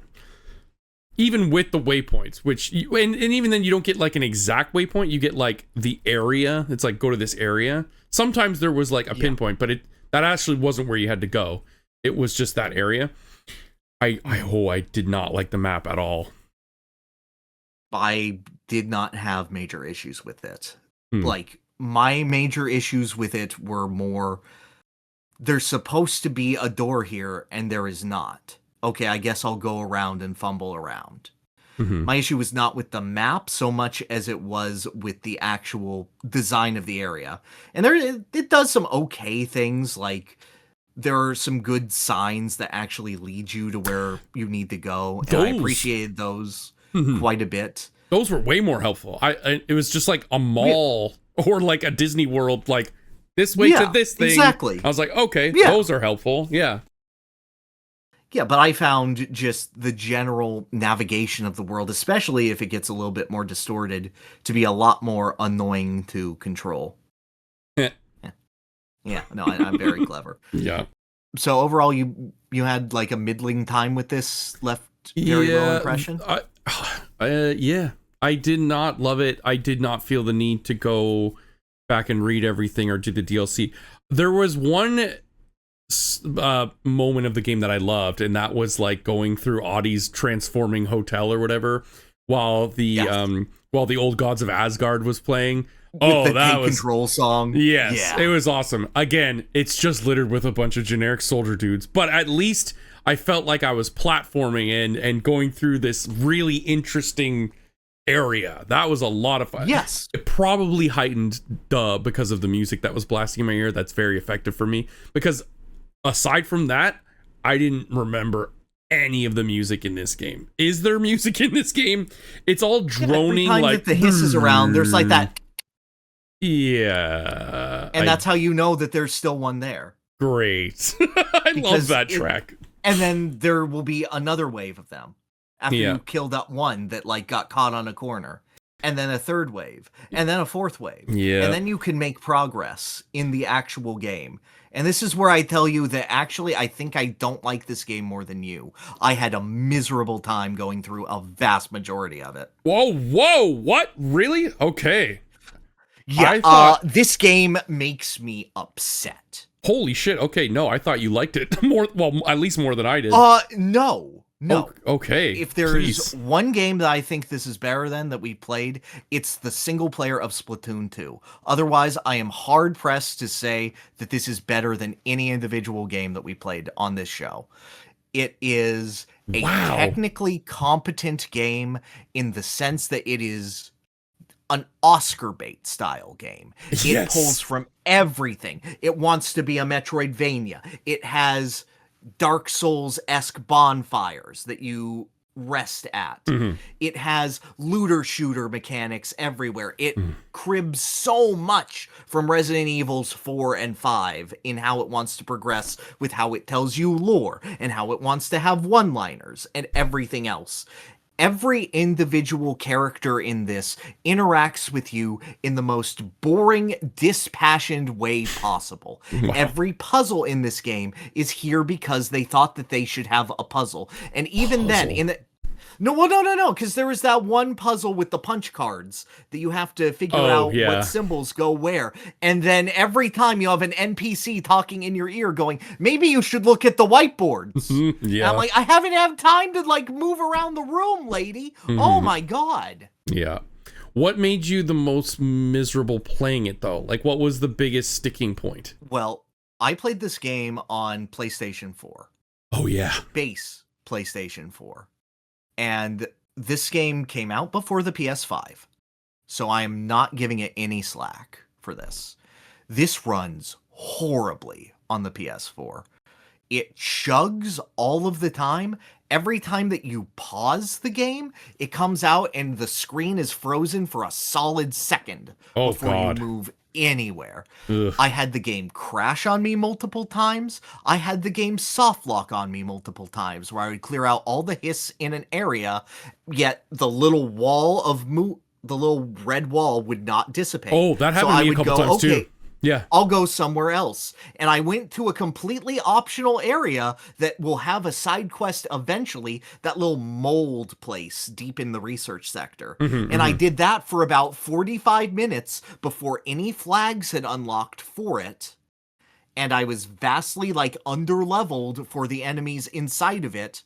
And I just fucked around and had, like, 40 minutes of progress ripped away from me for no reason. And then I did what I did before, and lo and behold, the wall is gone, so I can play the video game again. It made dying every single time absolute agony as I waited for about a minute to a minute and a half for the game world to load again. Oh, God. It made fast travel agony as I waited a minute to a minute and a half for the game world to load again. Damn. And like I say this like, oh, it's base PS4. Street Fighter 6 runs great on base PS4. And that game came out 4 years later. Yep. Yeah, I when I was doing my, like, post, like, do the reviews validate how I feel, or are they totally opposite? I saw that a lot. Like, performance issues were a huge thing. Now, I played on the PS5 Pro, so I didn't experience much of that. I did experience some of what you said was, like, soft locking, or just like the enemy spawn, just he either didn't spawn or he spawned in an area where I can't kill him, so I can't progress. Yeah, exactly. Yeah. I did experience that a few times, like 2 or 3 times. It was in the one area where it's pretty wide open and there's like a spiral staircase, and in like the mid floor, I remember that area being very problematic for me. And another one where there was like an airport, like, security cage, and I could shoot guys through the bars.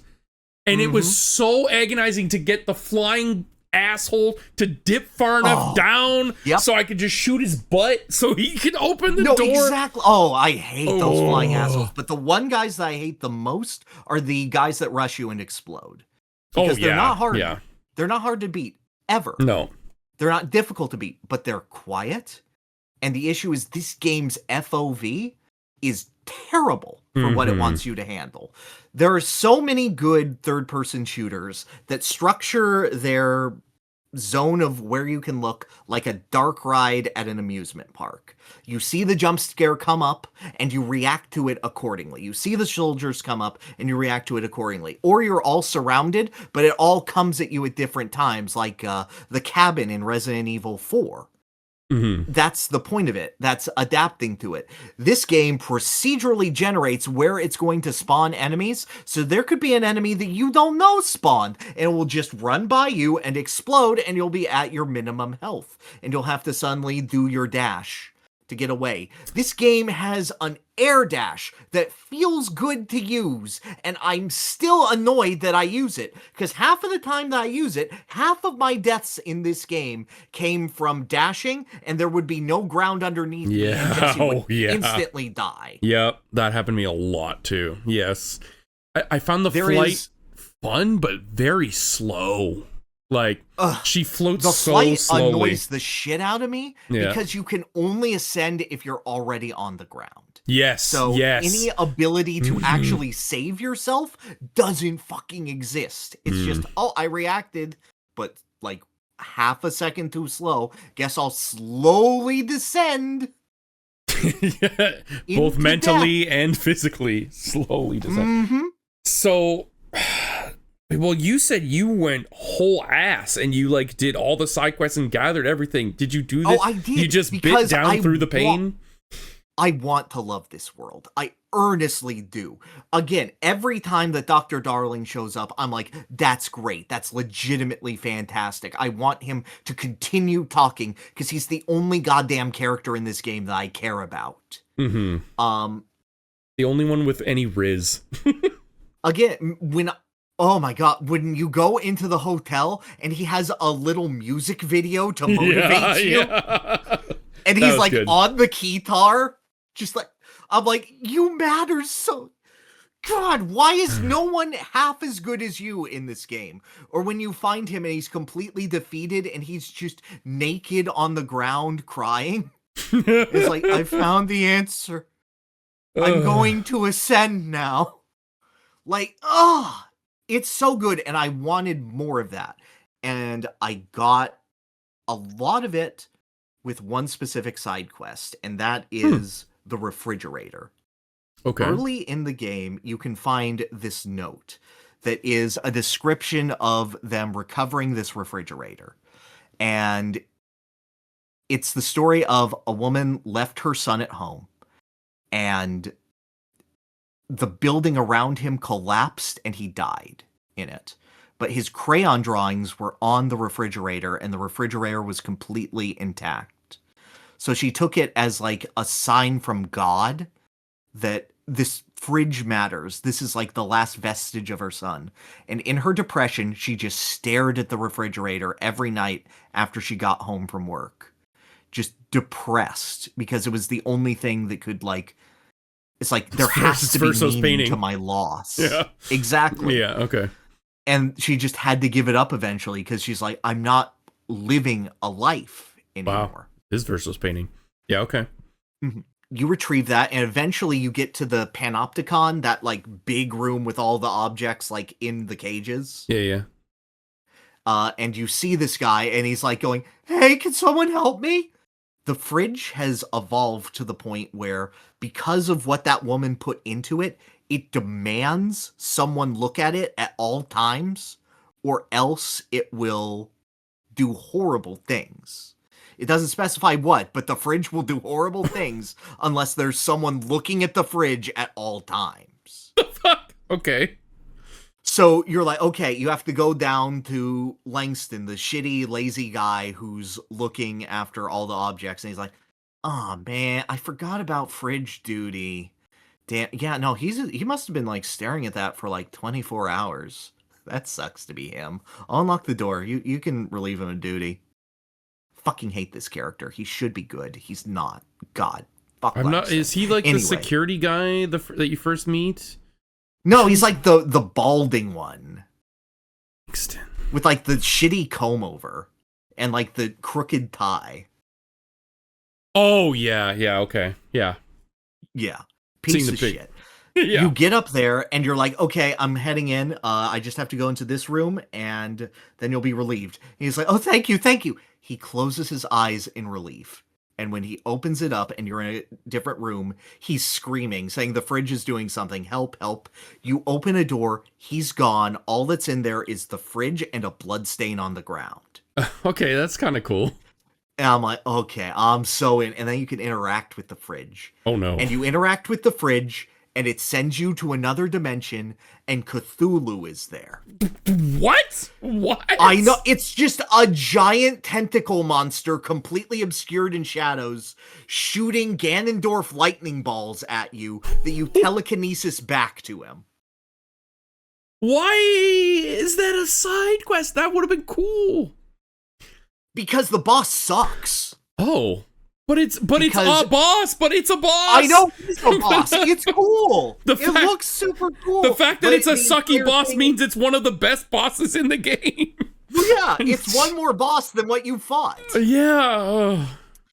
But no, Why does the it whole suck? thing is like it attacks you with tentacles and it leaves a hole in the ground, but because you're looking up, you can't see the hole, so if you dodge to the side, you just fall in and die instantly. Ah. Which is, again, why I say there's such FOV problems with this game, because, like, the boss hit me maybe twice. I fought it, like, 5 times. Damn.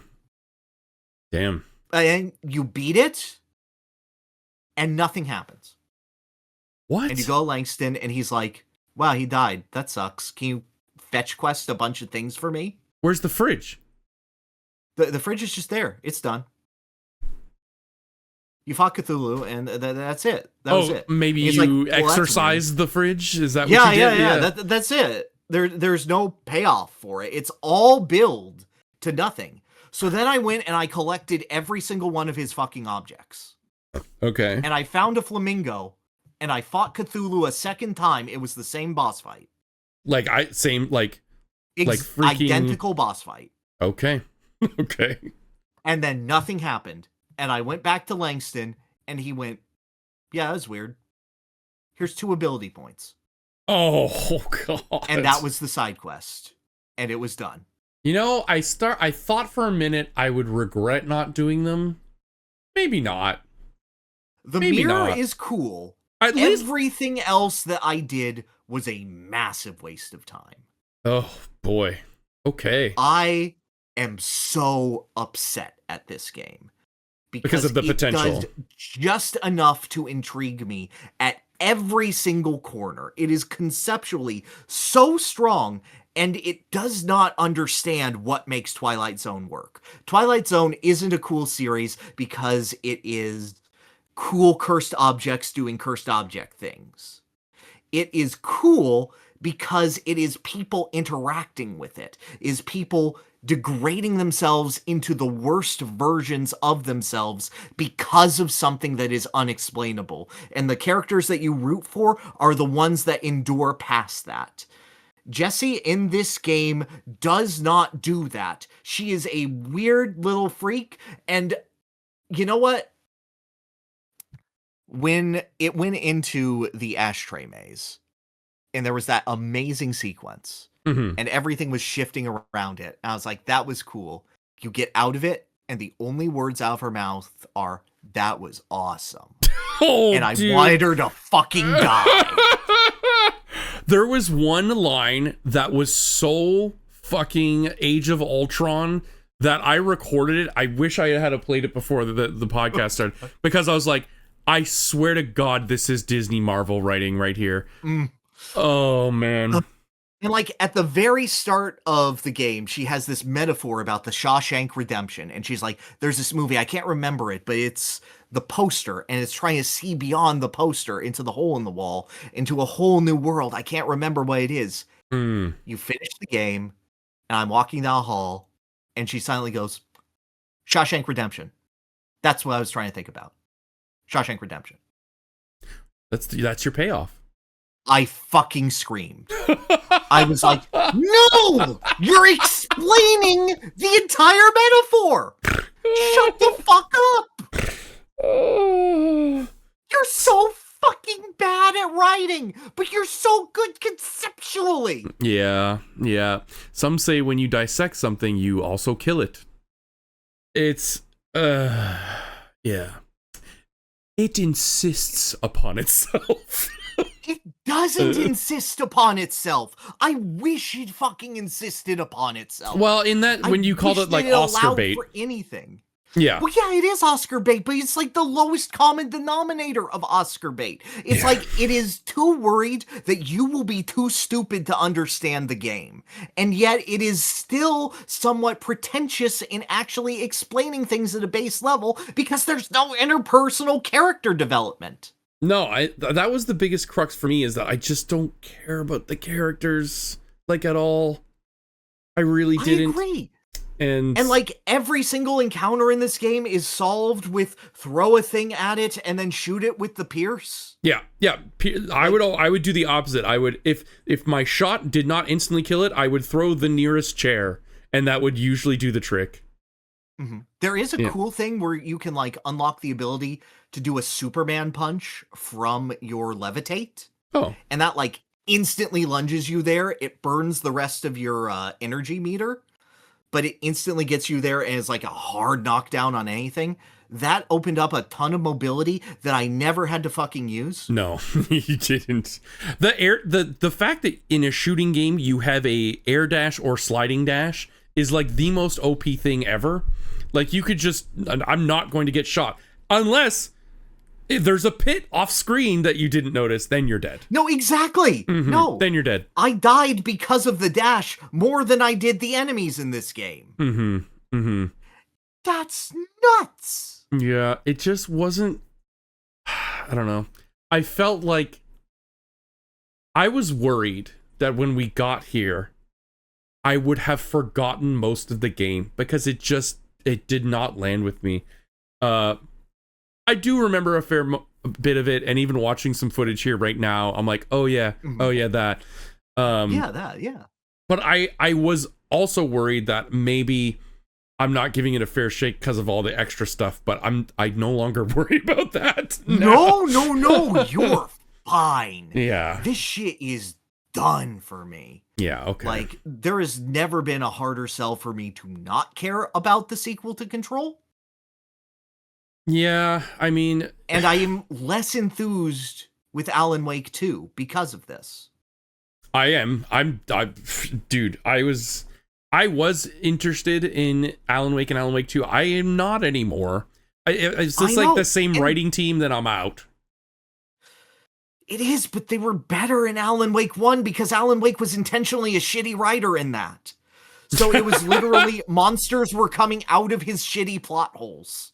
Okay, but you also said the gameplay wasn't that great, so I'm like, I'm not isn't sold. That great. I'm not sold, yeah. And this game is like so much more, not technically competent, but gameplay-wise, fine enough that it works. And like, you hit buttons and it feels pretty decent. Like, put Jessie in an actually competently designed shooter level, and I think she's actually has the potential to be pretty damn fun. The graphics are really nice, and like the particle effects and like the swooshy red, distortion of your vision is very cool. Mm-hmm. And especially the sound design, very crunchy. When you land those charge shots and it makes that piercing sound and they blow up, that's really good. That's some good stuff. There are good parts of this game. And again, that one side quest I did where you fight Shadow Jesse was legitimately really fun. I kind of want to look that up. Yeah. It's legit the only time that I didn't just use charge levitate attack to beat an enemy.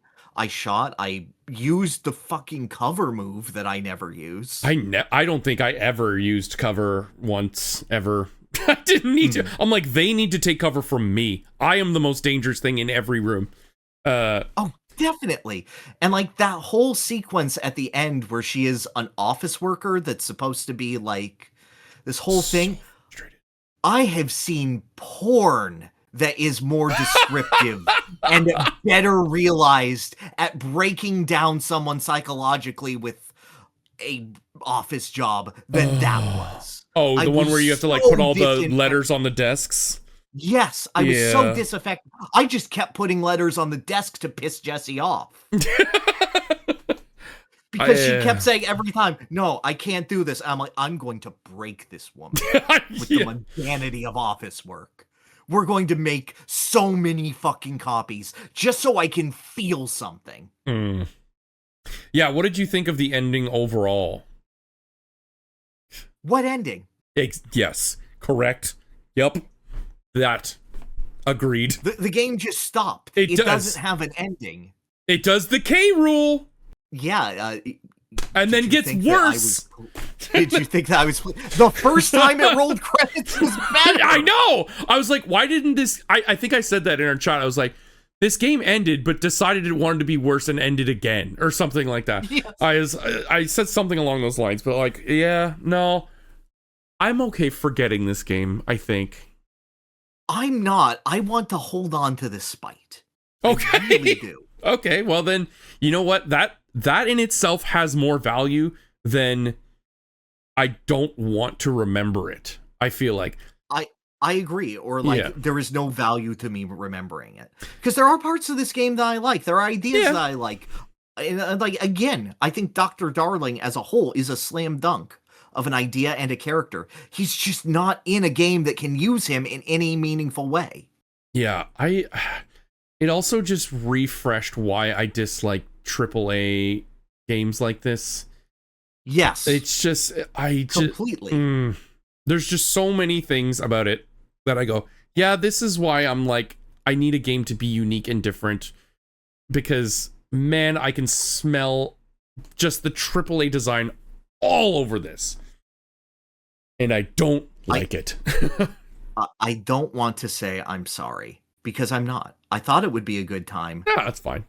But it's not my fault in any way that this game underperformed. No. In our estimations. No. But I will say, I think I feel whatever you're feeling significantly more intensely than I think you are, because you put in like what it sounds like almost more than double the amount of time. My time was about 26 hours. Can I ask you something? You may. Could you beat Crash Team Racing in the time it took Control to load? Fuck yeah, I could. There's the value. There's the value. Next time, that's what you do. I don't want to play Control to make that happen. Control Team Racing. Why wouldn't I simply play Crash Team Racing? Control. Oh, and it crashes. Yeah, all right. No. Well, you know, they can't all be winners. We have to have some kind of a floor foundation. It is going to be so fun arguing where the fuck the Yu-Gi-Oh line is at the end of the year. It's gonna be a bloodbath. Oh, absolutely. Well, I think we have pretty similar ideas, but where that one specifically lies. I thought, yeah, exactly. I thought I would be the poo-pooer and you would be telling me today why I like it should be better, but you went you swerved left on that. I'm kind of shocked. I'm kind of shocked. No, not in the slightest. Okay. If a game is bad, I will tell you. But I wanted to like start with all of the praises that I had because I knew you were coming into this like tired. Yeah, but I was gonna say the best thing about it was I got through it pretty quickly. I was like, well, at least it was short. Like, yeah. Yeah. Okay. Are we done with Control? I am Control Alt deleting this conversation. Perfect. Let's move the fuck on. Okay. Well, you had an additional mission this month from the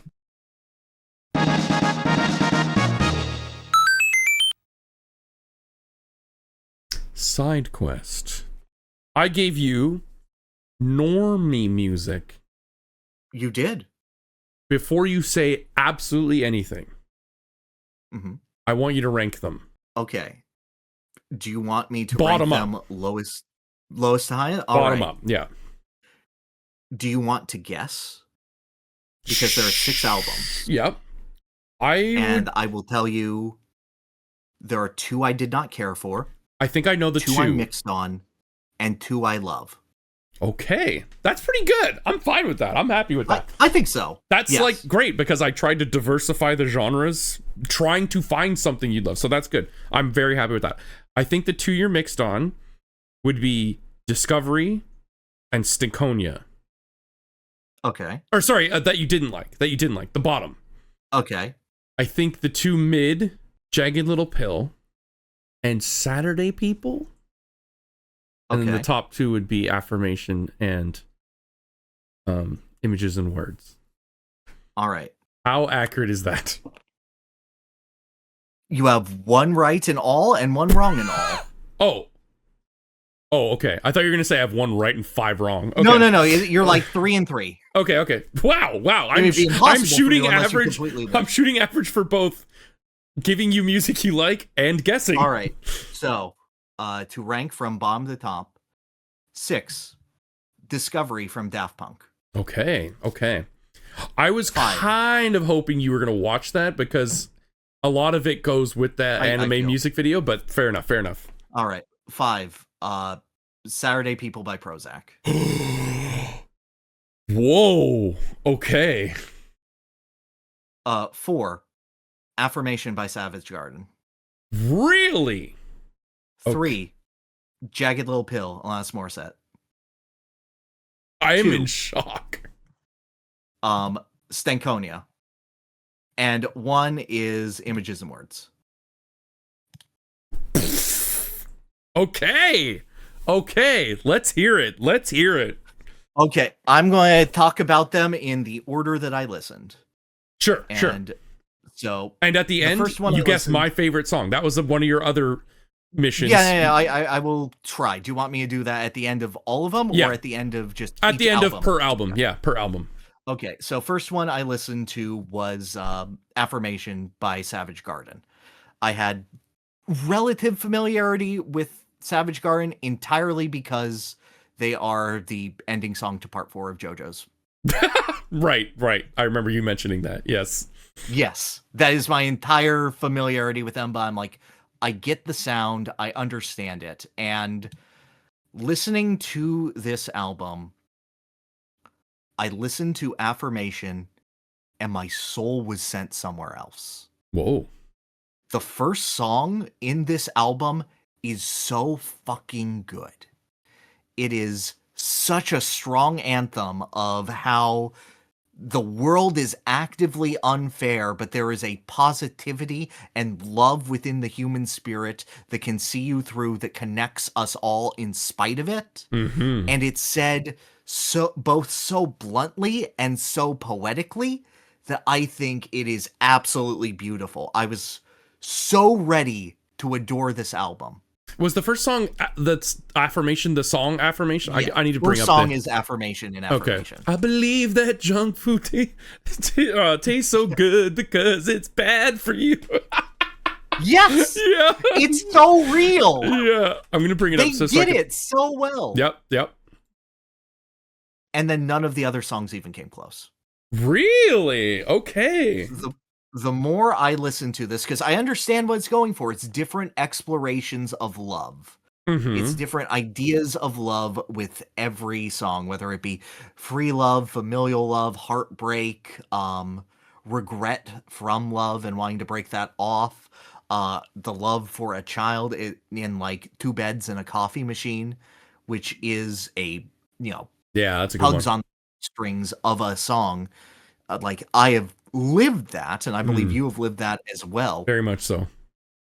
Not very catchy. The more I listened to it, the more I realized, wow, this is the music of every 90s movie credits. Hell yes.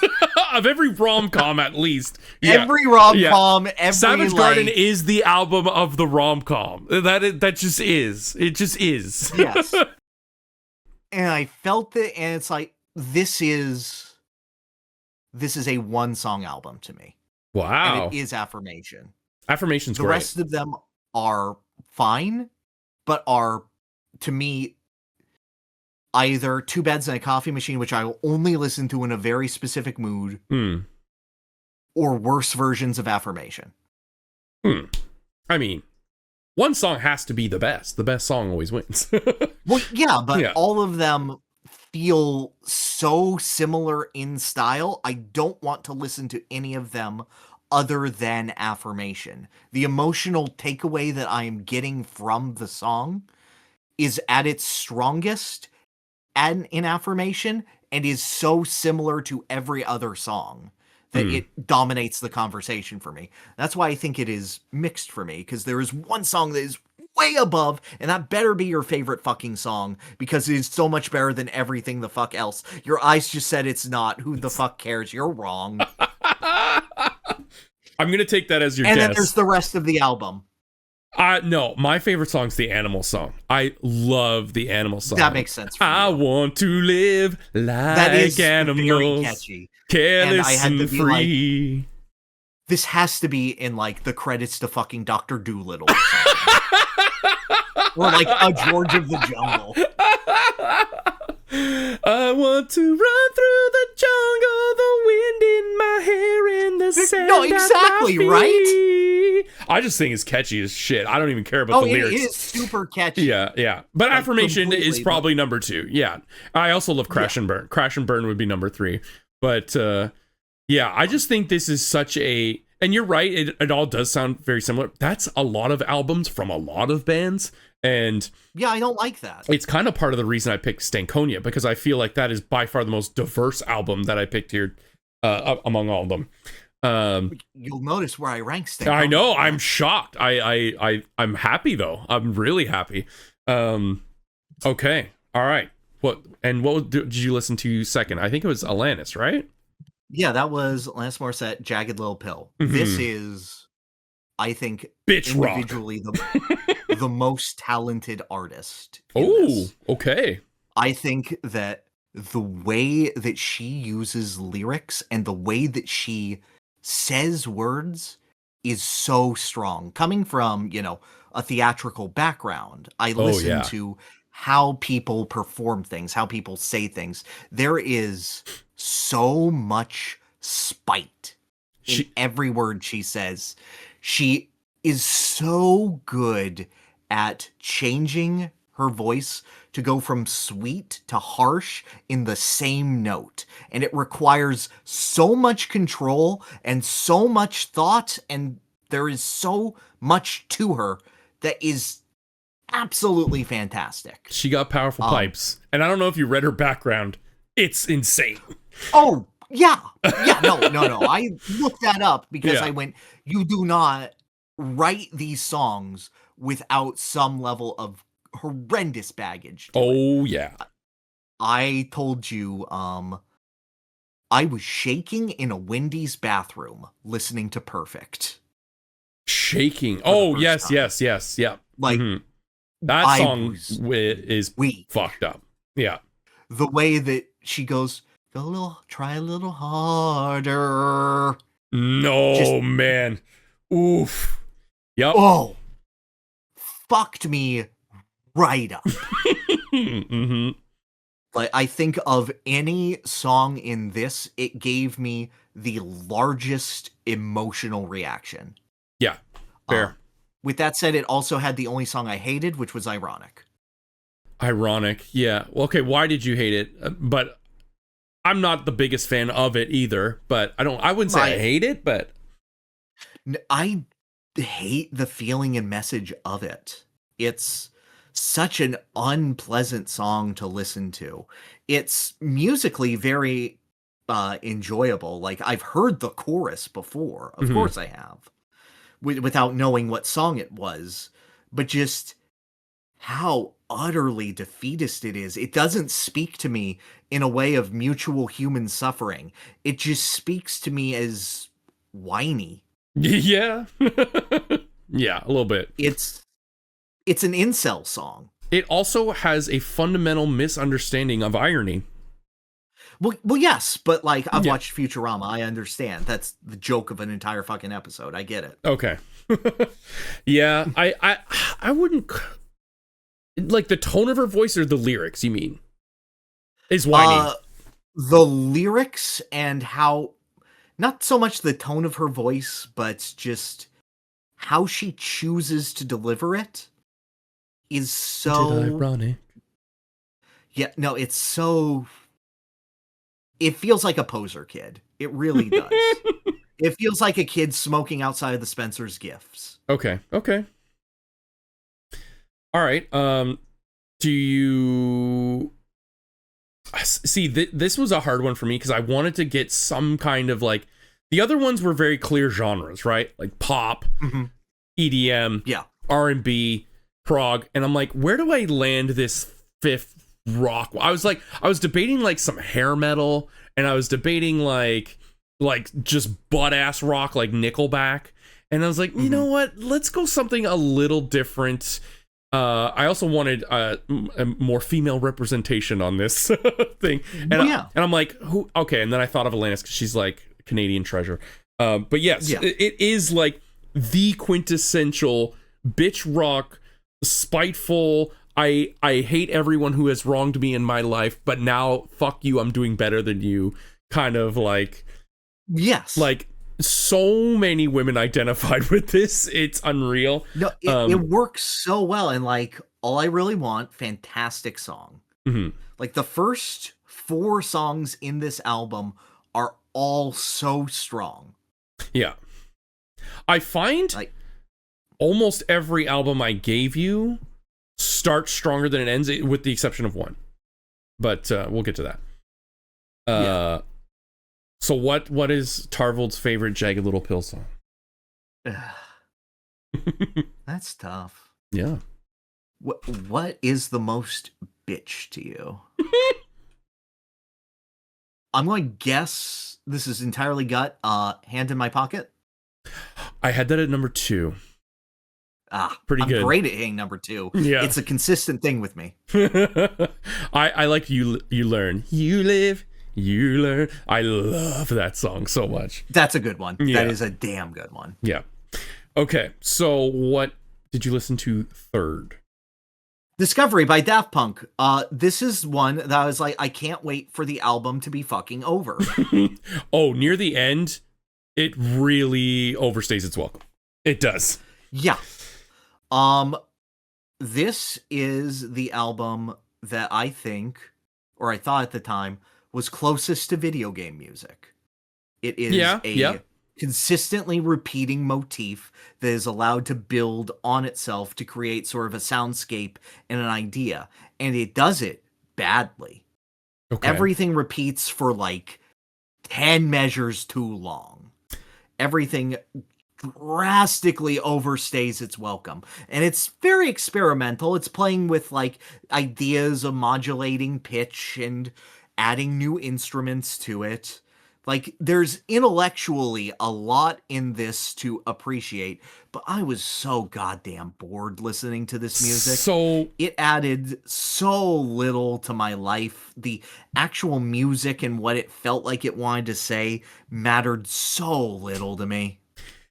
EDM, especially in this time, was basically just meant for drugged up drunk people in like raves and basements and bars. So like the droning, I can feel that. Yeah, the droning repetition is extremely intentional.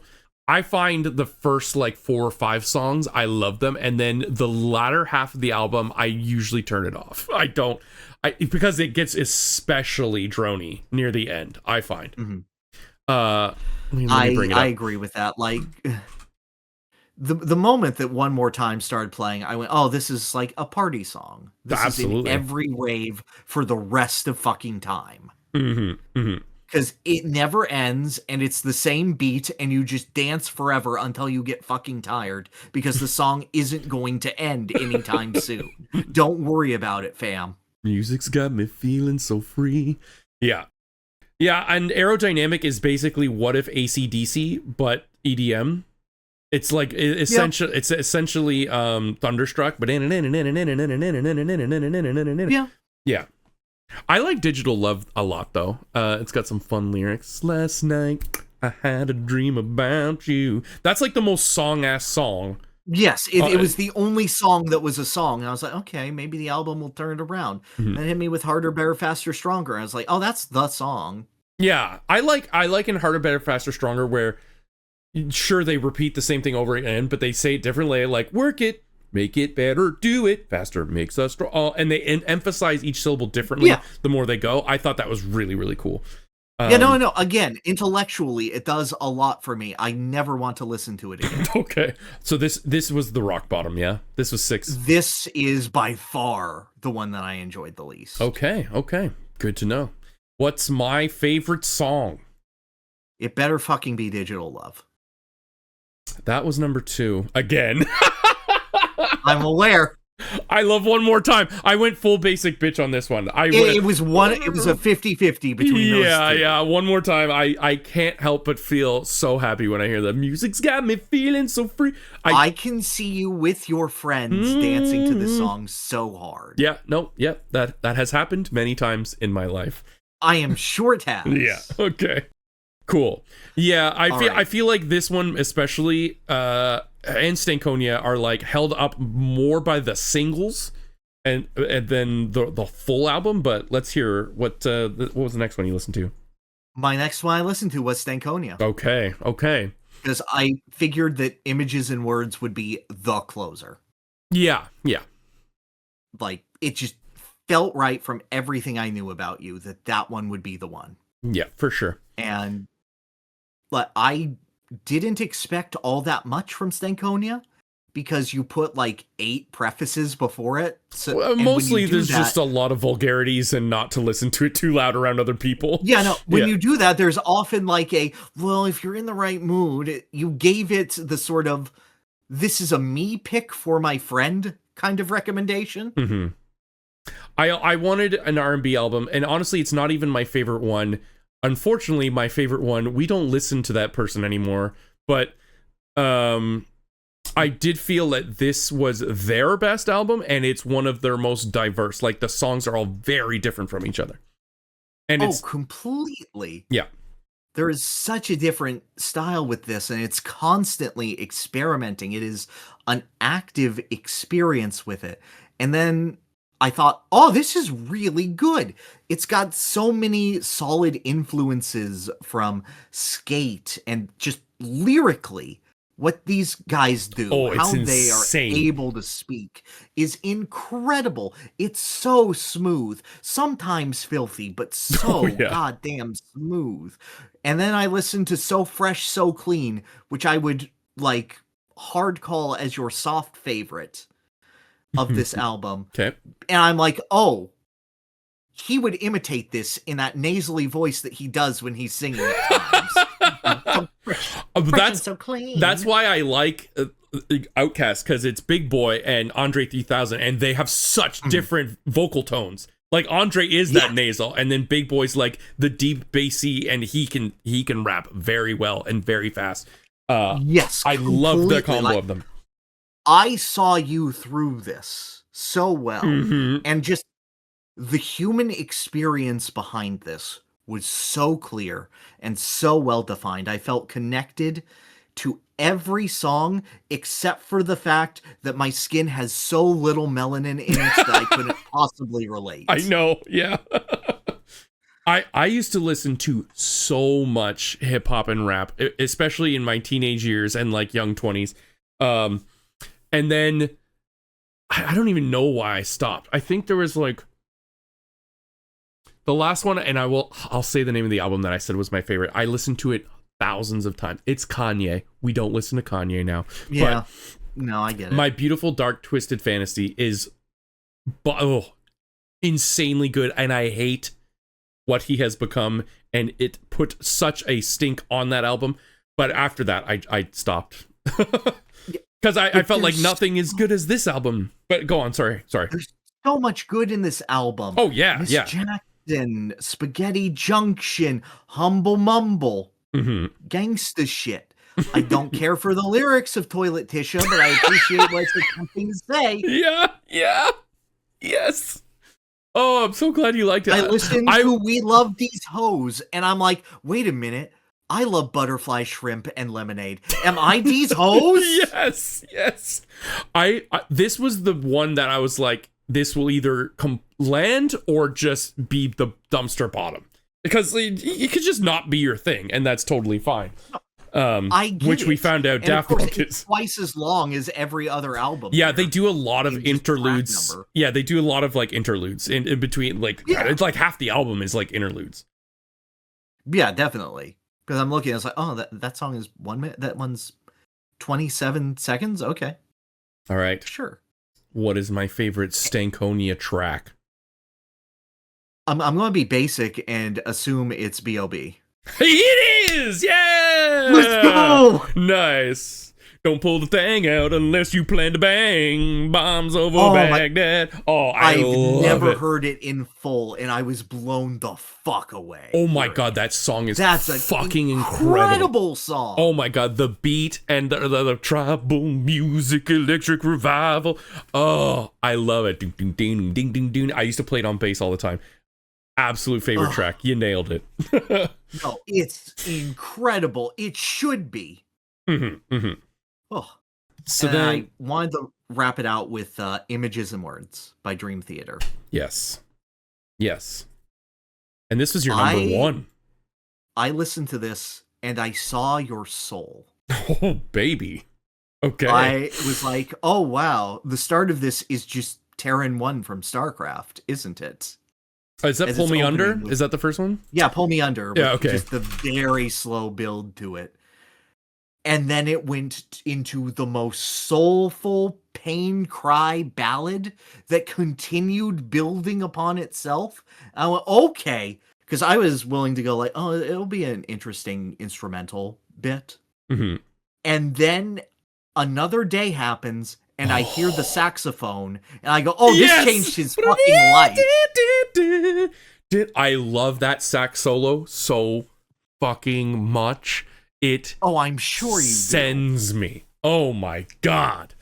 Yes. Like, every single song in this album, except for Wait for Sleep due to its length, is this transcendent experience. It constantly evolves upon itself. And it's not limited by any sort of instrument or genre. It's just the expression of music and using music and lyrics together to tell this strong emotional journey. This is fucking music. Yes. Like, this is as close to Fantasia as it possibly could be, just to celebrate every sort of sound and emotion that you could put into music in a slightly rock context. Mm-hmm. Like, oh my god. Metropolis Part 1 might be my absolute favorite song of anything that I've heard here. It is that or the Alanis Morissette song that made me cry in Wendy's. Right. Yes. Metropolis is phenomenal. Phenomenal. What an utter journey this was. This was the only album that I listened to twice. Oh, nice. This is the album I have listened to the most in my life. I believe that. Yeah, I love this album so much. I felt you. There you go. I felt that this changed you the moment you heard it. There's a little Nobu in there. Not actually, but like you can feel it a little bit. Yes. No. Yeah. You can feel the world coming to this album. I don't have better words to describe it than what about how Images? the music makes you feel. Yeah. Okay. There we go. Or just. Okay, the final track, "Learning to Live." How did you dissect? Because there is a very specific meaning to that song. What did you think it was about? Let me look at the lyrics again. Okay. I need to look at the lyrics because the first time I listen to a song, I don't digest the lyrics unless they're front and center, as Alanis Morissette was. Fair. I do the full breadth of the experience. I let the instruments focus. The lyrics are either secondary or just another instrument in the band. I'll read an excerpt that I picked out that really highlights what this was about. So it's, "Once again we dance in the crowd, at times a step away. From a common fear that's all spread out, it won't listen to what you say. Once you're touched, you stand alone to face the bitter fight. Once I reached for love, and now I reach for life." This is very relevant to when this song was released as well. All right. I think it is learning to live would be an acceptance of yourself and the beauty of yourself as opposed to finding it with others. Finding purpose in a beautiful world that you can experience as you. And I'll never say that's wrong because you're free to interpret. No, of music course, I'm allowed and- to be wrong. No, not even. It's not wrong. Art can be digested, whether it aligns with the artist's intent or not. It doesn't matter. It's what you take away from it and how it hits you that matters. It's long since, I don't know if hard confirmed, but I've seen this a lot online. It's that it is mostly talking about like the AIDS epidemic in the 90s. So like, Oh, I see. Once you're touched, you stand alone to face the bitter fight. Once you reach for love, now you reach for life. So it's like an STD, right? Got it. Yeah. So Okay, now understood. that I didn't think it was quite as literal, but that no, makes sense. it does not literal because it doesn't actually say it, but I mean that can extrapolate into what you said as well. It's like learning to live. It's learning to live. Yes. So good. I will also say this was by far the hardest picking my favorite song album. Uh-huh. So I made a 3-way tie for 3. All right. Yeah. I'm going to be safe and guess Pull Me Under because it feels like something you shout in the car forever. Not Pull Me Under, no. Although I do love that song. It's not my favorite. I love it. Ass. Surrounded. Surrounded is amazing. And Metropolis and Learning to Live. I also love Wait for Sleep, but it is just kind of an interlude into Learning to Live. Yes. But God, Wait for Sleep is so good. That just that gentle piano, Yes, absolutely.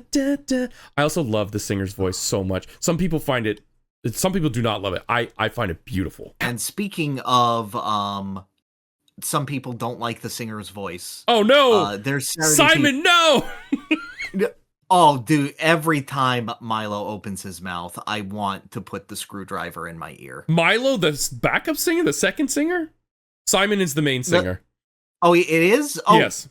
I thought that Milo was the No, one that Milo was higher pitched. Milo is the much deeper pitched. He's the guitarist. Oh, yeah. no, then Simon, yes. Yeah, okay. Canadian Vocaloid? I'm going to say something.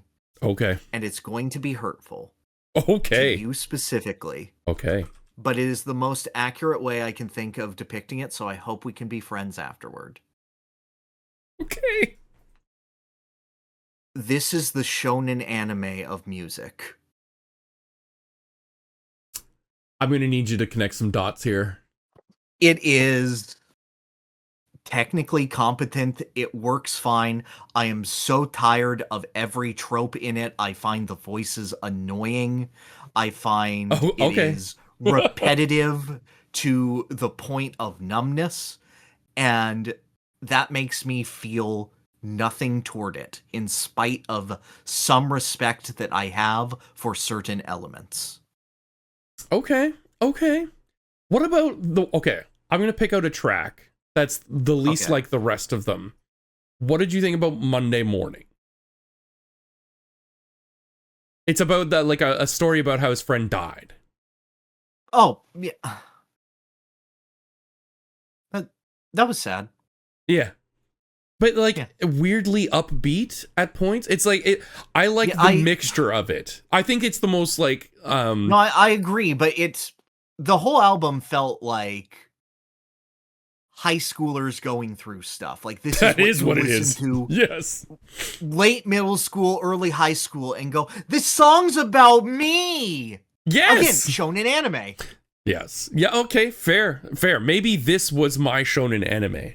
Because it really felt like it. It absolutely is that. It is high schoolers going through hormones. I can see why you like it. Yeah. And like it's good for your musical taste. Like, yeah. Saturday People is legitimately a very catchy song. Mm-hmm. And if I cared at all for the lyrics or the vocalist, I would really enjoy it.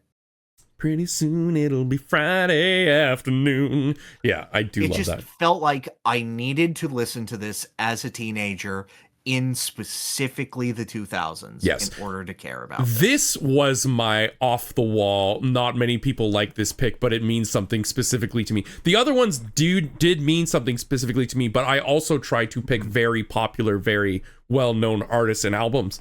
This was neither of those things. This is just teenage Tarvold.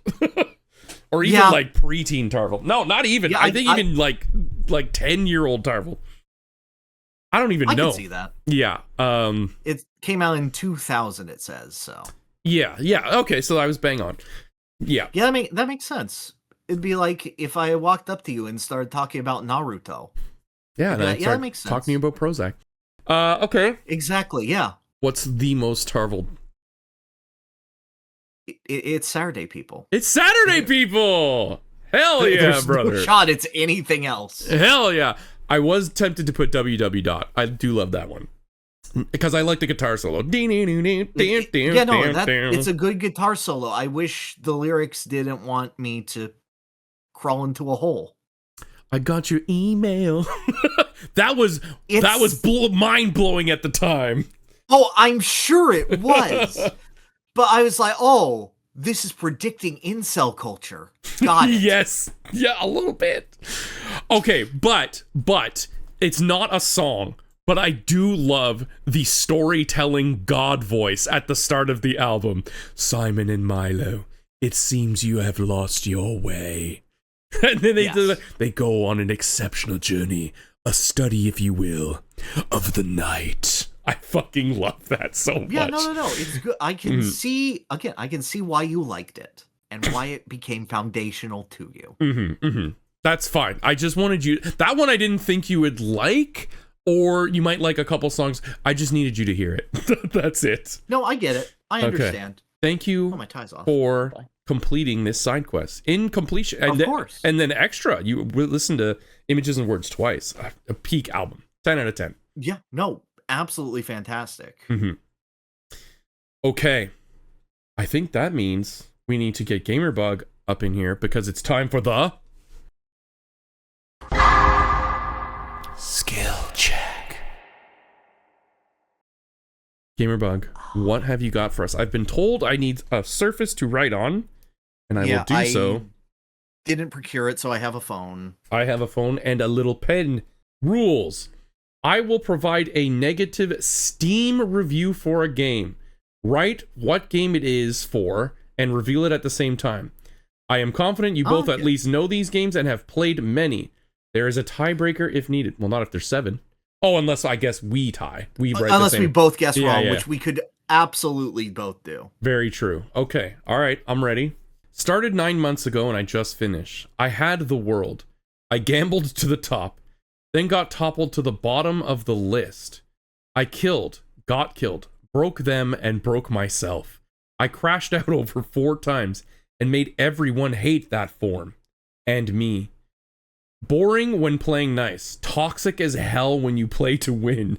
10 out of 10, you two should play with your loved ones. The weak shall be called and true bonds strengthened. Satanic video game. I got it. God, I fucking don't. I hope I got it. I don't actually know. Hang on. What I wrote makes sense to my brain. I don't know. Mine also makes sense to my brain. Okay. But I think it's wrong. But I want to say it. Okay. 3, 2, 1, reveal. Dokapon Kingdom. What does yours say? Quiplash. What do we got? Mine is Quiplash. It's gotta be Dokapon Kingdom. Come on. No, he's right. No, you're so right. It is Dokapon Kingdom. I guarantee it. Tarv gets a point. Gets a point. Yeah, no. Especially the gambled thing. Oh, man. Okay, sick. Yeah. I'm surprised you didn't get that. I thought you were going to get that one for sure. No. You underestimate how stupid I can be at all times. I guess I just did, yes. Game 2. World building, excellent. Characters, intriguing. Combat, constant. The game sells itself as turn-based, but that's not its main focus. You have the ability to build characters how you want, which is cool, but can you push the button at the right time? No? Dead. There's weapon affinities and monster weaknesses. Cool, but did you push the button at the right time? No? Dead. There's combos and team abilities that help and complement each other. Cool. But did you push the button at the right time? No. Dead. Can't push the button at the right time? Then play on Dum Dum mode where combat is so boring you wish you were dead. Keep in mind, combat is a large chunk of this game. People clearly love this game. However, I can't push the button at the right time. So I don't. I got it. Yeah, me too. Okay. Yeah. Pretty good. Pretty good review. Good review, yep. Want to reveal? Yep. 3, 2, 1. Expedition 33. Expedition 33. It's gotta be. There's no shot it's not. It has to be. Unless it's like Resident Evil 4 or Can't something. see a goddamn thing on my phone. No, you can't. It's just bright white. Both get a point. Yeah, all right, there we go. All right. Game number 3. The game's art direction is one of a kind and its soundtrack is fantastic, but that's literally all there is to praise. Gameplay would be serviceable enough, if not very inspired, if this game wasn't dead set on not letting you play. Doing anything in this game is made tedious by horrendous pacing and constant interruptions, and when it does let you play, it never misses an opportunity to recycle the most I've got it. I don't even have to read the rest. Ad nauseum. The writing hinges on catastrophic. Characters are bland at best and insufferable at worst. Special message... What? Come on! To Isun? You left in the answer! You needed to cut that last sentence. Holy shit. What if Navi was also a sex pest? Okay, come on. I have my answer. Is it? I had my answer by the first sentence. Yeah, I think it's Okami. I think it's also Okami. Oh my god. Yeah, that last sentence was maybe a bit much. Yeah, I fucked up on that one. Oh well. All right, we both get a point. It's a good, entertaining spectacle fighter wrapped into a lot of poor design decisions. If I could give a sideways thumb, this would certainly be it. The game has fun, flashy, engaging combat, but doesn't let you use it by constantly throwing gimmicky boss fights at you. Also, insta-death QTE can go to hell. The camera is the hardest enemy in the game. You have to have a high tolerance for BS to play this game. Also, it's hard to play with one hand. Insta-death QTE. Yeah, that's the one thing that's fucking me up. Yeah, that is fucking me up. Because, like, everything else points to one game. Okay, I think I got it. I think I got it. There's one game that I think is close enough. All right. All right. What do you got? I got Bayonetta. I said Nier Automata, but you're right. Hey, do you think? I'm pretty sure Bayonetta has some QTEs. Right. Yeah, no. The QTEs is correct. Answer's Bayonetta! Yep. Woohoo! All right.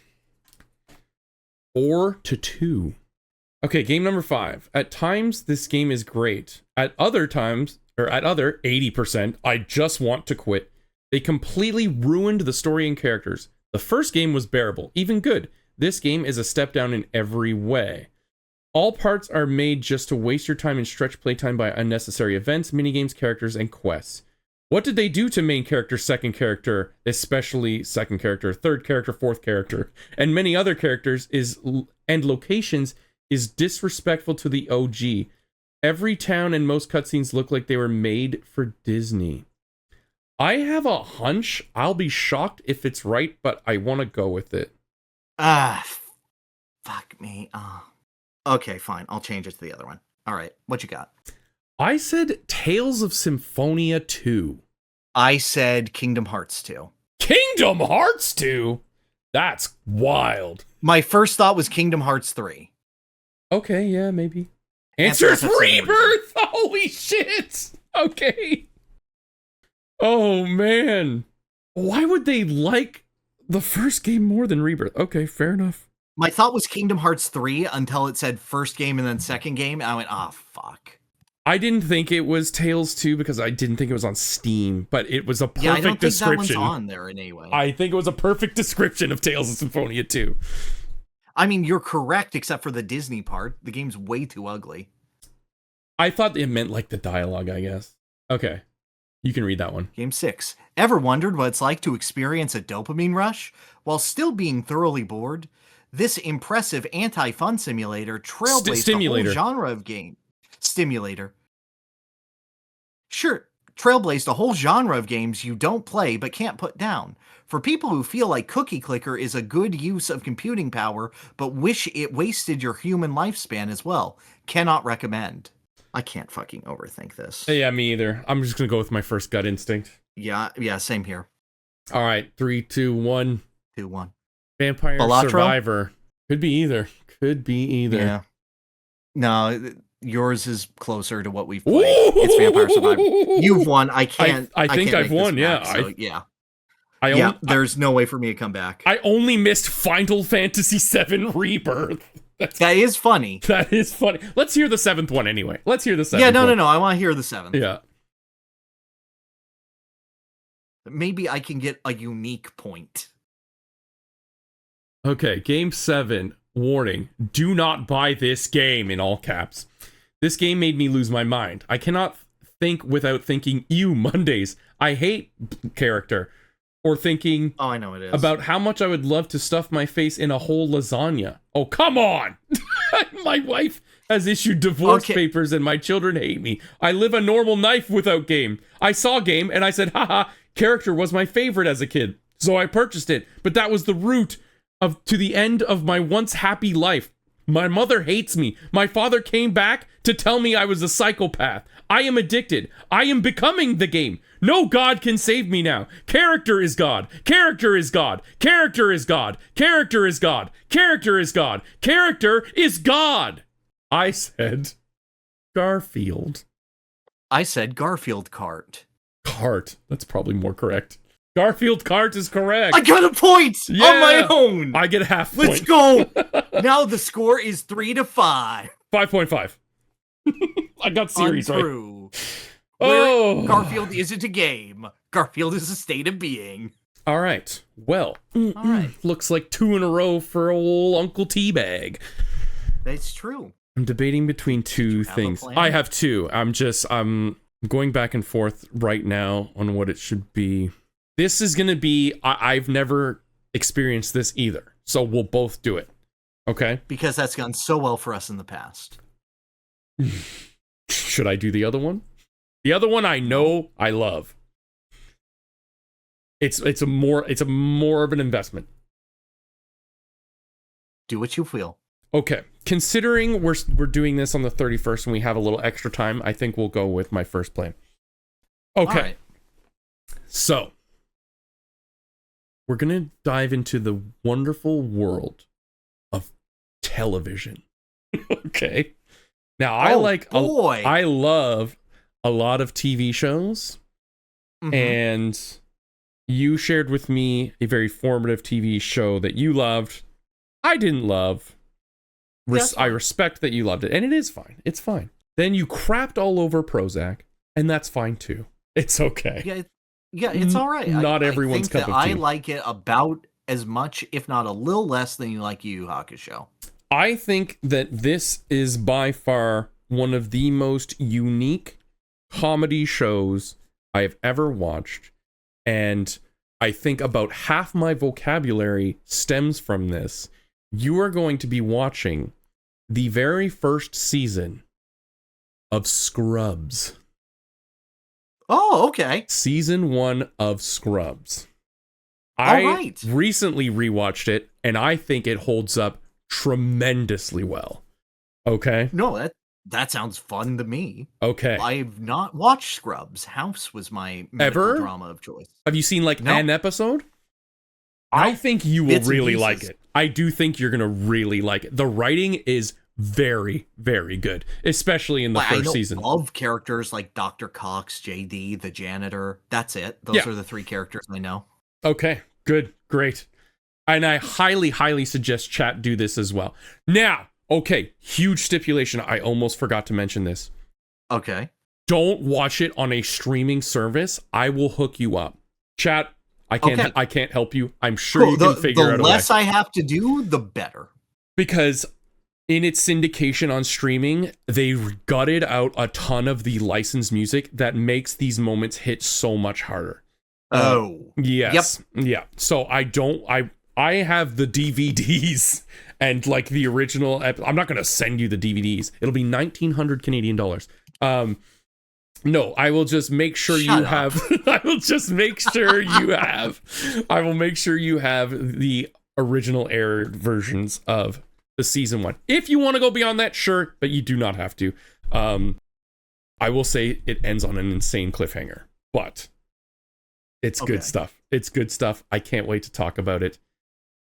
Now, back on me again. We're going to the GOTM. We have had mixed results as of late. I'd say that's a generous way to say. I would agree with you. Mixed results. So I have 3 choices here. Okay? Okay. And I will describe them while being vague. 1 is an incredibly popular series, one we are both familiar with. You have not played this specific game, but it is highly regarded as probably the best in the series. Very fun. I think it would do well to catch eyes. Another is one I have not played, but again, I am going on the basis of public opinion here as one of the best in a genre where we have played some serious mid in this genre so far on this podcast. So this would take a genre we've been getting not the best of and seeing if we can get maybe some of the top tier stuff of that. Okay, I look forward to third-person shooters. The last is, it's just a fun-ass game. It's very niche. It is one of my favorites, and it's got an incredible soundtrack, but it is very short, so I would probably put it less down, because now we have the most time we'll ever have for this next month. Right. I thought you were going to slam on the table and go, we're playing Lufia 2. No. So, I think even just saying all that out loud, I think I want to make the decision. You've been playing a lot of Star Fox. You've been playing Sin and Punishment. Yes. You've been playing Kingdom Hearts. That's true. You love Disney. You love musicals. I do. So we're going to be playing Kingdom Hearts 2. Sick. Yes. Kingdom Hearts 2. I haven't played this since childhood. You've played it? I have played Kingdom Hearts 2. Yes. No! Then we're scrapping it. Then no. Okay, fuck it. No, if you already played it, I don't want to do that because we both. I haven't played it since like 2007. We both already played it. Well, yeah, but I played it on easy mode as a child. Okay, well then let's do this. Critical only. That's what I expected the stipulation to be. Okay, let's do a critical only. I wonder if we should put any more stipulations like we beat the data fights or whatever. Now, okay, so I was trying to butter this up because I wanted to know where your, knowledge of Chain of Memories is. If you don't want to beat Chain of Memories, I would say at least just watch the cutscenes. Okay. Yeah, that would get you caught up. I mean, you've already played Kingdom Hearts 2, so I guess you already fundamentally know what's going to happen. Yes. I thought you hadn't played it. You hadn't played 1, but you'd played 2? My first Kingdom Hearts game was Days. My second one was 2. That's my entire series knowledge. Well, shit. I thought you were going to be playing something new. Oh, man. Okay. We're still going to do it. Let's do it. Let's play a fun video game. Let's do it. All right. Swing and sway. We dance as we play. Come on in. Come on in. Take a chance and shake a fin. Is that what it is? Okay. Yeah. That's your mission, chat. Hey, chat, maybe you haven't played Kingdom Hearts 2, and if you haven't, you better. Okay? On critical. That's it. Yes. Be good at games, chat. I won't. That is the end of Conquest for the month of May. Yeah, even though we're ending in May and started in May, it's fine. We'll be back the first Sunday of July. True. Fuck June. Do you have any closing thoughts? Dude, I'm so tired. I'm so done with Control. I think that, I want to eat a fucking quesadilla right now. Ooh, I could go for some tacos. All right. Yeah. Bye, everybody. We'll see you on the next one.